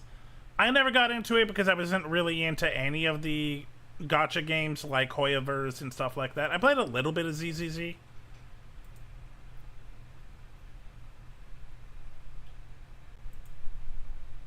And Arknights is not responding.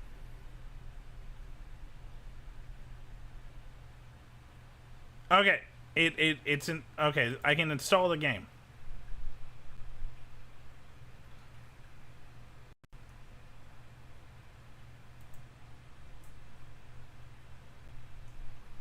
It's installing. Okay, let's keep looking at my list of games, and people can judge me. I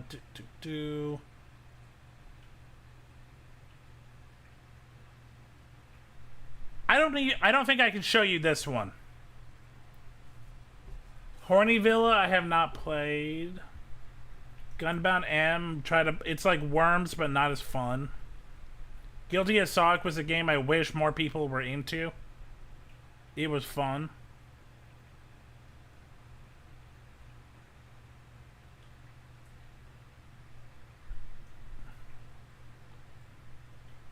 Can't judge you when younger me got a bunch of VN that I never played. Yeah. I got a few visual novels here. Fuda Dick and Dash is a visual novel. But there's also another one I played many years ago called Negligee. Yeah. This one is about working at a boutique for underwear.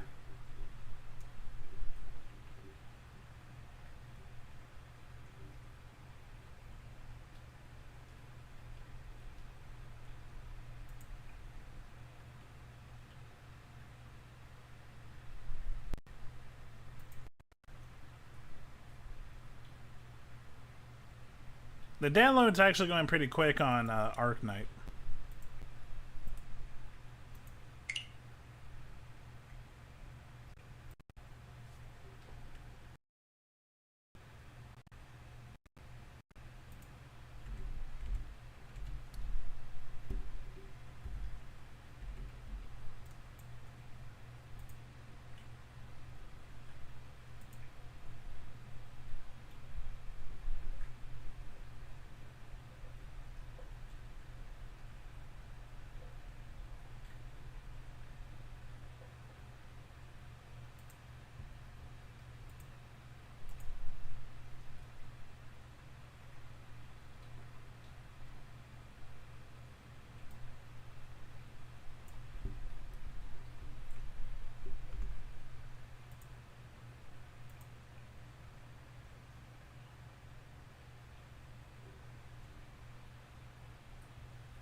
To the windows, to the walls. It didn't go off. What the fuck? It didn't go off. Why not? It should have. It did go off earlier. To the windows, to the wall.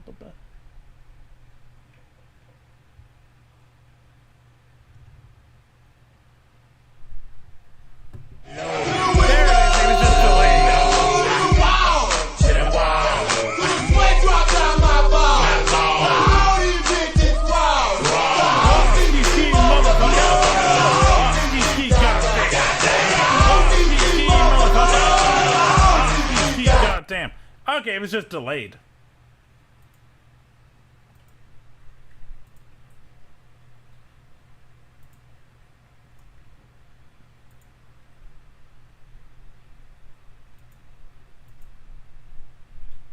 God, everything is getting a little chunky. I don't think this PC can handle gaming and streaming.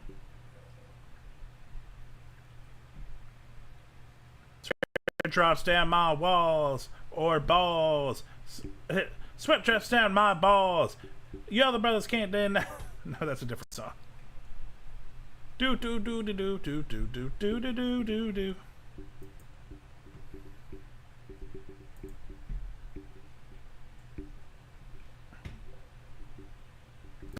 Completely forget what I'm singing as soon as it leaves. I ain't got no balls. Ain't no balls in here. No balls, no balls. Woo, no balls. No sweat. No sweat! Yay! No sweat! No sweaty balls! Woo!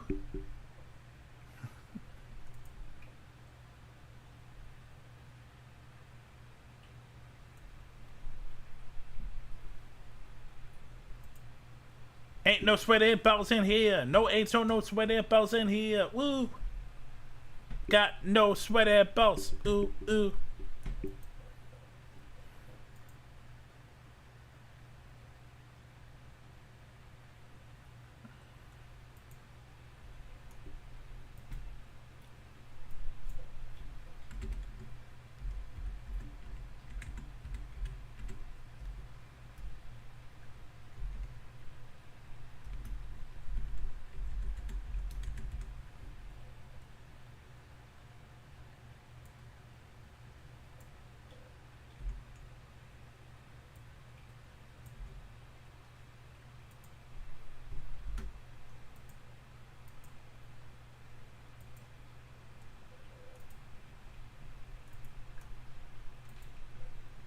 How do you get rid of some soreness in one tooth? Ooh, oh, that's always painful. It's always the tiny ones that are the worst. Pressure could help.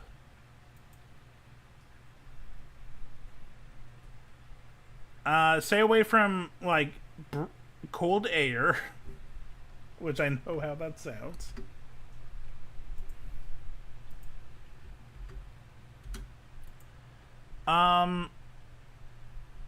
Mouthwash? I don't know.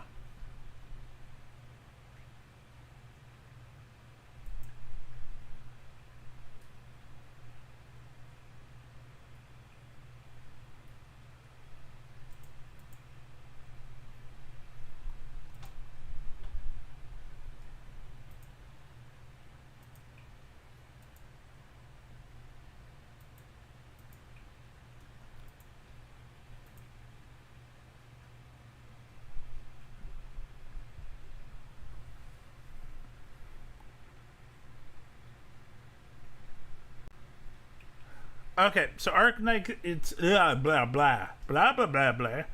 Arknight is taking some time, and I can't get Mahjong Soul to work on browser.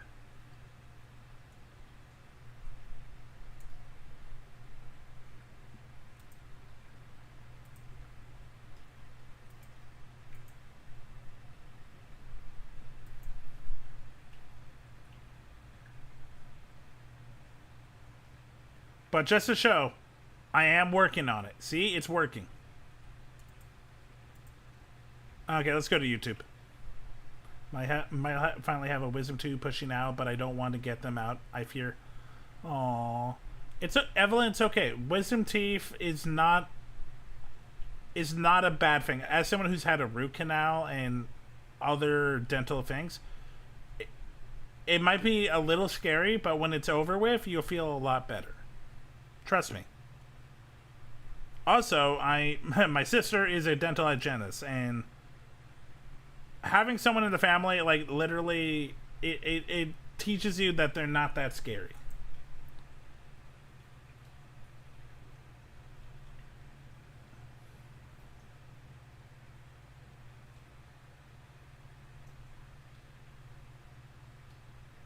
It's something we can watch while we wait.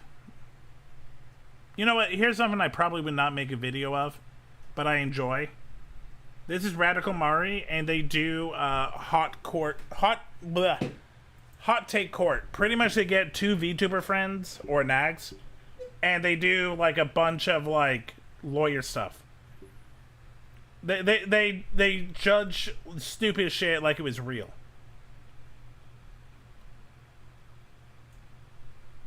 What's a good one?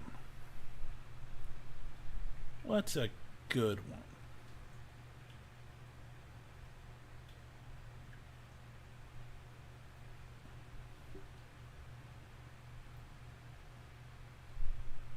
You know what? These two are on Hinge.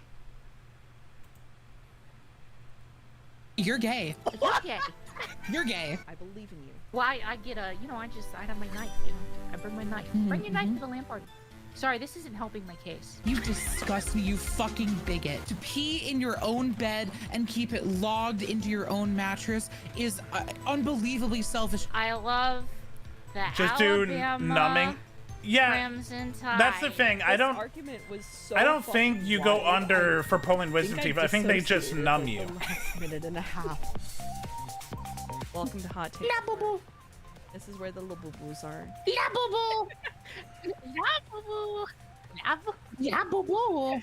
La boo boo. Welcome everybody to Awesome. Hot Takes Court. We have today Sigrid and Bird. Who are I'm here to sorry, defend Evelyn. You your incredible takes. You're missing out on the gayness. Yeah, boo boo. I missed the whole Labubu bit, but I was very staunchly pro Labubu, y'all. That's a lie. That's roll back the tapes. Can one be bro la boo boo but anti 6'7"? Because I think that's where I'm at. I didn't realize they were hand in hand. Would you fall into buy chocolate? It's just pistachio. Sigrid, you're actually gonna go first. Are you ready? Yeah, sure. Here is your hot take. Half-Life is mid. You can go ahead and take the stand. I don't want to play this game anymore. You know what she does? You know what she does? Mari wakes up in the morning and plays Half-Life on her Steam You know what? Deck, Half-Life and then is mid. She tunes in to Boo! listen to I've never Tyler played Dicker Half-Life. to learn about the latest Half-Life 3 rumors. And she Okay, so I'm supposed to defend this take. That's my Yes. job. Yes, you're gonna see this take and you're gonna think to yourself. Okay. Forgive me, Gabe. I don't think any of us care about Half-Life. Let's get into a really. What's a good one? You know what? Actually, this goes insane and unhinged. It's the closest I've ever been to being religious. I can respect. Like you've played something that has the DNA of Half-Life in it. also games with people on. Believe in you. Make LAN parties great again. We all play video games with people online, right? Random strangers online. Mostly Yay, LAN people. parties! You never see them, you never hear them, or if you do hear them, you wish you didn't hear them. In a LAN party, you can have everything you love about hanging out with your friends and everything you love about online video games together. LAN parties are the best. Nothing beats something. It was kind of short. Let's see. I like them. I just want to play Objection. video. Oh, yeah. LAN parties, if my opponent could even, I don't even know where that sentence didn't go anywhere. That was malformed. Sorry. LAN parties, as my repugnant opponent would call them, are awful. You want to sit on a couch in a basement with a bunch of sweaty, smelly people. Everything smells like fucking pizza and Doritos. You get one quadrant of like a 30-inch CRT, maybe. That's huge, actually. It'll be like a 20-inch, maybe. You get just a tiny little quadrant. Just what? So you can just sit there like huffing other people's farts just to play the game? You got no privacy. There's not gonna be a fan anywhere. No one ever fucking has a fan. You know, if you need that, you get hot. The skill ceiling is all who knows where. There's that one guy that's like a huge tryhard and just like is really smug. I'm just curious, does anyone watching remember LAN parties? I do. LAN parties were fun. They were hard to come up with because, like, again, you need a lot of space and like they said, it was hot and smelly. I'm just saying, I don't think LAN parties are that great. Fair enough. Look, don't you just want to high-five your buddy after you make a great play? You capture that flag in Halo. Don't you want to, like, high-five your buddy? You can't do that over the internet. You're alone, even when you're together. You can do that at a LAN party. What the defense has failed to consider is the drama that is caused by screen peeking, sore losers, and sore winners alike. You can mitigate all of these things. You can mitigate all of these things, okay? How? You can set up the computers with people on screen peek. No, you're talking about a LAN, well, there would be computers, I guess, at a LAN party. I was thinking more split screen. Well, actually, if it's all computers, who has the room for that? Have you seen that one old picture of the LAN party where they had to duct tape a guy to the roof? I love this. This is nerd ingenuity. Okay, someone needs to get up there and you're gonna play 10 feet off the air. That there's enough room, they had to like stack his computer on someone else's just so there's enough room for everyone to play. Yo, this looks incredible. I want to be that guy. I've ever seen. Oh my. I can't be this guy, but you know what? My first thought is I feel like we can do this to Rena. Rena is probably small enough where we can duct tape them, and if we feed them, they'll have fun 10 feet in the air playing, I don't know, maybe Palia. We'll play Palia together, or Arknights. God. Oh, you want to play what? Halo 2 at your LAN party? Oh, you want to have more than 4 players on Blood Gulch? Oh yeah, we're playing Fortnite. We've got 100 players in a lobby. I knew Rena would be into. You're not wrong. 100 people in real life. It would be chaos. You couldn't hear a goddamn thing. People would be waiting. If they got eliminated, they'd be waiting for people outside, and they'd fuck them up. They'd jump them with their stupid friends. Well, I get a, I have my knife. I bring my knife. Bring your knife to the LAN party. Sorry, this isn't helping my case. No, you sound like part of the problem, like you always are, by the way. No! I'm seeing the appeal to both sides, but of course I have to turn to my jury. This judge does indeed find this take not guilty. Okay, let me just check up on Arknights. Okay, I'm clicking the start game. Let's see if this works. Please work.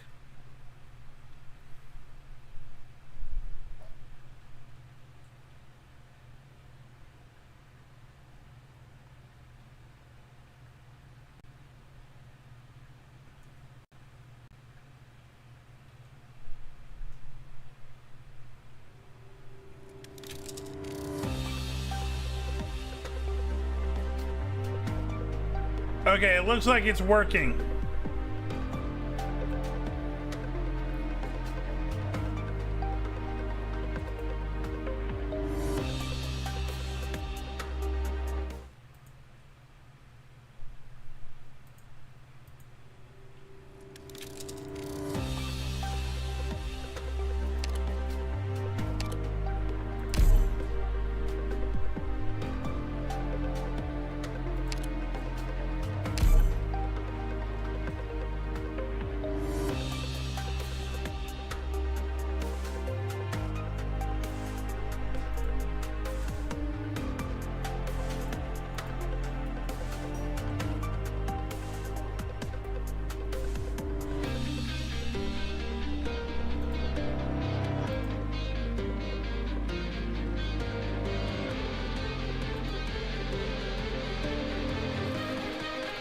Okay. Well, I'm hoping that I can get to that point, Rena. Okay, so I've never played Arknights, and I know of it. I know it's a world of half furries, it's post-apocalyptic, and there's a rapping penguin.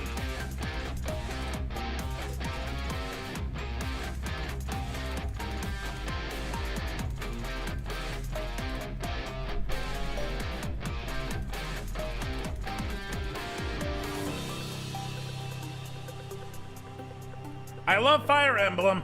Not a big fan of Gem Tower Defense games, but I like Fire Emblem. With Laura deep and wide as the ocean. I mean, I think didn't I just say it? It's furry post-apocalyptic with rapping penguin. No, I know there's a lot to Arknights. I know there's a lot. Okay, while it's loading, I'm gonna go get more snackies. I can still watch you chat.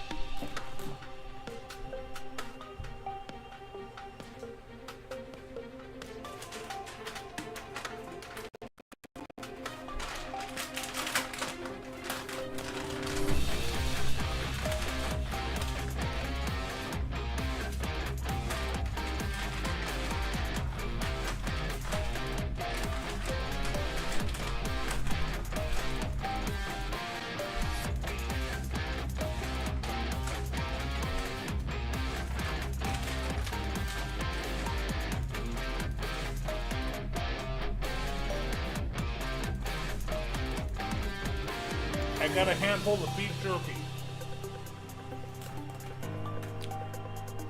Heavens to Betsy, you say tit? Heavens. I got Alva and my tit hurt with. Well, I'm glad that your teeth aren't hurting anymore and now it's just your tit. That poor right tit.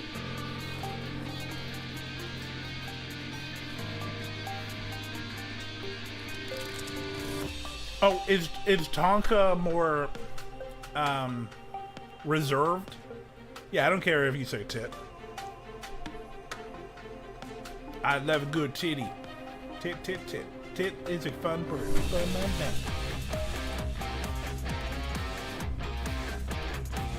For God's sakes, yesterday we were talking about tits, boobs, dicks, Roombas, what you can do with a Roomba. I just took the medicine, so we'll see which pain it takes care of. Let's pray that it takes care of both your right tit and your wisdom tooth. I'm not gonna lie, it's just fun to say tit.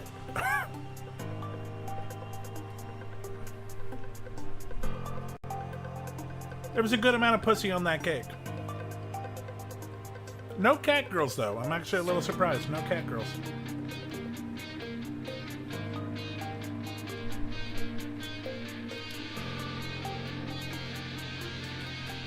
A lot of rocks. I think more rocks than I thought. We had, what, 3 rock characters? Taff was there, you never know. Taff did offer their Mantis D&D character, but the artwork was not doing it for me.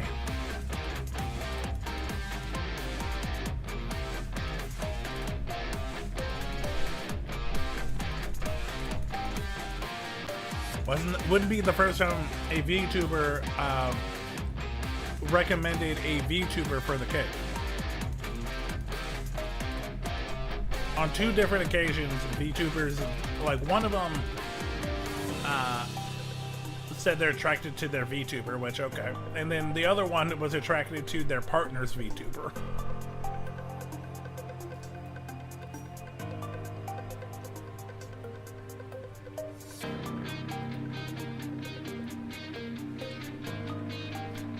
Evelyn, is Tonka a VTuber? I don't remember if he's a VTuber or he just doesn't, or if he shows his face. I don't think I actually checked.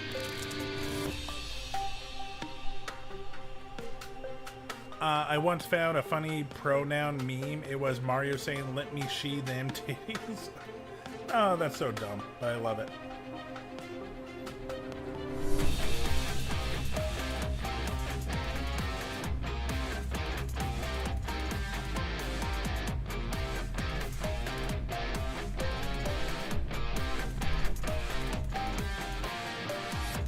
We're getting there. Okay. So, would you put his PNG tuber on the cake? That was kind of what I was, what I wanted to know.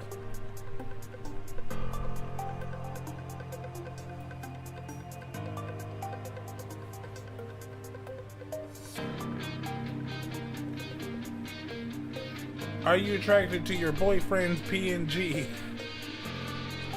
Would I smash Tonka? In particular, would you smash PNG Tonka?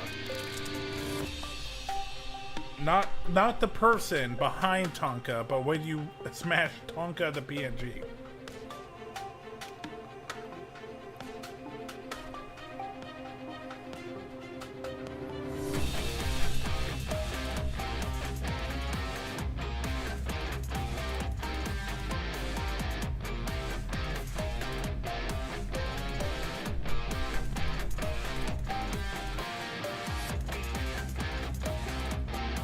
The reason I brought that up is because, like I said,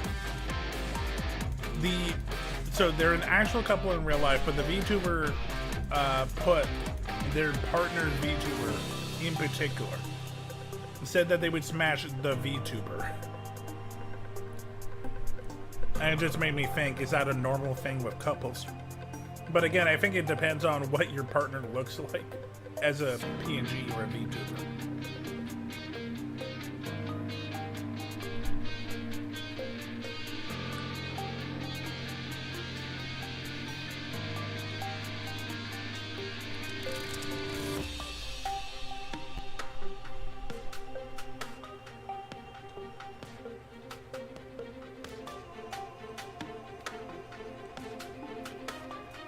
Now the person behind Tonka blank smash, he's hot.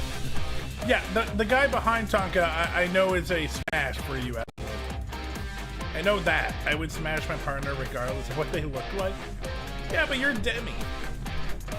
Or no, what was it? It was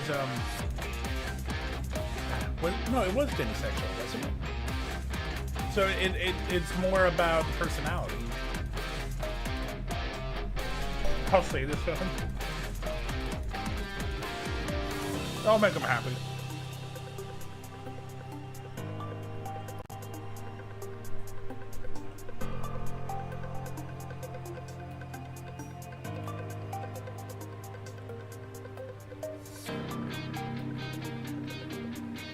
You already hear me? So, I don't know if you were watching yesterday, but I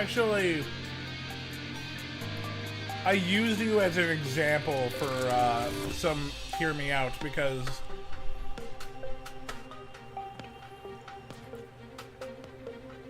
some people, like, when they hear the hear me out, they're like, oh, it has to be things that I would fuck. It's like, no, not necessarily. It's attraction. What are characters or things that you're attracted to? And I use some of your examples as that.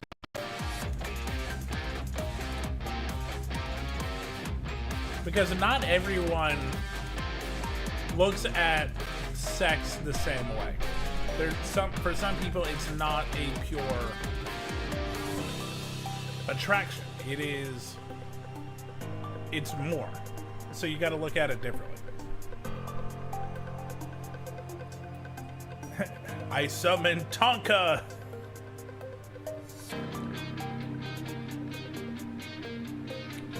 The reason I usually make jokes about fucking these characters is literally just for entertainment value.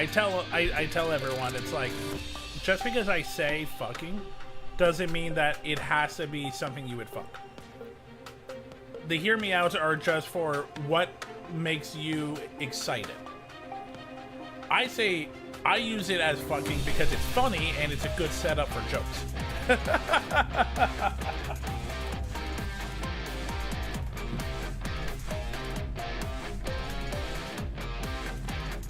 Remember, part of this is for entertainment, and I'm grabbing more snacks.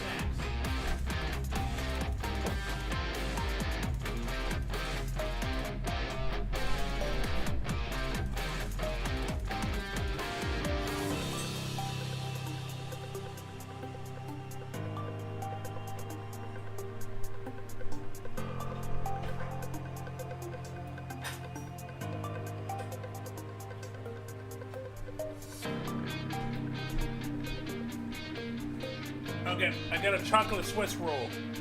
It's all spongy and delicious. Hey, Tonka could be the snack, and if he shows up here, he'll see it. He can see him being himself a snack. Evelyn, do you know how to flirt? Hey, Tonka, you want to be my snack? And and you can see yourself being a snack. Hey girl, are you a 10? Because you're the only 10 I snack.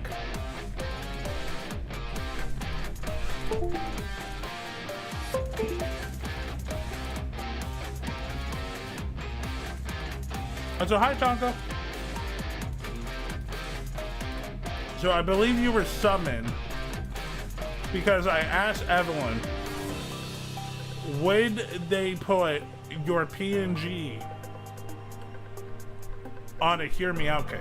Because I've had VTubers put their partner's VTuber and say that they would actually fuck the VTuber.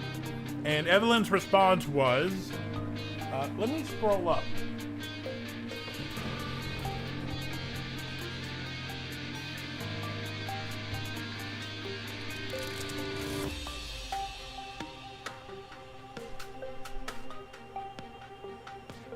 I gotta scroll up a little. Now the person behind Tonka, blank smash, he's hot, and I love his beard, and his I love Tonka. That was Evelyn's response.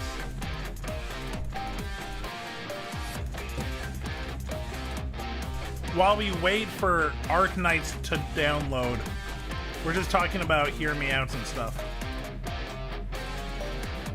Because I'm now the hear me out guy, apparently.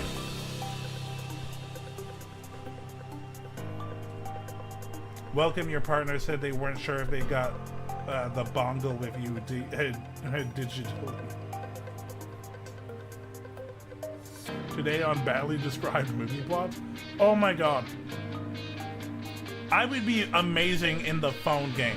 I wouldn't even try and I would fuck it up. I know I am an actor and I know how to read scripts, but like it's hard to explain, but as soon as I'm not like focusing on a line, it's out of my head and I completely just blank. I am the best for entertainment value when it comes to the phone game.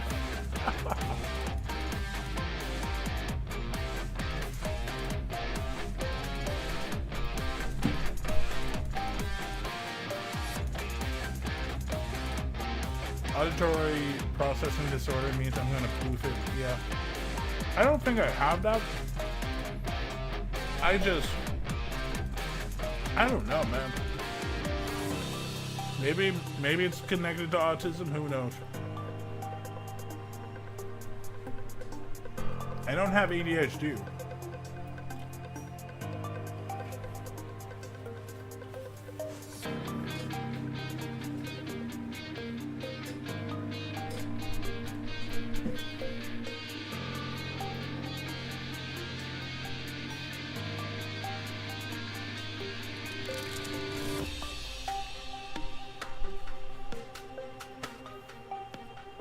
Look, I can't say that I haven't tested because I probably haven't tested for ADHD, but it would have been back in school.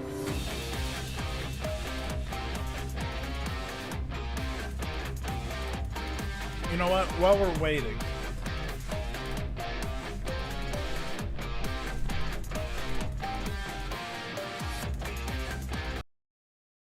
ADHD test.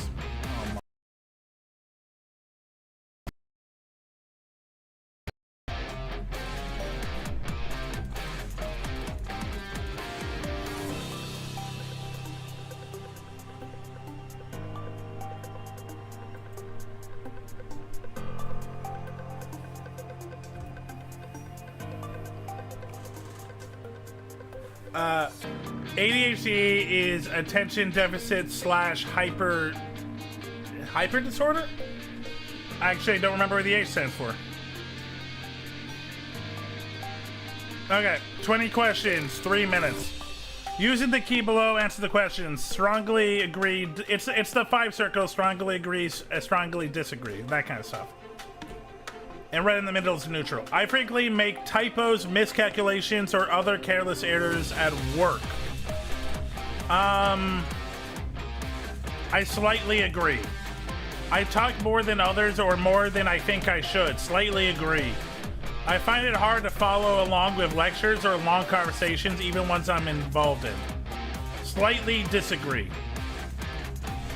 I often start tasks so late, then I miss the deadline. Not as an adult. Disagree. I find it easy to sit still for long periods of time. Disagree.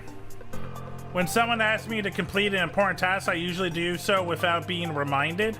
Slightly agree. I find myself avoiding tasks that require a lot of focus. 50-50, neutral. I'm always losing my keys, my wallet, or other important stuff. Disagree. Waiting in line is excruciating for me. Slightly disagree. When someone asks me a question, I often start answering before they finish speaking. Neutral. I'm taking an ADHD test, Kai. I often do whatever pops into my head first, even if it's not the best choice. Slightly agree. That's just me streaming. I lose everything? Oh, Evelyn. Unless Tonka's near me, I'm hyper. I frequently abandon tasks halfway through because something else distracted me. Slightly disagree. I'm a lot better. If someone else is talking or making noise while I'm working, it's hard for me to stay focused. Disagree, I'm an actor. I get easily frustrated or upset. Slightly disagree, I'm medicated. Thank you, anxiety meds. I get so absorbed in my hobbies that I feel disconnected from the rest of the world. Slightly agree. I usually pay my bills on time. Agree. Always. I feel uncomfortable if I'm not moving, even just fidgeting. I do fidget a lot, so slightly agree. Yes, fuck yes, that's me. On everything? Just everything. Yes, yes, yes. I often do things that I know are risky or even dangerous. This one, kind of? Like, I don't know exactly what they mean, but I guess yes. I no longer have hobbies, so that can't... That's because you're working 12 hours a day because you're working for a little bit of a shady company. I find it easy to sit and do a quiet task like reading a book or watching a movie. Agree. I read a book every night. And I host movie night. If I wasn't trying to entertain, I could be quiet. Question 20. I often butt into conversations I'm not a part of. 50-50. Nah, I slightly agree. Okay, so I'll show you my screen.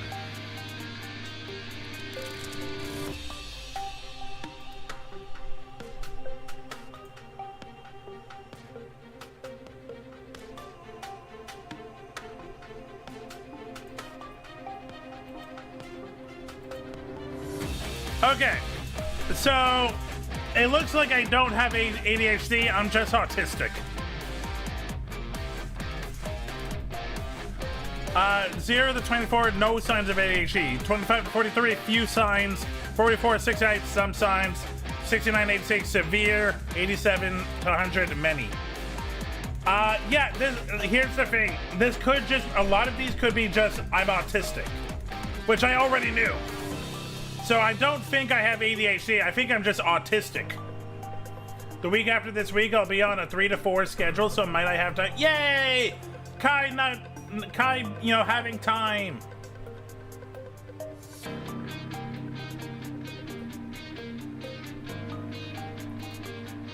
Good timing, because I think Arc Knights is ready.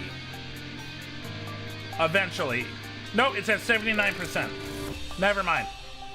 Let's do another test, because these are fun.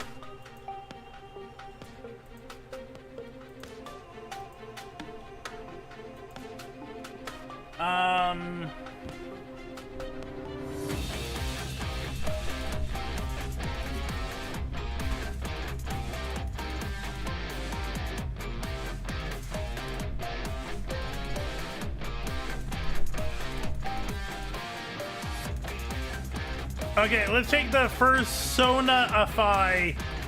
Persona quiz. The #1 furry in Persona quiz. Question 1. How would you describe yourself in a social settings? Introvert, extrovert, ambivert? Ambivert. It really depends on the situation. I can be quiet, or I could be the person that leads a conversation. What's your favorite time of day? Night owl. What word best describes you? Bold, witty, caring. Chat, you tell me. Am I bold, am I witty, or am I caring? Finish brushing cats about to clean litter boxes, saying before I forget because I do have ADHD.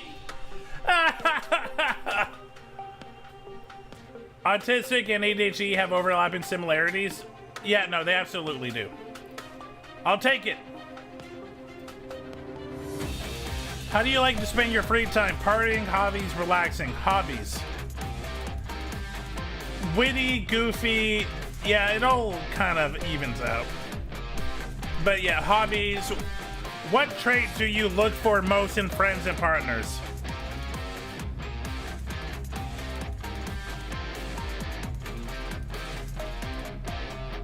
Lately, it's been empathy. I like having friends that I can talk to without judgment, or at least a little bit of judgment.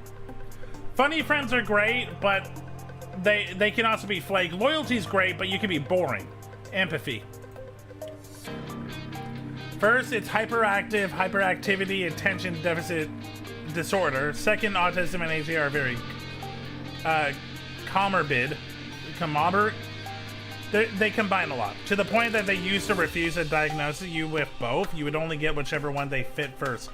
Oh, okay. How quickly can you make new friends?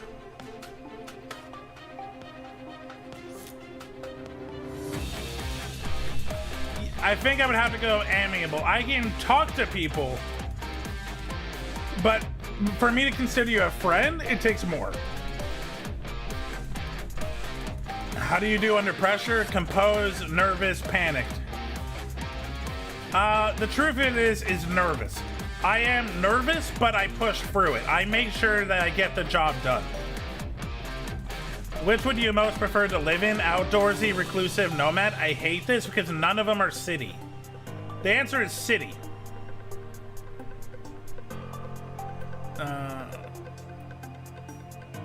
I guess nomad, because it at least has the word city. What do you like to eat most? Health nut, foodie, balance.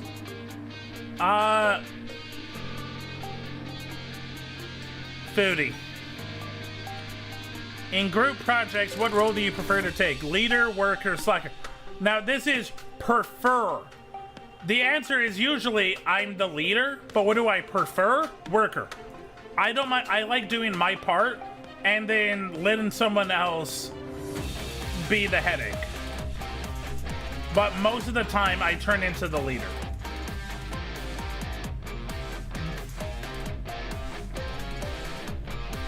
Oh, your poor right tit. I am... Oh, it's processing.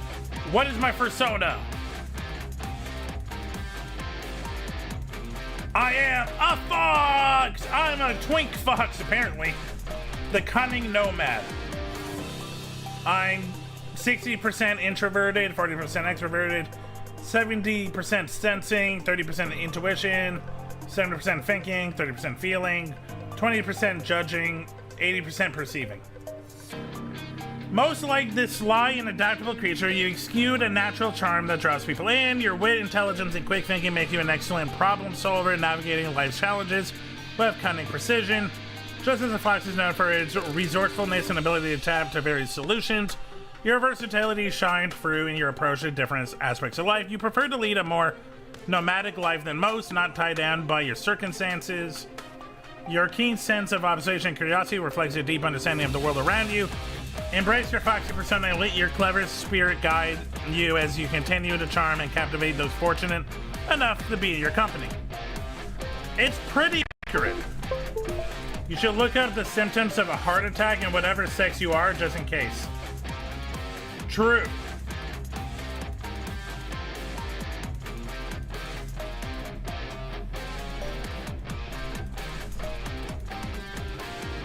I can now design my persona.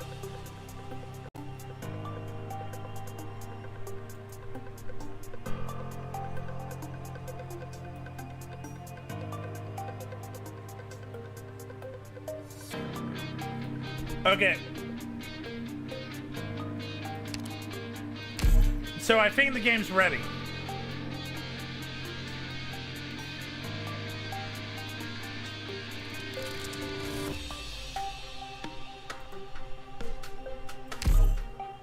Let's play Ark Knights!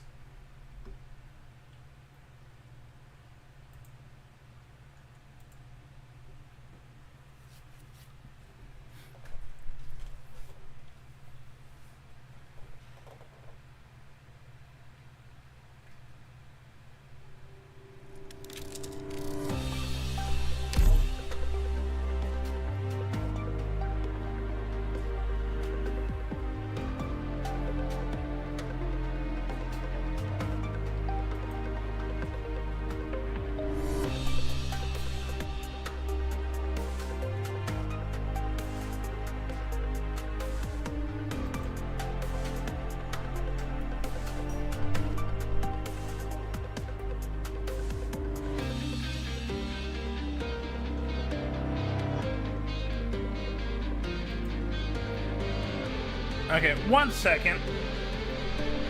Gotta hide this.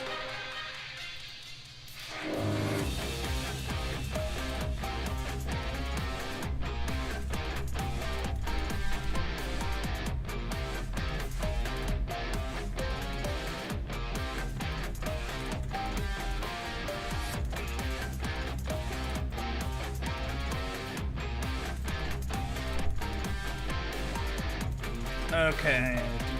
Gotta check my email.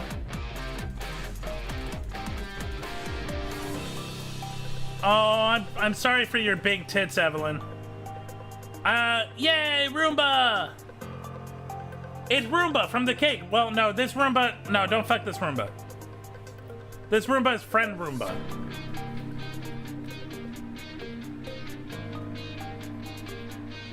Roomba, you weren't here yesterday. I did a Hear Me Out cake, and someone put an actual Roomba on the Hear Me Out cake. And I brought you up. I'm like, oh, I wish Roomba was here so you can see that someone wants to fuck a Roomba.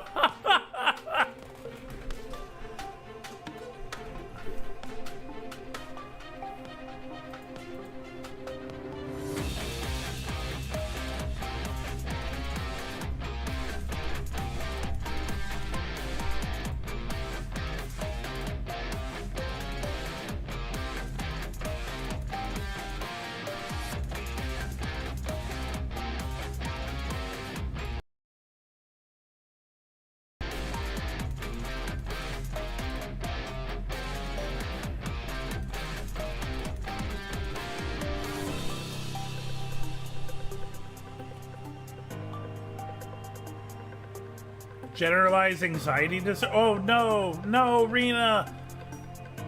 It might be easier. What are you? What is good in your life? Like, what is your body and mind doing good for you?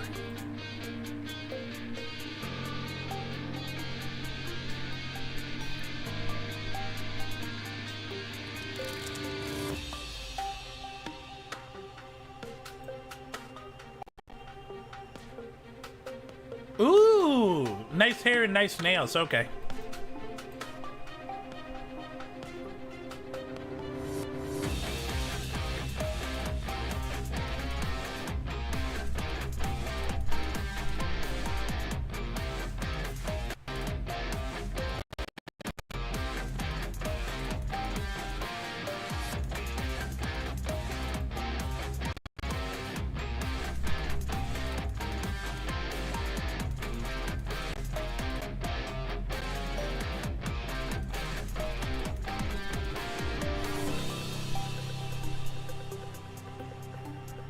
Okay, I'm trying to log in.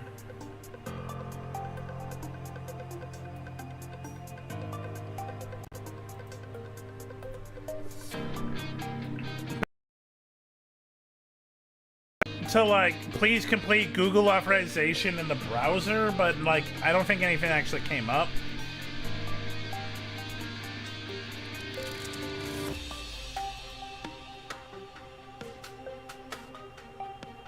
No farsightedness yet? Okay, good. No bifocals for you. You don't get to look like a cool Ben.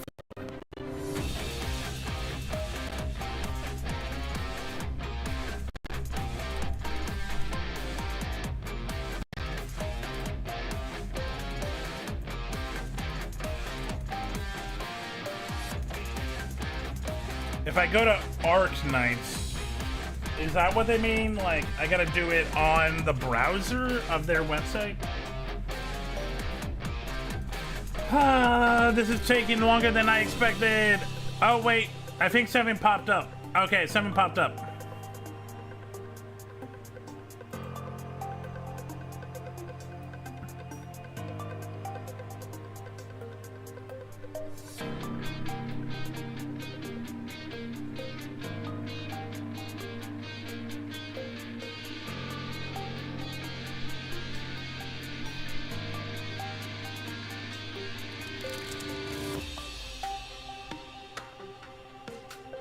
Okay, it's doing something, I hope. It's doing something.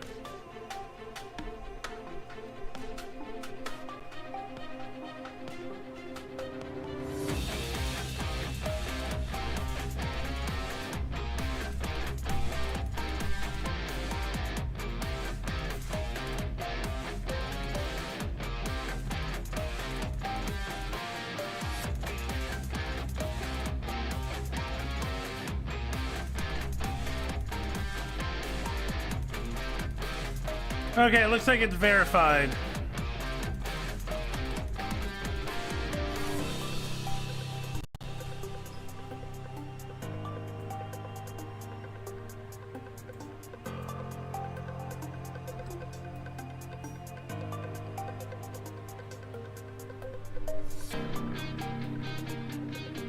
Okay.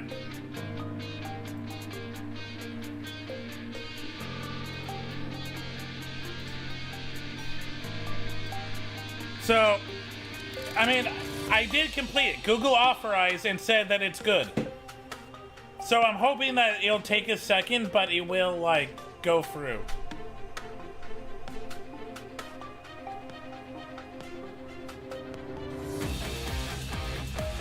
Sorry again, chat. We are dealing with a new setup, and this PC's processor is not... It's not good enough.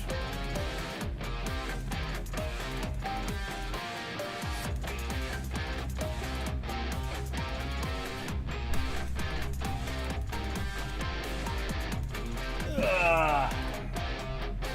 Come on, please work. Please.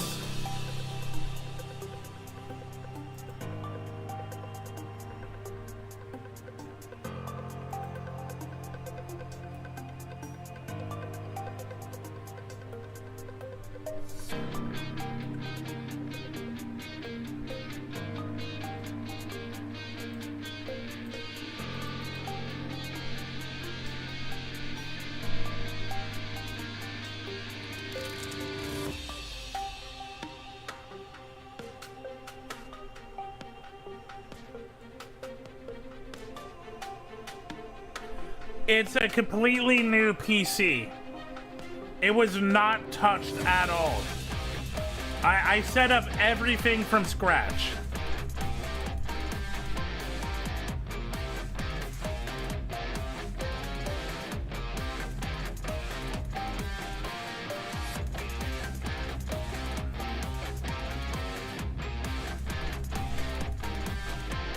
Everything you've seen, I have downloaded, uploaded, analyzed in the last 3 days.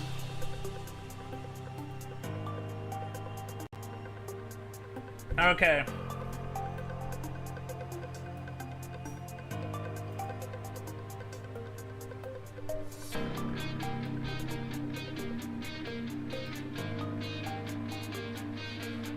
The battery is dead. So I got a new battery coming on Monday. So you know a little bit of it. So Thursday, the reason it didn't happen was my laptop with all my assets, including Jeopardy, the battery died. I tried to set it up on this PC, but I didn't have all of it ready. I now do. So push comes to shove, on next Thursday, we're doing Jeopardy, because I have all of what I need to run that. But gaming, it seems like it's a no-go. Because I've tried multiple games, and this PC is just... It cannot run OBS and a game, apparently. It's just too slow. The processor is not there.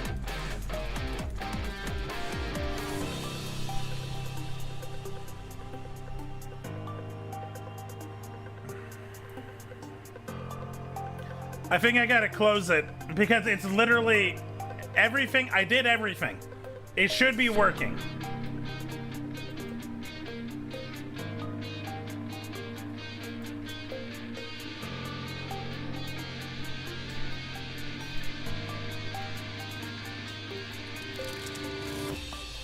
Art Nights. Okay, it looks like it might be working.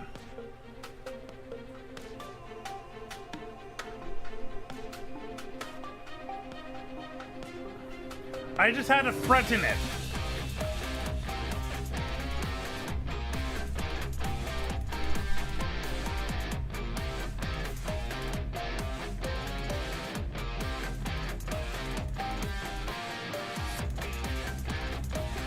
Okay, it's at 10%. God damn it.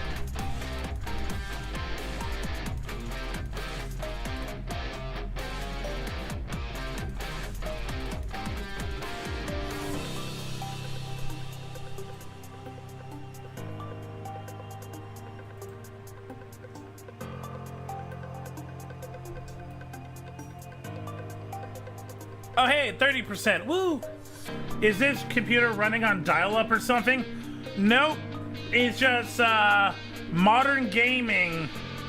If you don't have anything that is like in the last 5 years as a processor, it just it can't keep up with multiple high functioning programs. So me streaming and playing a game like this is just having a rough time.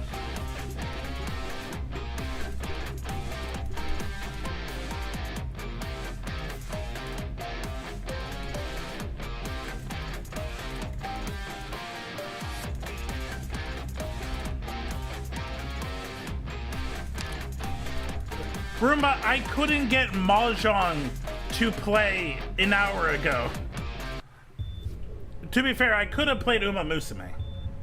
Okay, and it's you, Rabbit Girl. It's been a long... Is Otto on? Okay. It's been a long time since during this time you've been teetering on the edge of a cliff. A bunny cliff. You may have forgotten who you are, but just remember your name is enough. If my name isn't Bunny Jesus. It's time, don't linger here for too long. After all, you aren't my guests yet, nor should you ever be in here. She still needs you. Bunny Jesus, December 23rd. You may not remember what that date means to you. It's my birthday, how could you forget? And this will thrust you into a peril. ...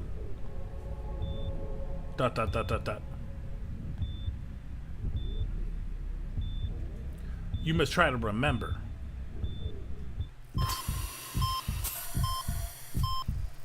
Consciousness! Consciousness! I love it when my doctor just yells out, consciousness! Consciousness! Stabilized. Body temperature is low, but he is hot. Psst. Get the I read that as hormones. Get the hormones! Condition stable, beginning resuscitation. Sorry for making you suffer again. Hacha!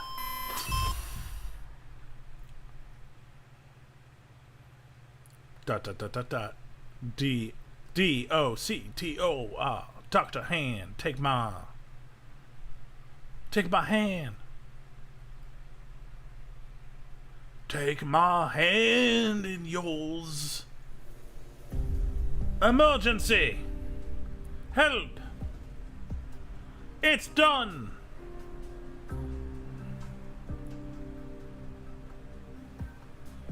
Doctor, give me a call. I got moment ago we were holding hands. Why did you let go of my hand? So why? Why is Dr. Still not waking up? Aw, cute cat girl. Amia, don't panic. Sorry. I'm gonna go and hand with spouse for a bit.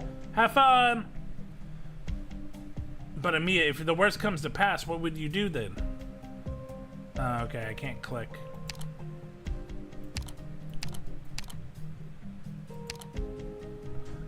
All right, I appreciate it. About the doctor, don't worry, Mia. I'll do more in spirit. Thank you very much. Breathing is slightly shallow. Blood pressure. No. Cough. Blah, blah, blah. Blah, blah. Are you okay? Slap. Doctor, I'm so happy, doctor. Don't try to move yet. Slap. Who are you? It's me, Amia. We've come to rescue. Who am I? You're Amia. You've been rescued. You're a member of Rhodes Island. Dr. Silver D. Fang. You're the most important person. Do you remember? ... Do you really not remember me at all? Even if that's the case, we've already sacrificed so much. Let's do 2. However, so that's why, please, give me a little bit more time, however little it might be. Does the doctor really have amnesia? I'm sure the doctor has some space. It's safe here.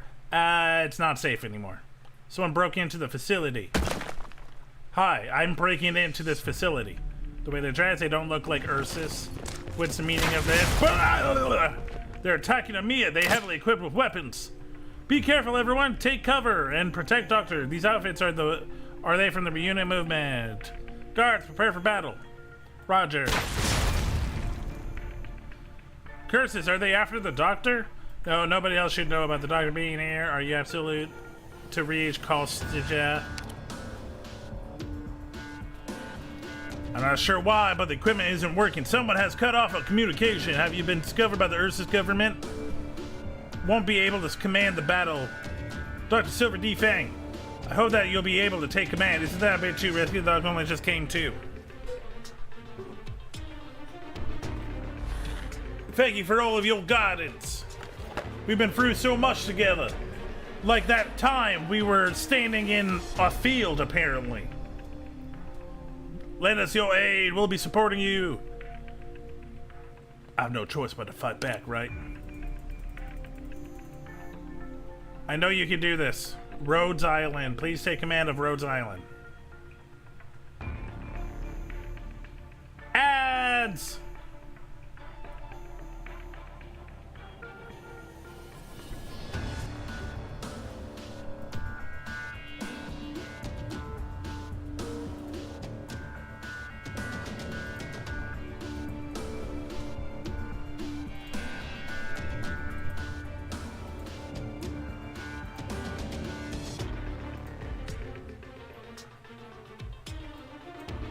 Submitting feedback to the Neurals Network.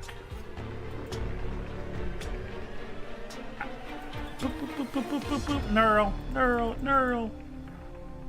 Nurgle.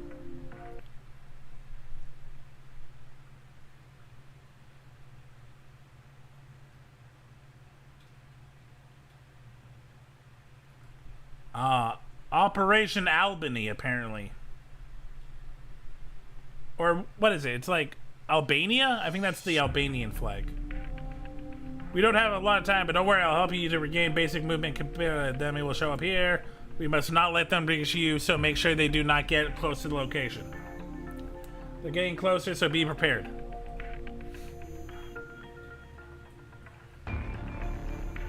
Look at this tiny little goofy dude. This is an enemy, they must be defeated. He's a member of the reunion movement. Okay. Down here's a list of Rhode Island operators. Cool. Once deployed, they can participate in the operation. The number above the list represents your currently available deployment points. Alright, this can only be deployed when you have sufficient. Got it.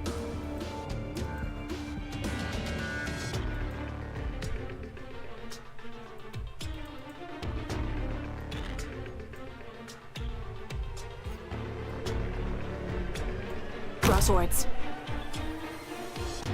Operator Texas? Oh my god. Oh, cringe. She's from Texas. Okay, so it's Plants vs. Zombies, but with cute anime girls, am I right?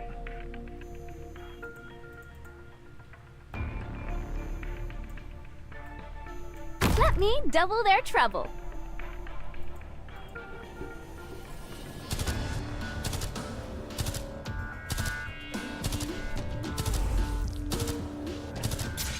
I mean, I don't know about the Fire Emblem part, but I'm definitely getting the Gem Tower. It's very Plants vs. Zombies. Where do I plant my potatoes so I can get energy quicker?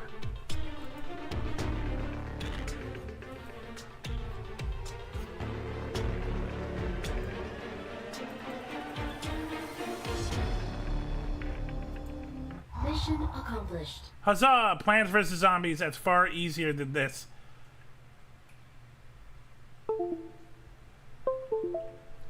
Does Arknight get really, like, hardcore serious?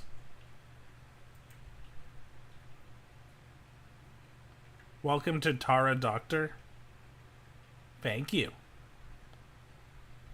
This is my first time playing. How are you, Patriots? We convinced him to try it. Arknights is always serious. Always. I know very little about Arknights. I know post-apocalyptic, humanoid animals, and there's a penguin that raps. That's it.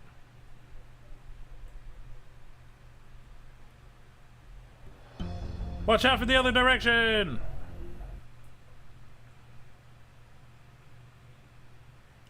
Operation Albany. Let's begin. Okay. We reunion. Cool. Okay.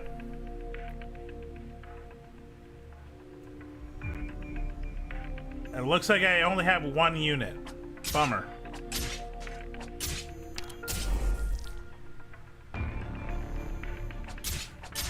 I believe in you, Texas. Can you move?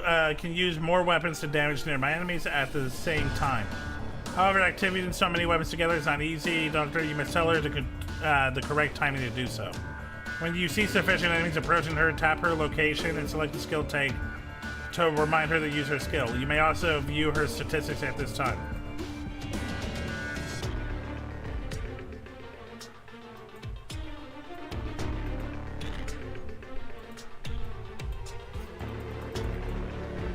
My instructions once told me that my instructor once told me I knew about operator could increase my survival. Okay, cool. Huh. Got it. Oh, okay. I literally have to click the square. Tara is another country? Okay. Represent the maximum number of enemies that this unit can block. To withdraw, Brown will return the operation back into the he or she can be deployed again after some time. Do what you want, cause a pirate is free. You are a pirate. Your ability. Being a pirate is a rectitude. Do what you want, cause a pirate is free. You are a pirate. Hey, Patriot, thank you for becoming, thank you for becoming one part of my bones, part of the ship, part of the crew. Awaiting orders. Okay, Q. Instructor Doberman, you have arrived. Awaiting orders. Can I not? Do I have to drag? I don't know.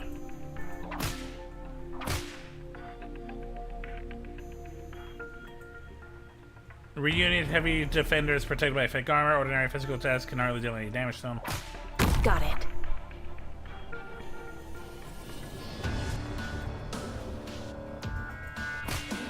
I'm right here, Doctor. I hear someone crying.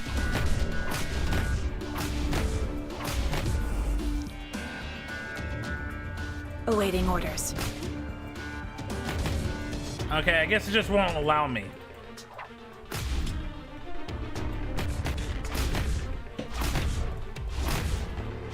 So, I will say, honestly, I might play more Arc Knights, but, this is definitely not my normal. Welcome in, new people. My name is 70 Fang. I'm a Pirate Wolf Boy variety streamer, and I am usually in a better model. But technical difficulties have made me do this. I've been wanting to play this on stream too, but it came to PC right when I started. Oh, so it just came to PC like recently. Okay. Honestly, I'll probably play more. You guys seem to enjoy it. I like cute anime girls. I like Fire Emblem.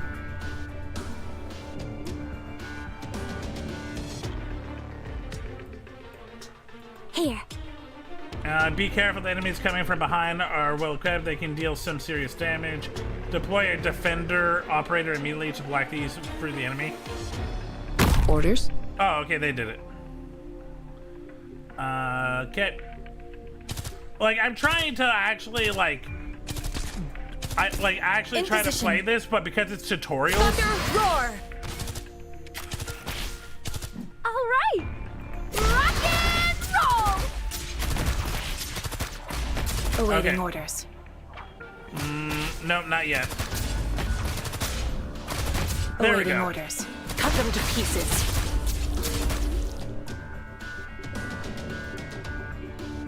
As soon as I'm able to, I will friend both you, Rena, and you, Roomba. And anyone else that wants to. Mission accomplished.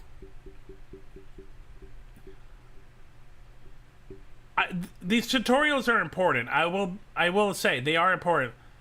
But I wish they didn't hold my hand so much.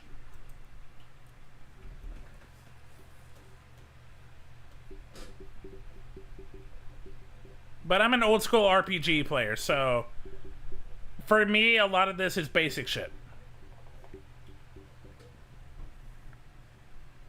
And I'm also used to not having my handhold and just like learning by failing, like a good old JRPG will.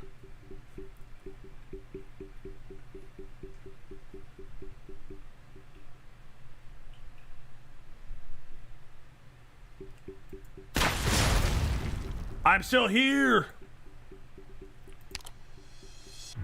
Target eliminated. Commands were perfect. See, that wasn't too bad, right? Doctor, compared to everything you've been through, this is walking park. Why are you here? You're not from Earth, sis. We won't let you go. Blah, blah, blah, blah. Don't ever. Instructor, you almost got yourself killed, Doberman. Get back into your information. Yes, sir. Doberman, you made it. It's an emergency. My team was attacked by Reunion as well. I rushed over to join. Why would Reunion attack us? An organization made up of the infected. I've always thought they were bad, blah, blah, blah. Now they resort to violence, and there's the city, no less. From here on out, we need to leave Chernobog right now. We are ready to doctor to retreat according to plan. And this is Dr. Silver D. Fang. Yes. You probably don't know who I am, but you know Mia for your safety. No, Doberman Doctor isn't doing very well right now. To put it simply, Doctor is amnesia. Amnesia? What are you going to do now? Where do you plan to transfer leadership to? Doctor still has the capacity to command. At least I've confirmed that from the previous battle. I can't bring myself to trust a stranger so easily, but I trust you, Mia. Understand. I am Doberman, captain of Op Team 1. We are escort Chernobog, University City West, currently back in Rhode Island. We're in an abandoned facility in Chernobog. Since we cut off from the Dr. Killer Doberman I had of over separated temporary of the Rennery Point. This is assuming everything goes according to plan. It'd be nice if things went smoothly. Today's our last opportunity. But I have a bad feeling about this. I'm 2 days from retirement. Call from Rhode Island. Are you communicating back on? It's Dr. Cali. Sorry, but it's not quiet. Emergency. Neutral. Bravo. Influencer has been Rhode Island and only partial neutral now. Currently unable to establish communication. Who has yet to return? Your service confirmed that the management is complete. The piece of... I could slow it down, but I think this is funny. Still needs some assistance, I know, but make it quick. Doctor, PRTS is all one of partners will show Diamond's essence. I'm gonna reconnect. It's different from giving verbal commands. Might be hard. Get used to it. Please trust me, just like I used to. PRTS, let's start. Pertus. Oh, milordy Pertus. I'm not sure why you did not speak, but the action of touching the interface. Security clearance 8. Arc Knights.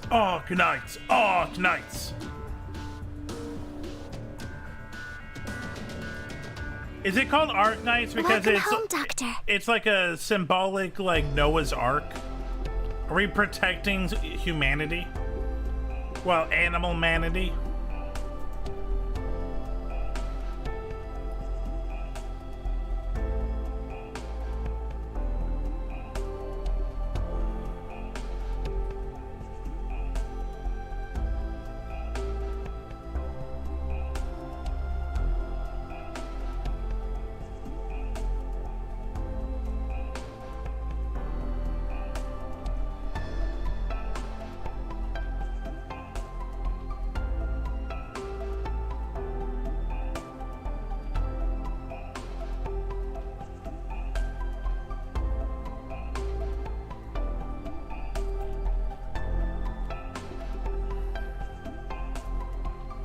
Can I have friends yet? Or do I still have to play before I can have friends?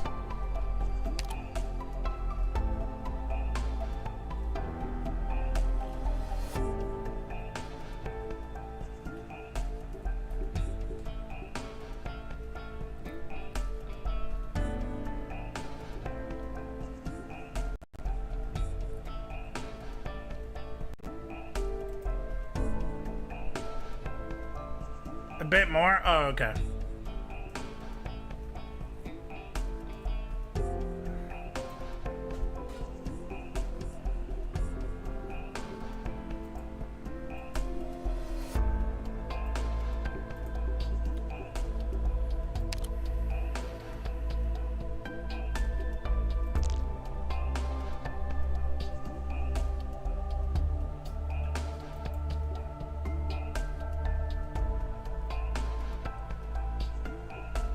You can check if it lets you add friends, but my memory was after the tutorials are done. Haven't touched this game since the year it came out.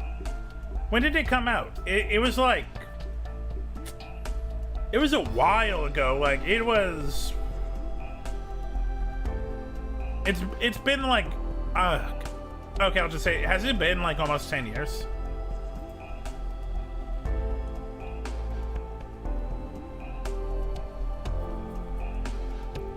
Okay, it's only been 7 years. Feels longer.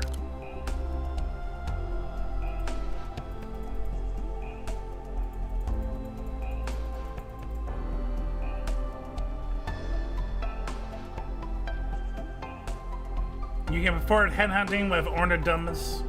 Ornidums are a very rare resource. Must have when researching blah blah blah. Tap here to recruit operators. Suit up!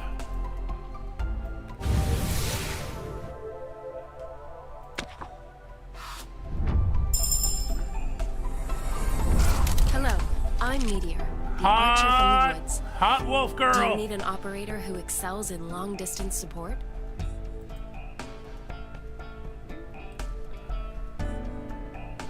How many do I have? I don't have I have 120. I don't have enough.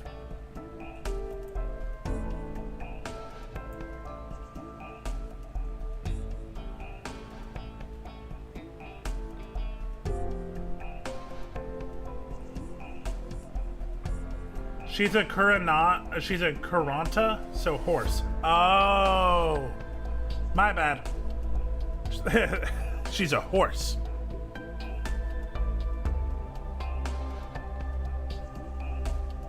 I mean, these are very OC heavy characters. I can understand why it has the fan base that it does.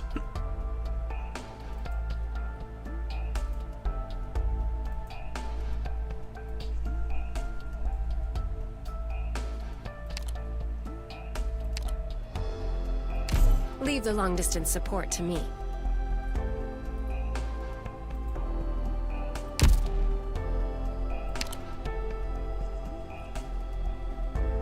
Okay, so I'm guessing this is my full team.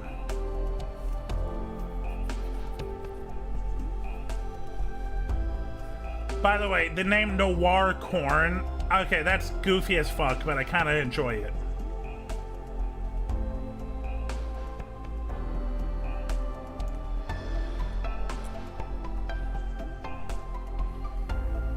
I honestly just like, the clothes are cool. Look, I'm not big into like military garb, but like, it's a nice jacket.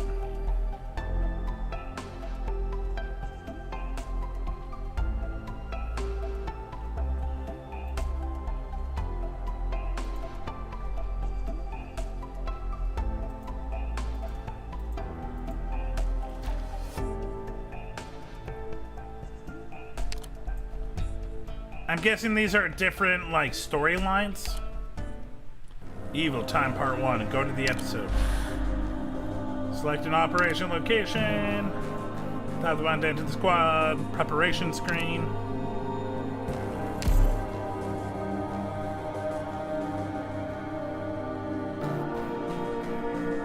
I'll be honest, I'm definitely going to be probably playing this a little bit more tonight.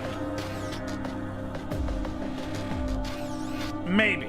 I don't know. I would like to I want to see if I can get the other games working, or if it's just Steam.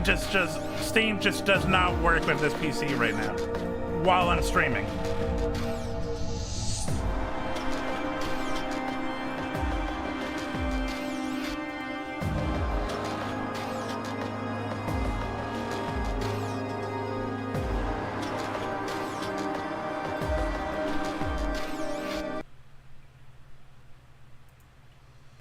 How could this be?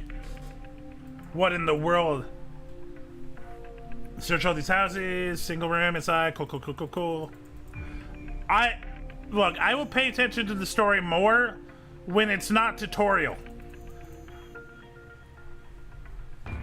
What's going on? Why is Reunion doing this? After all these years, the wolves in sheep's clothing finally bare their fangs. The infected, they are attacking the troops. Why? Challenging the government. Like, this is basically suicide. No, look at how fierce they attack.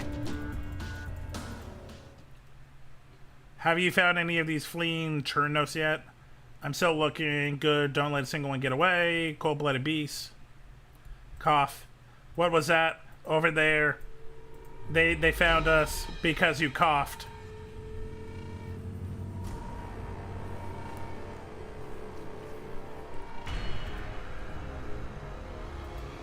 Over here, I found them. No, no.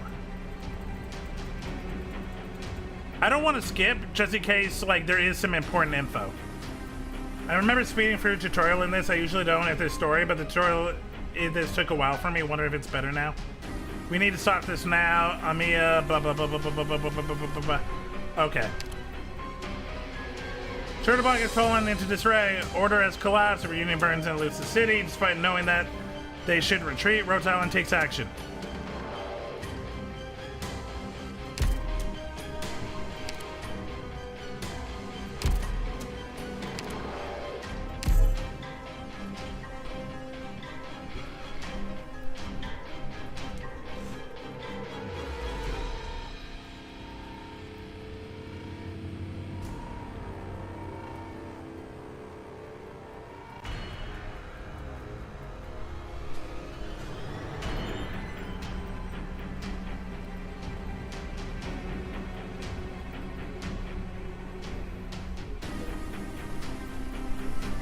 It might be better.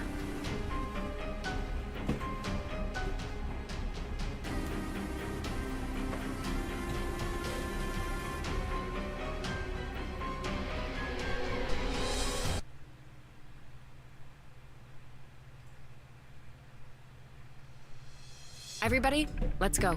Okay, let's do this. Incoming. Get ready, everyone. Got it.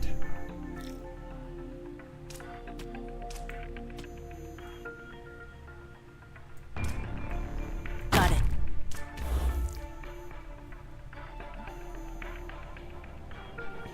Unless more cubes might show up, but unless I'm wrong, this looks right. This looks like I'm doing it right. What is your whole thing? Protector, block story enemies. Okay.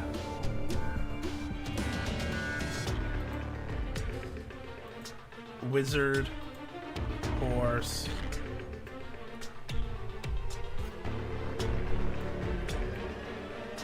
I'll stay vigilant.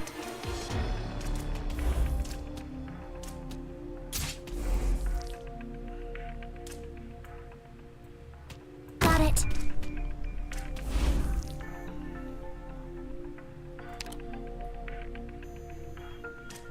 I don't think I need the shield guy yet. Fuck it. Critical hit.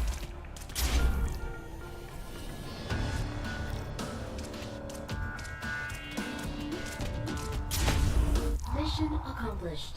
Huzzah! I do good.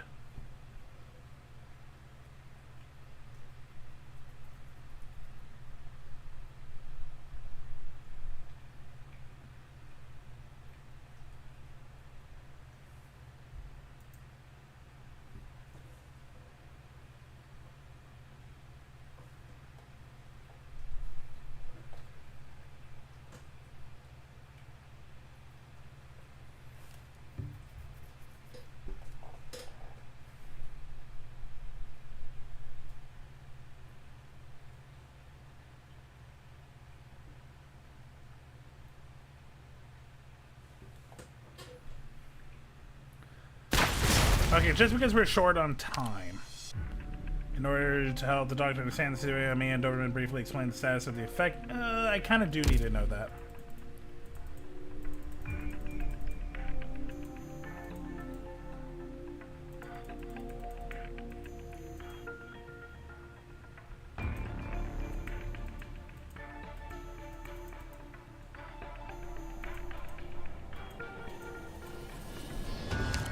Okay, here we go. You've also asked a similar question before. Because I am an infected, Doberman and I are most of the members of Rhode Island are as well. Even those reunion members who we just fought, we've contracted a terrible illness, something that terrifies most people. Or if Aurora Pacific, how do you say that? Orapathy? Ursus has always treated the infected harshly. I mean, who doesn't? Ursus just happens to be particularly cold-blooded about it. Civilians are taught to fear the infected. Through propaganda, nobody even bats an eye when the infected are hunted down, and some even cheer for it. That's why Reunion chose this place. However, this time it's not just a simple protest anymore. They begun to resort to large-scale violence. When Ursus puts an end to the rioting, the infected in Chernobog will only face more cruelty. In contrast with you here, Rhode Island's situation will improve.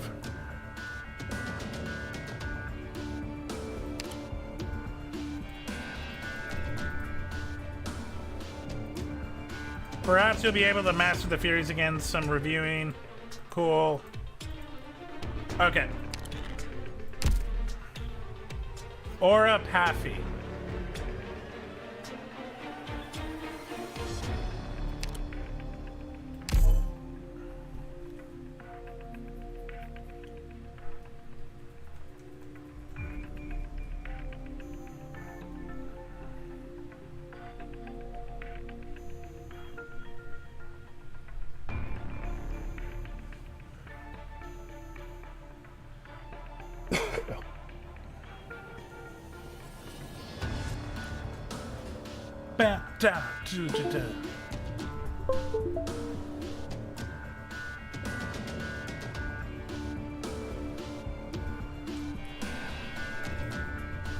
I do love the little bony hand as your mouser. That is cute. I do like that. What a satisfying battle. Good job, Lizard Man.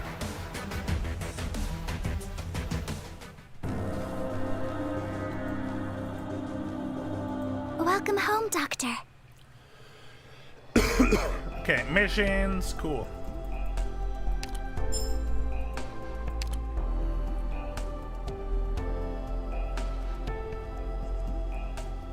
Got it.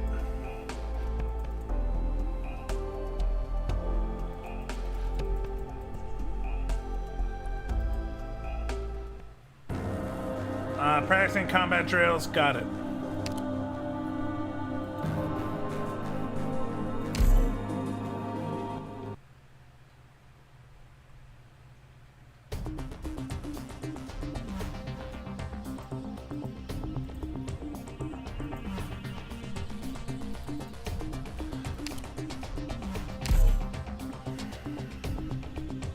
Target spotted. Get ready for battle.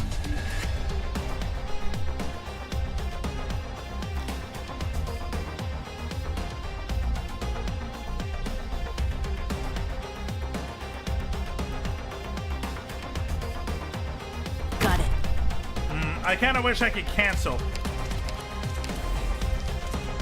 I'm not liking that position for the samurai character. Here.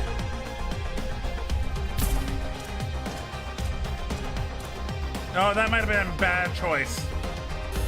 Yeah, that was a bad choice.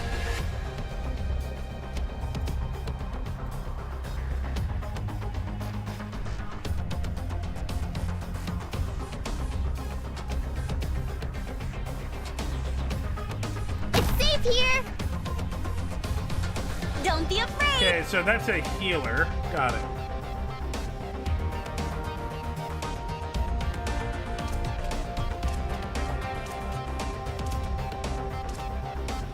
Okay, I really shouldn't have gotten rid of her. Shit. Can I might have fucked this up. Don't be afraid.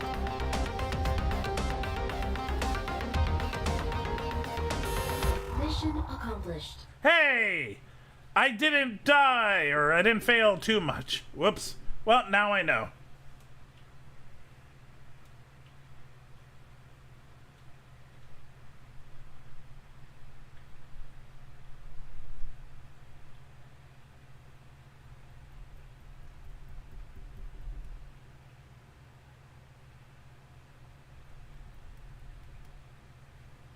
Loading. Loading. Loading. Loading.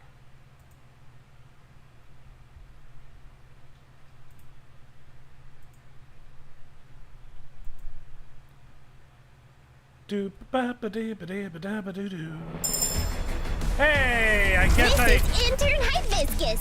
Yay! A few of them got through. Yeah, I'd call that decent. Not my best.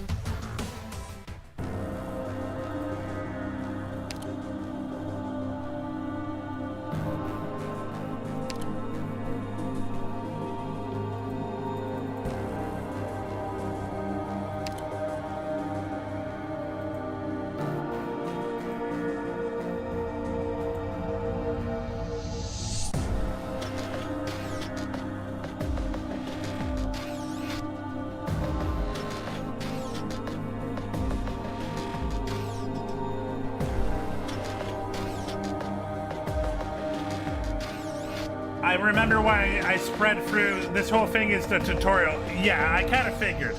This is all the tutorial, yes.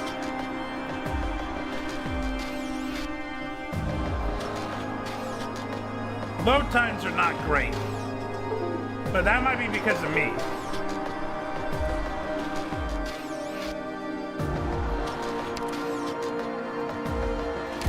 My turn, is it? Welcome home, Doctor. Cool.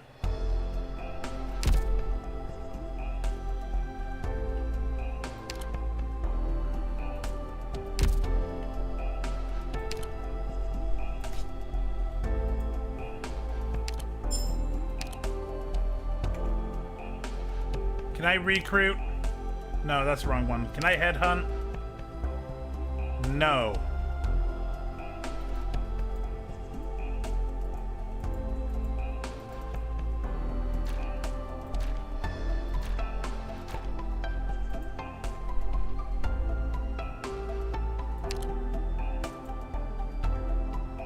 Okay.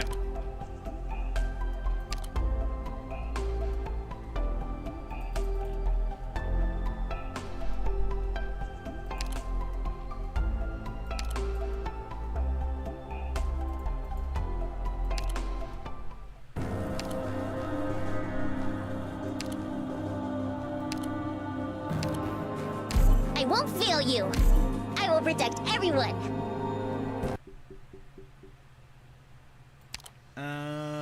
Reality, everything heralds its search of turnabout, but for the caution of Rhode Island, there is still one way of hope. Okay. I don't mind skipping that. I think I'm the ray of hope. If I played enough of these to know I'm the ray of hope. Let's get going. More reunion members are coming. Watch your defense. Target spotted. Get ready for battle. When you unlock recruitment, let me know in Discord. Got it.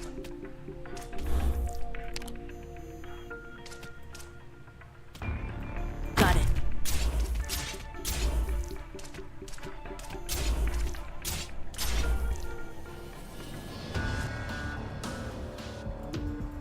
Got it.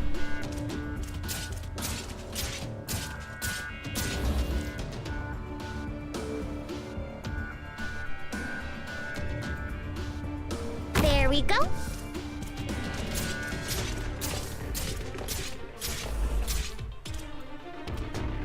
The wind is blowing in the right direction.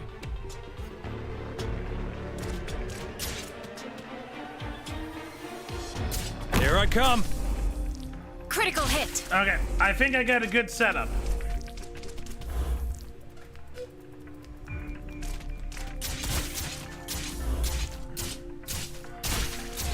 Mission accomplished.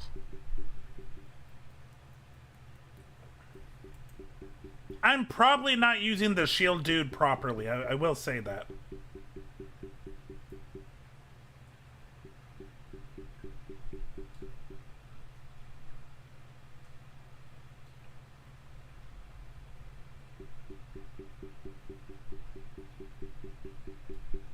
But I can understand why people are really into it. This is addicting. And probably when it gets harder, it probably is really again, I am a JRPG fan. I am in particular a Fire Emblem fan. So I definitely can get into this. And I might, who knows. Especially since right now with my backup PC, I can't play Marvel Rivals or Pal World, which are my normal addictions. So I don't know. Maybe I'll play this tonight. No choice for the. We may have achieved a perfect victory, but we still lost can't let our Rhodes. guard down. No, we lost Rhodes. Doctor, in order, we need to recruit even more people. Welcome home, Doctor.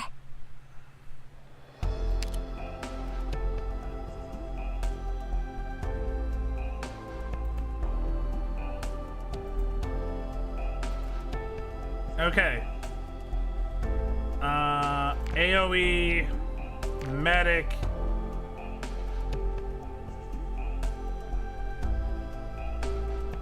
I don't know what DP recovery is.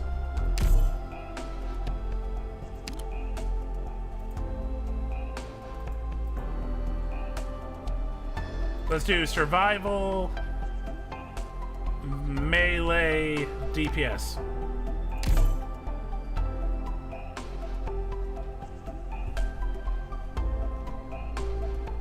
This! I have a link for this! Oh. Oh.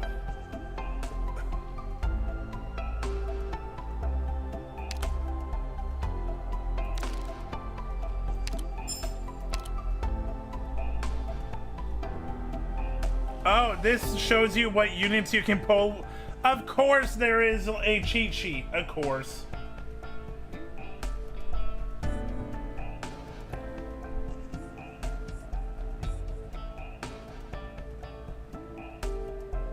It's in Chinese.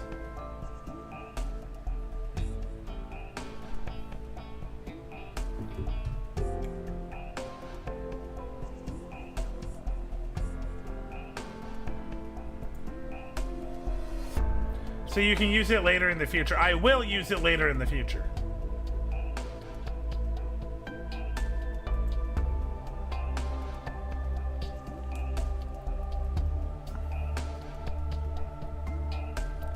Okay, so what are all these currencies for? I know it's a normal gacha with different currencies. So these ones I know are for headhunting. What is the money thing for, and what is the gold things for? While we're waiting.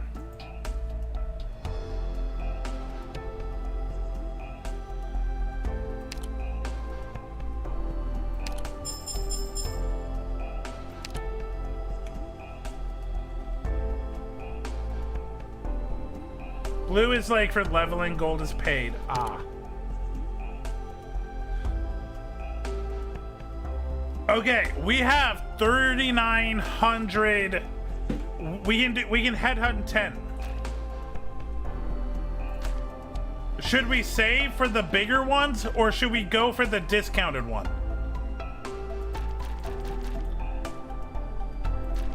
Should I do the 35% off discount one, or should I save it?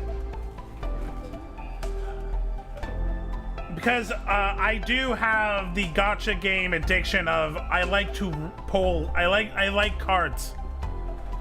The blue is the in-game money, non-gacha. The red is currency you can use for headhunting. The yellow is extra special paid currency you can use for outfits. And oh, okay, cool. And turn it to red. That's the newbie banner. Are you telling me to hold it? Oh, you okay? Yay!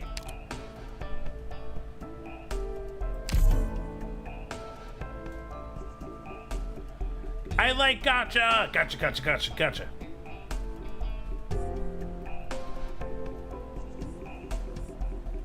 Ooh, guarantee 6. Are any of these 6s like really good? Since this is like meant for newbies.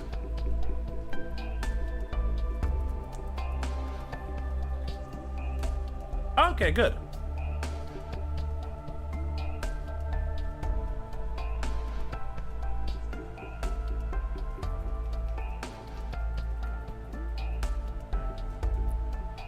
Who are we trying to pull? Who is the like, goddamn?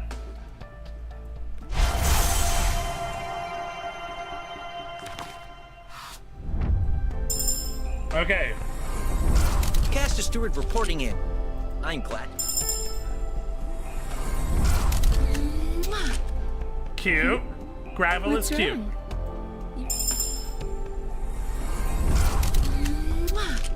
Okay, we got another gravel. What's wrong? Hi. Okay. I'm Cruz. I'm Melenta. I'm Earth Spirit, a geology scholar and caster reporting in. I work 8 hours each day. Make me work any more and you'll have to pay me extra. This is Intern Hibiscus. From now on. Okay, we got a 5-star. Nice to meet you. Ooh. I'm Blue Poison. Cute. I'm sure Dr. Kalsick must have told. Here's our 6-star. I, Oh, Silver Ash, have joined your cause as a sworn ally. Cool, I got Whatever Silver your Ash. plans may be. I'm Earth Spirit, a geology scholar and caster.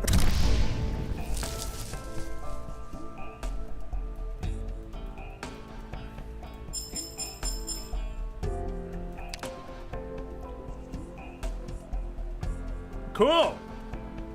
Let's not use them. No, I'm kidding.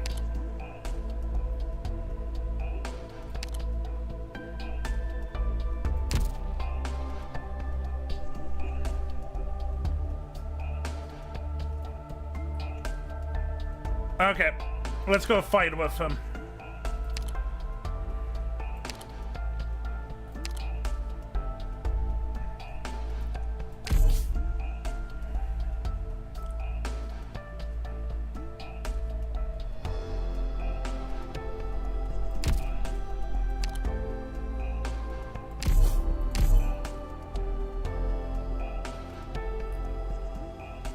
I'm pretty sure this is, hey, you got duplicates, so you can use the duplicates to make them stronger.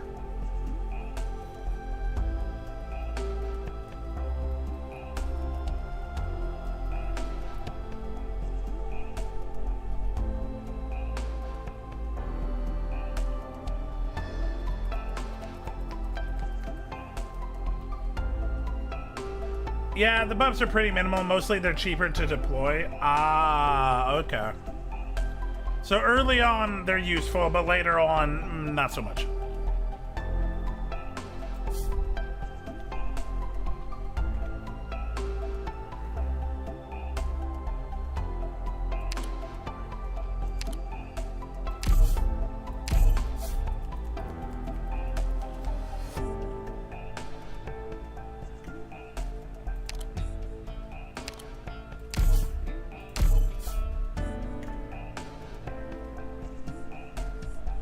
Okay.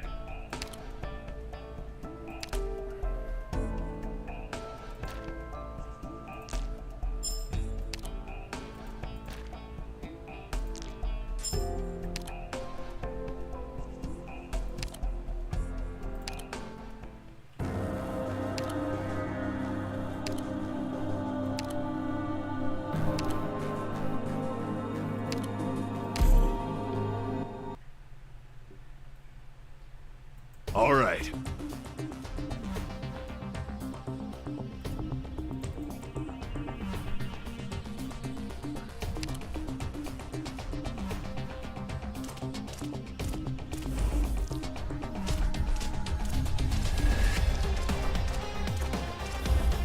I don't know what the point of this is, but okay. Top ranges to check information. What are your orders? The orange area represents range's attack range, which is determined by the direction assigned to it when deployed. Unless an operator has retreated or fallen his direction, an attack range cannot be changed as long as he's deployed. Make sure you take it into consideration.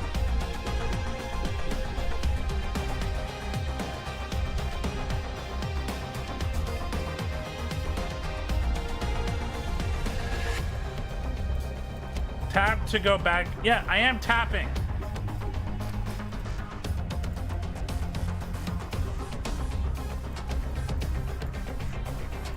I'm tapping. Tap to go back to the battlefield.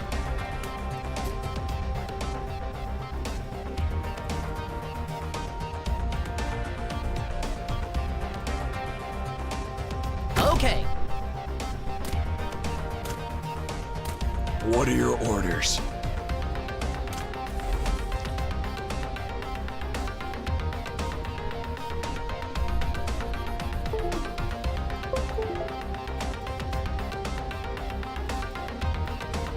Okay, I guess it won't let me.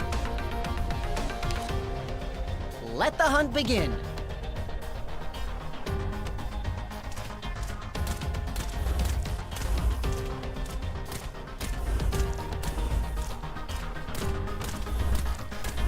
Mission accomplished. Huzzah! We accomplished missions.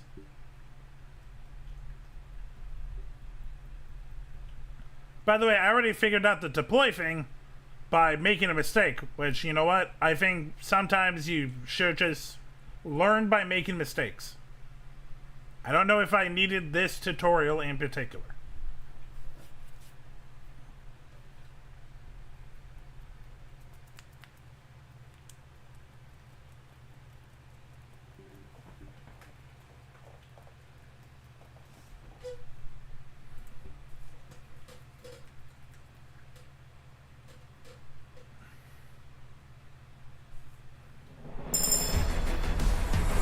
My name is Adnakil.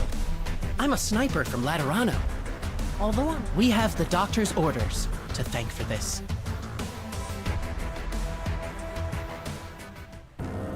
Sadly, I just saw the time. I love the gacha in Arknight since it's not one of those if you don't full potential, they're useless. Okay, so the non-sixes are like still a little useful. That's good. Welcome home, Doctor. Sadly, I just saw the time, and I do need to get going. But no, we'll play more Arknights. This is fun.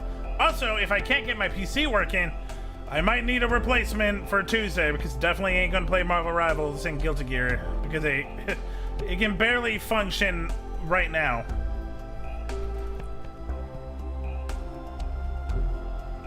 Well, I need a first. I'm not going right this second, because it's taking forever.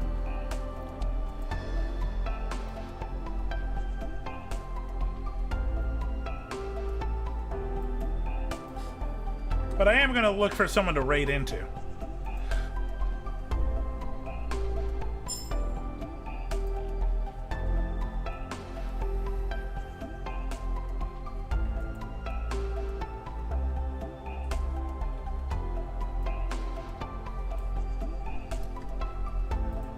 Okay. But no, this was fun. Thank you everyone for showing me this. It's a gacha, but it's fun. It is very fun. I don't have anything against gachas. I just know that I have an addictive personality.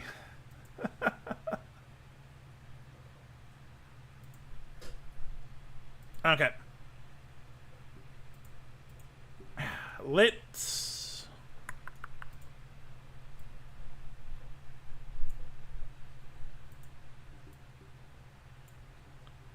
Okay, let's find. I found some of the raid. We're gonna raid Farva. Love Farva. He taught me how to play Warhammer. Right now he's building. He's using his 3D printer and he's building stuff. You guys like building stuff.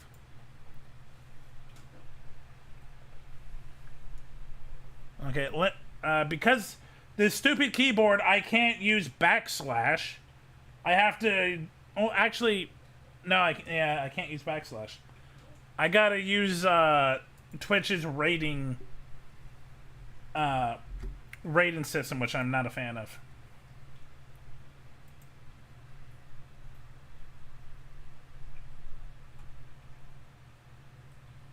Okay, so yeah, taking Monday off as normal. Check Twitter, Blue Sky for the schedule. It will be there. I will also post it on the Discord later tonight. Tuesday, I'm hoping it will be fight night, hopefully. If not, we'll do something different. Have a great night, guys. Thank you for putting up with all my tech issues. I appreciate all of you. Peace.